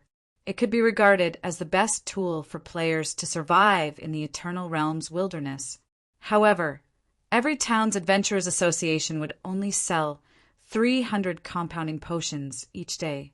Once the Holy Race started to make their existence known in the Eternal Realm, there wouldn't be enough compounding potions to go around, and players could make a fortune just by reselling these potions. "Okay, that will be 30 eternal silver," the beautiful receptionist behind the counter replied. Immediately, Sherfong paid the 30 eternal silver, put the 300 compounding potions into his bag space, and ran for the Alchemy Association. "Alchemy Association, how may I help you, sir?" the female elf standing behind the commission counter asked as she looked at Sherfong with a smile. "Please help me start a material collection commission for earthen magic flowers. I am paying 1 eternal copper for every 10 earthen magic flowers," Sherfong stated. Although the holy world evolving into the Eternal Realm had caused him to lose the opportunity to earn God crystal fragments, the appearance of the Holy Race had given him another opportunity to make a fortune. Apart from handling commissions from NPCs, the various associations in the Greater Gods domain also handled commissions from players. Only, commissions made by players would not offer any EXP or reputation points on completion. "How long would you like to keep your commission available?" the receptionist asked. "The handling fee the Alchemy Association charges is based on the commission's duration. Each day will cost 50 eternal copper, and you may only keep a commission active for up to 3 days." "Have it up for 2 days for the time being," Sherfong said as he took out the remaining 43 eternal silver coins in his bag. "Use the rest to buy earthen magic flowers." The earthen magic flower was a material unique to the Eternal Realm, and it could be used to make all sorts of mana recovery potions. However, as it was one of the more commonly available herbs that could be harvested out in the wilderness, it wasn't worth much. Currently, the market price for earthen magic flowers was only 1 eternal copper coin per 20. However, this would change once the Holy Race made its existence known. When players of the human race and the Holy Race fought, the penalty for death would be much more severe. For example, even after getting resurrected, human players killed by Holy Race players would continue to be tainted by holy power, and this holy power would cause their mana to grow incredibly unstable and prevent them from fighting normally. Meanwhile, if players wished to recover the stability of their mana, they could either wait for a long time for their mana to recover naturally or use a mana stabilizer. Consuming a mana stabilizer made from earthen magic flowers could let players recover their mana's stability immediately. Because of this effect, mana stabilizers would quickly be in high demand once the holy race began aggressively clashing with humans. This, in turn, would increase the demand for earth and magic flowers. At that time, the price of earth and magic flowers would quickly skyrocket. Going by his memories, Sherfong recalled that earth and magic flowers had, at one point, sold for 2 eternal copper each. Even then, supply could never meet demand. As a result, alchemists who had stockpiled earth and magic flowers made a fortune during that period. Very well, your commission has already been issued. After the elven receptionist received all the necessary information, she added Sherfeng's commission to the Alchemy Association's commission board. Shortly after this commission appeared, an uproar occurred among the players in the Alchemy Association. If you find any errors, broken links, non-standard content, etc., please let us know so we can fix it as soon as possible. Chapter 443, Abnormal Upgrade. Chapter 443, Abnormal Upgrade. Pharos Town Alchemy Association. A continuous stream of players could be seen entering the Alchemy Association. As soon as these players entered the building, they would either wait in line before a counter to turn in or pick up quests. Very few would bother to approach the commission board. Among the few people loitering in front of the commission board, a slovenly man wearing a simple robe looked through the new commissions on the board. However, after looking through a few listings, the slovenly man couldn't help but sigh. Sure enough, all of these commissions are looking for Grandmaster potions or above. Cigarette Life had long gotten used to seeing only commissions for Grandmaster potions and above. Although alchemy associations did not exist during the Holy World era, players would often post alchemy commissions in Saint camps. It was just that the commission system back then wasn't as formal. Everyone simply wrote an advert stating their requests and published it on the notice board of the various Saint camps' central plazas. Back then, players would have to look for a commission that suited them to earn God crystal fragments. Now that the Holy World had evolved into the Eternal Realm, what Cigarette Life needed to do to earn money remained the same. It wasn't by engaging in combat. Instead, it was by practicing the art of alchemy that he wasn't particularly proficient in. Before entering the Holy World, Cigarette Life was one of the greater God's domain's rare titled experts. If put in the average hegemonic power, he could easily receive the position of commander of a trump card legion. However, after entering the Holy World, he became a mediocre existence. If it weren't for his not-so-good alchemy skills, he might not even be able to make a living in the Holy World. Unfortunately, his alchemy skills weren't enough for him to thrive in the Holy World. This was because any decent expert in the Holy World could make enough money that they didn't have to care about their finances. To protect their lives and complete commissions, these experts would typically purchase potions at the Grandmaster rank or above. Hence, demand for potions at the Master rank was pitifully low. Meanwhile, as someone who could only make Master potions, Cigarette Life could only make a living by selling niche Master potions. HM. A commission for earthen magic flowers? When Cigarette Life read an inconspicuous commission pasted at the corner of the commission board, he couldn't help but rub his eyes to check if he was hallucinating. As an alchemist, Cigarette Life had long looked into the various alchemy materials available in the Eternal Realm, so he knew it was widely available out in the wilderness. Players wouldn't even need to be an alchemist to be able to harvest earthen magic flowers. However, as it was an auxiliary material for many kinds of mana recovery potions, demand for earthen magic flowers had always been quite significant. So, even though the flowers were widely available, 20 earthen magic flowers could be exchanged for 1 eternal copper. Many teams would typically harvest some to turn in for money while hunting or doing quests. But now that someone was purchasing earthen magic flowers for 1 eternal copper per 10 flowers, simply harvesting earthen magic flowers had become much more lucrative than killing monsters and doing quests. It should be known that players could, at most, earn 30 to 40 eternal copper when doing quests for an entire day. However, if players spent an entire day harvesting only earth and magic flowers, it was possible to collect over 1,000 flowers. In other words, it was possible to earn 1 eternal silver a day, which was more than double what players could typically earn from doing quests. Immediately, Cigarette Life ran out of the Alchemy Association and began going around purchasing earth and magic flowers for 1 eternal copper per 20 flowers. What's wrong with that guy? Why is he buying so many earth and magic flowers? He's bought several hundred already. Even if he's buying it for his guild, there shouldn't be a need for this many earth and magic flowers. I know, right? Earth and magic flowers are merely a kind of auxiliary material. Not a lot is needed for potion making. Something is fishy with this guy. In less than an hour, some observant players started to notice the strangeness in Cigarette Life's behavior. Moreover, Cigarette Life wasn't the only player behaving this way. As time passed, more and more players also started to purchase earth and magic flowers in bulk, with some even buying the flowers for 1 eternal copper per 15 flowers. Eventually, some players turned their attention to the town's inconspicuous Alchemy Association. What? Someone's buying earth and magic flowers for 1 eternal copper per 10 flowers. Those bulk buyers must have made a killing. 10 earth and magic flowers for 1 eternal copper. I'm definitely draining all of the commissioner's capital. Damn it, this is discrimination. Why was this commission posted only at the Alchemy Association? Upon discovering the commission issued via the Alchemy Association, even players who weren't alchemists had started to group up to harvest earth and magic flowers.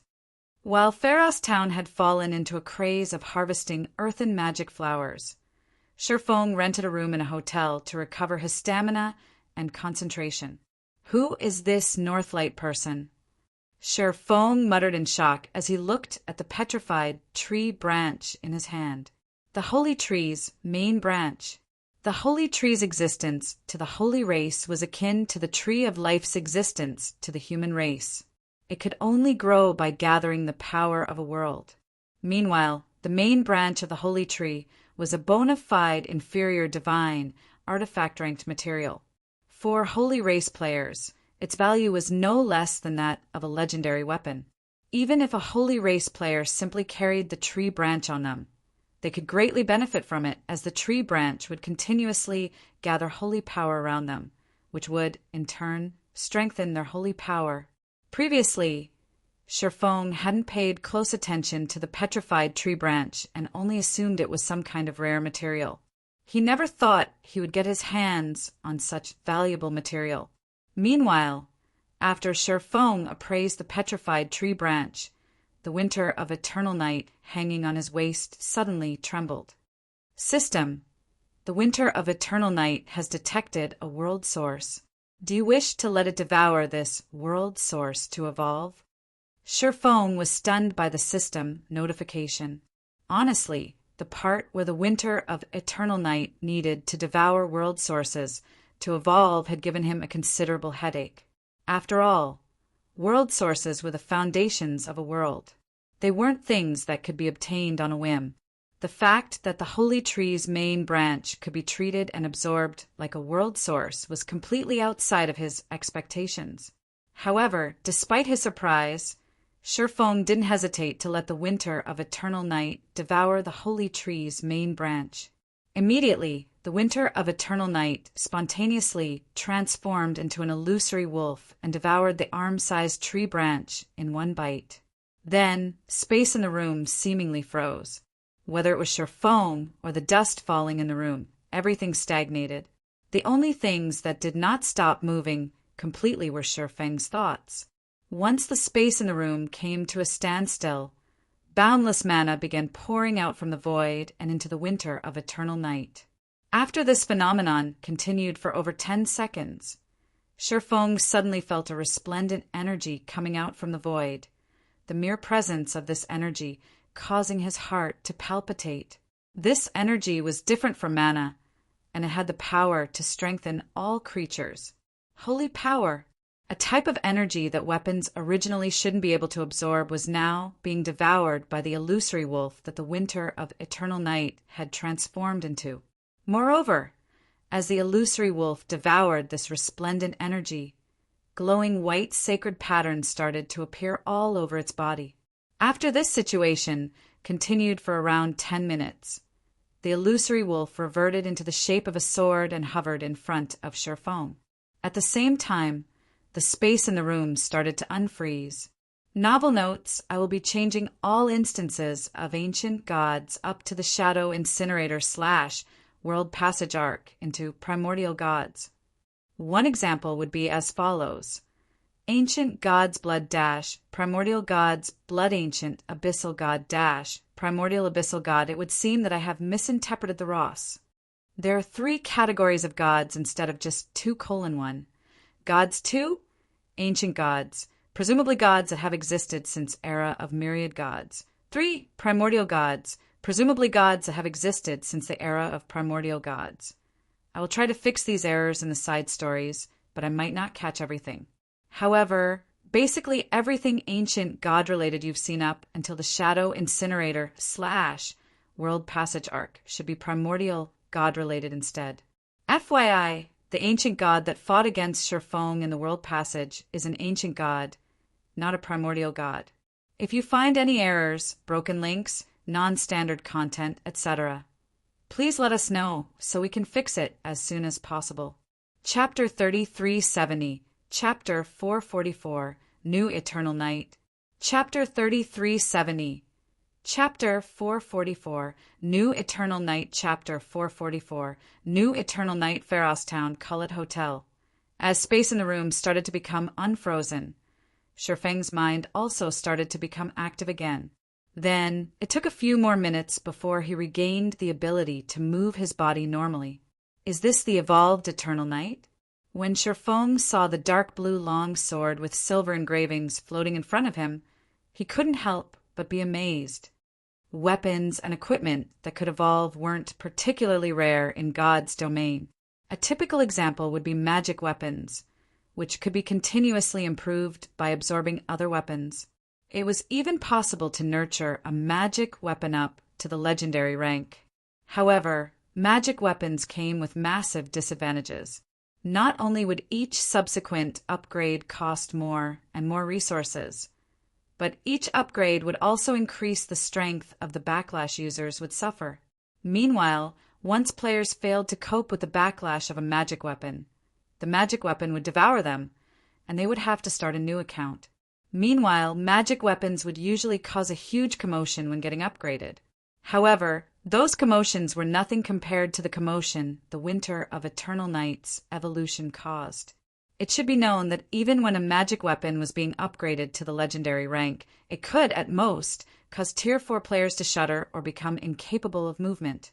However, the Winter of Eternal Night's evolution froze the surrounding space.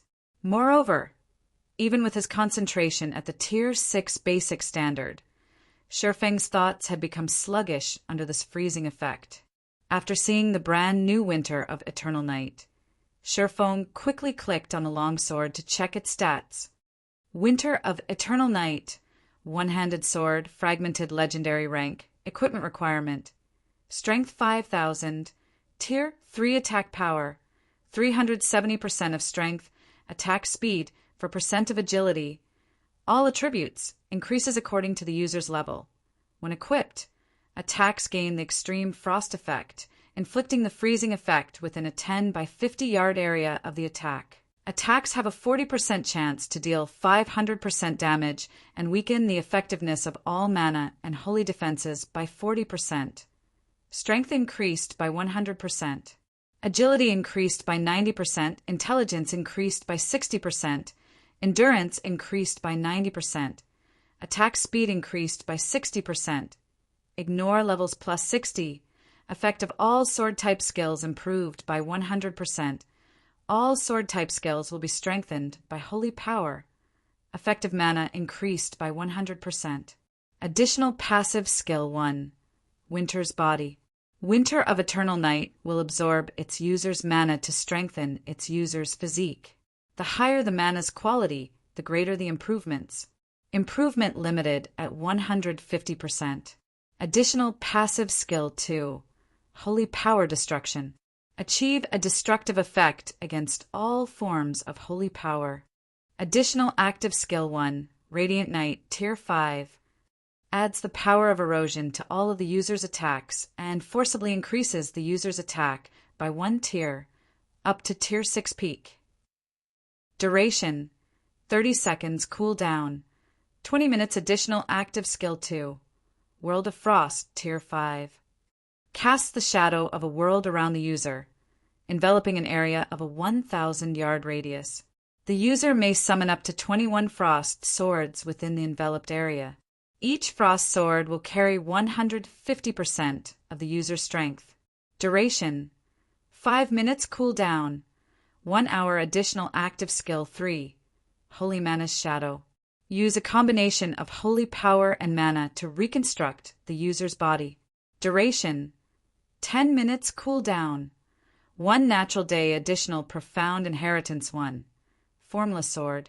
Converts any object into a temporary sword. The quality of the sword created depends on the object used and the magic array constructed by the user. Duration: 1 hour cooldown. 1 natural day additional profound inheritance 2. World Sword. Devour world sources to evolve. The primordial god of thunder's final creation that has absorbed a main branch from the holy tree. The Winter of Eternal Night holds the power source of a primordial god, and it is capable of freezing all things. What astonishing stats! Sherfong was stunned. The evolved Winter of Eternal Night might not provide as many basic attributes as the average legendary weapon, but the abilities that came with the weapon were simply incredible. The ability to use holy power had always been unique to the holy race. During his previous life, no matter how excellent humans were at crafting weapons, even the legendary weapons they crafted could not add holy power to their attacks. It was similar to how weapons crafted by the holy race could not add mana to their attacks. Yet, now, not only could the Winter of Eternal Night add holy power to the user's attacks, but it could also weaken holy power defenses. Moreover, it could even destroy the holy power it came into contact with. With these effects, the Winter of Eternal Night could cause frightening damage to both monsters with holy power protection and holy race players. Not even legendary weapons could compete with the Winter of Eternal Night in these regards. When Sherfong gripped the Winter of Eternal Night, he could feel an indescribable power slowly spread across the surface of his body, forming an invisible layer of clothing around him. When Sherfong tried to swing the Winter of Eternal Night, the defensive magic array protecting the room instantly turned freezing cold. The cold air the magic array radiated causing the space in the room to turn a little sluggish. A second later, a crack formed on the defensive magic array. This destructive power, it's as if I am already wielding a legendary weapon. Sherfang's eyes glowed when he saw the cracked barrier in the room. The hotel's defensive magic arrays could stop even Tier 5 attacks with ease.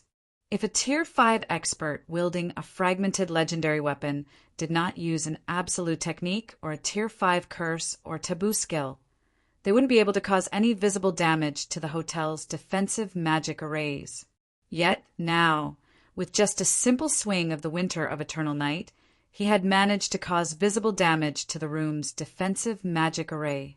The standard of his destructive power was probably close to reaching the Tier 6 threshold already. While Sherfong was immersed in the joy of the Winter of Eternal Night's evolution, he suddenly received a call request. When he answered the call, Desolate Fury's face immediately appeared before him. "How are you doing, Brother Black Flame?" Desolate Fury excitedly asked, "How about joining the 3 of us in exploring the Great Beast Forest? Have all 3 of you proceeded to Tier 5 already?" Sherfong asked, feeling a little surprised to see that Desolate Fury had risen to Tier 5 already. As for the Great Beast Forest mentioned by Desolate Fury, it was a level 145 plus map. With monsters having the protection of holy power, it simply wasn't a place where Tier 4 parties could roam. If players wished to explore the map, they'd need to go in with a party of Tier 5 players. Now that the Holy World has evolved into the Eternal Realm, we decided to stop staying at Tier 4, Desolate Fury said, nodding. We were also confident in creating a Tier 5 epic mana body thanks to our harvests in the Holy World, so there was no point delaying our promotion any longer.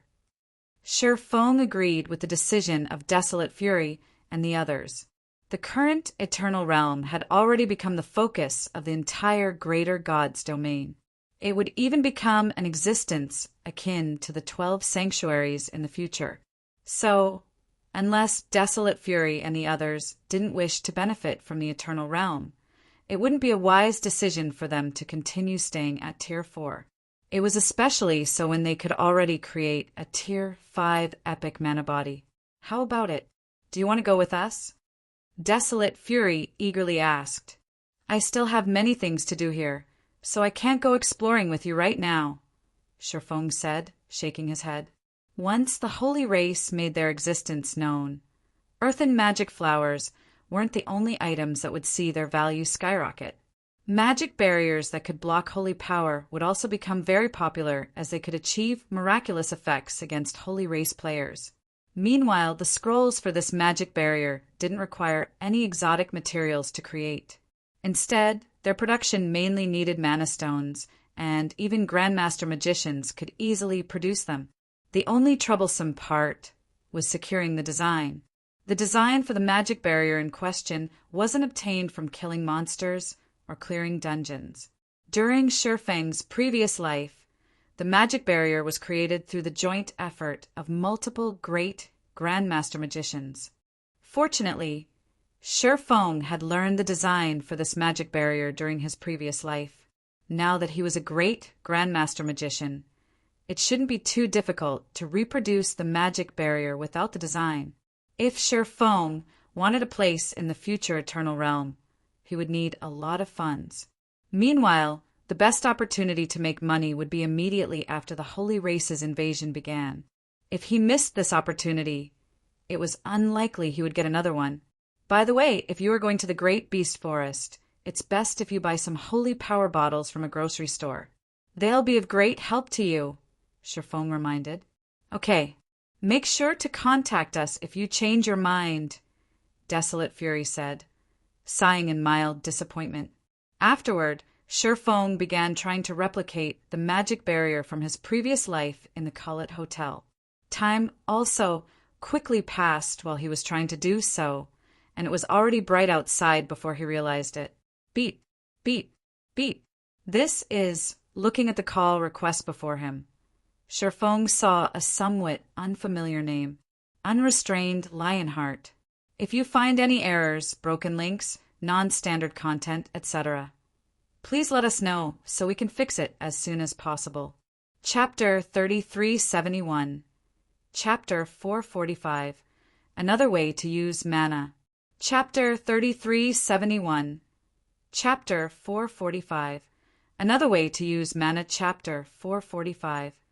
Another way to use mana. When Shifeng saw Unrestrained Lionheart contacting him, he set aside the mana stone in his hand and somewhat helplessly answered the call. After researching the Holy Power Negation Barrier Magic Array for an entire night, he couldn't help but have a newfound respect for the great Grandmaster magicians behind the barrier's development. Even though it was only a Grandmaster magic array, it wasn't something a great Grandmaster magician could replicate easily. The Holy Power Negation Barrier was unlike any magic array Shifeng had seen.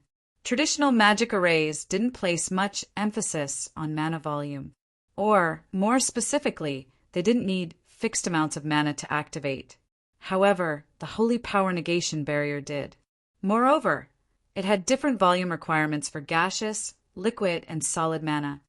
When the players during Shifeng's previous life constructed the Holy Power Negation Barrier, they wouldn't need to make precise mana adjustments because they had its design.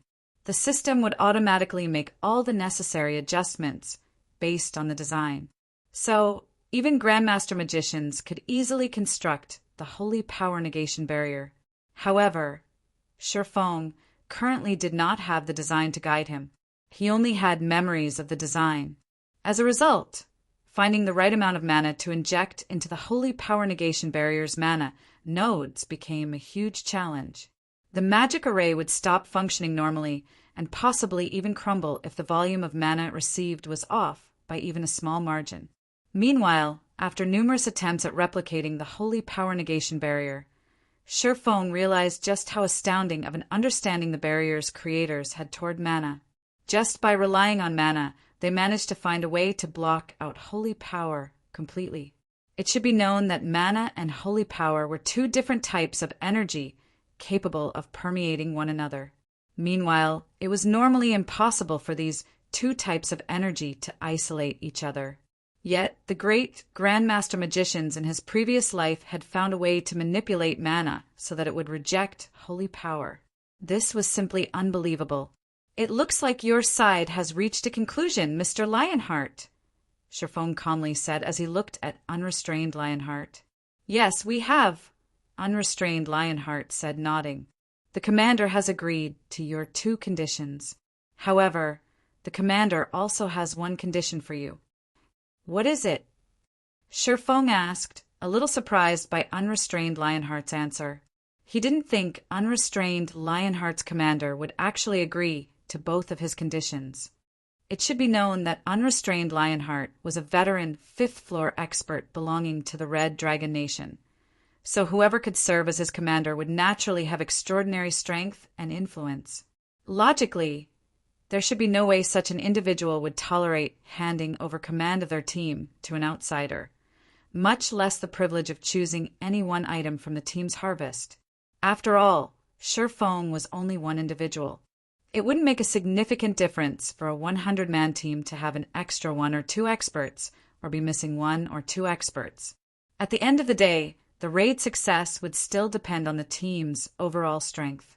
Of course, if unrestrained Lionheart's commander was willing to accept his conditions, there was no reason for Shifeng to be against their decision. The Courtyard of Space was the only known ruin left behind by the Goddess of Space. Whether it was the Seven Luminaries Ring or the divine spatial potion obtainable from the ruin, both were of extraordinary value. The divine spatial potion was especially important for Shifeng. Tier 4 players could be regarded as the weakest existences in the current Eternal Realm. Hence, Shifeng needed to advance to Tier 5 as soon as possible. However, because of his quest, he needed to create a Tier 5 legendary mana body before he could do so. Meanwhile, apart from improving his concentration standard, the only other method that could allow him to create a Tier 5 legendary mana body would be through improving his mana affinity. If he could improve his affinity with mana, it would increase his control over mana by a significant margin. Simple. Smiling, unrestrained Lionheart said, "Once the team's casualty exceeds 20%, you will have to forfeit your command over the team and the privilege of choosing an item of your choice." "Okay, no problem," Shifeng answered without hesitation. Ensuring the team's casualty stayed below 20% was a big ask. For teams challenging the Courtyard of Space without prior knowledge, achieving such a low casualty rate would be impossible. However, Shifeng knew plenty about the Courtyard of Space. The various powers during his previous life had placed a lot of attention on the Courtyard of Space. Even after someone had secured the Courtyard of Space's first clear, the various powers did not stop exploring the ruin for clues pertaining to the Goddess of Space. Hence, plenty of information and strategies concerning the Courtyard of Space became publicly available. "You sure are a straightforward person, Mr. Blackflame," unrestrained Lionheart said, feeling a little surprised by Shifeng's quick and decisive response. "The ruin will activate in the Corrosion Mountain Range in 25 hours. Please be there on time, Mr. Blackflame." "I will." Shifeng nodded. After saying so, Shifeng disconnected the call and resumed his research of the Holy Power Negation Barrier Magic Array. Even though Shifeng had already become a great Grandmaster Magician, the more he studied the Holy Power Negation Barrier, the more he learned about magic arrays. Magic arrays were a phenomenon formed through using mana to manipulate the various magic elements. Meanwhile, each magic element could produce varying effects depending on the volume of mana used to manipulate it. Players might achieve powerful effects by manipulating the various magic elements using an excessive amount of mana. But if they could use the perfect amount of mana for each element, they could have the various magic elements achieve 100% of their effects. In other words, if done right, players could use the same amount of mana to manipulate a greater amount of magic elements. However, finding the right amount of mana to manipulate each element wasn't a simple task. If players did not have a sufficiently high affinity with mana, they couldn't even begin to explore this topic. Fortunately, Shifeng's mana affinity had already reached level 5 thanks to the great Grandmaster emblem. If it was still at level 4, he would have been met with a dead end. Subsequently, time went by quickly as Shifeng experimented using varying volumes of mana to manipulate the various magic elements. Every experiment he did put him closer to grasping the perfect amount of mana to use to manipulate the various elements. First, he mastered the element of fire in the first hour. Afterward, he mastered the element of water in the third hour. In the 6th hour, he mastered the element of wind. In the 9th hour, he mastered the element of earth. In the 13th hour, he mastered the element of illusion. In the 16th hour, he mastered the element of time. In the 20th hour, he mastered the element of space.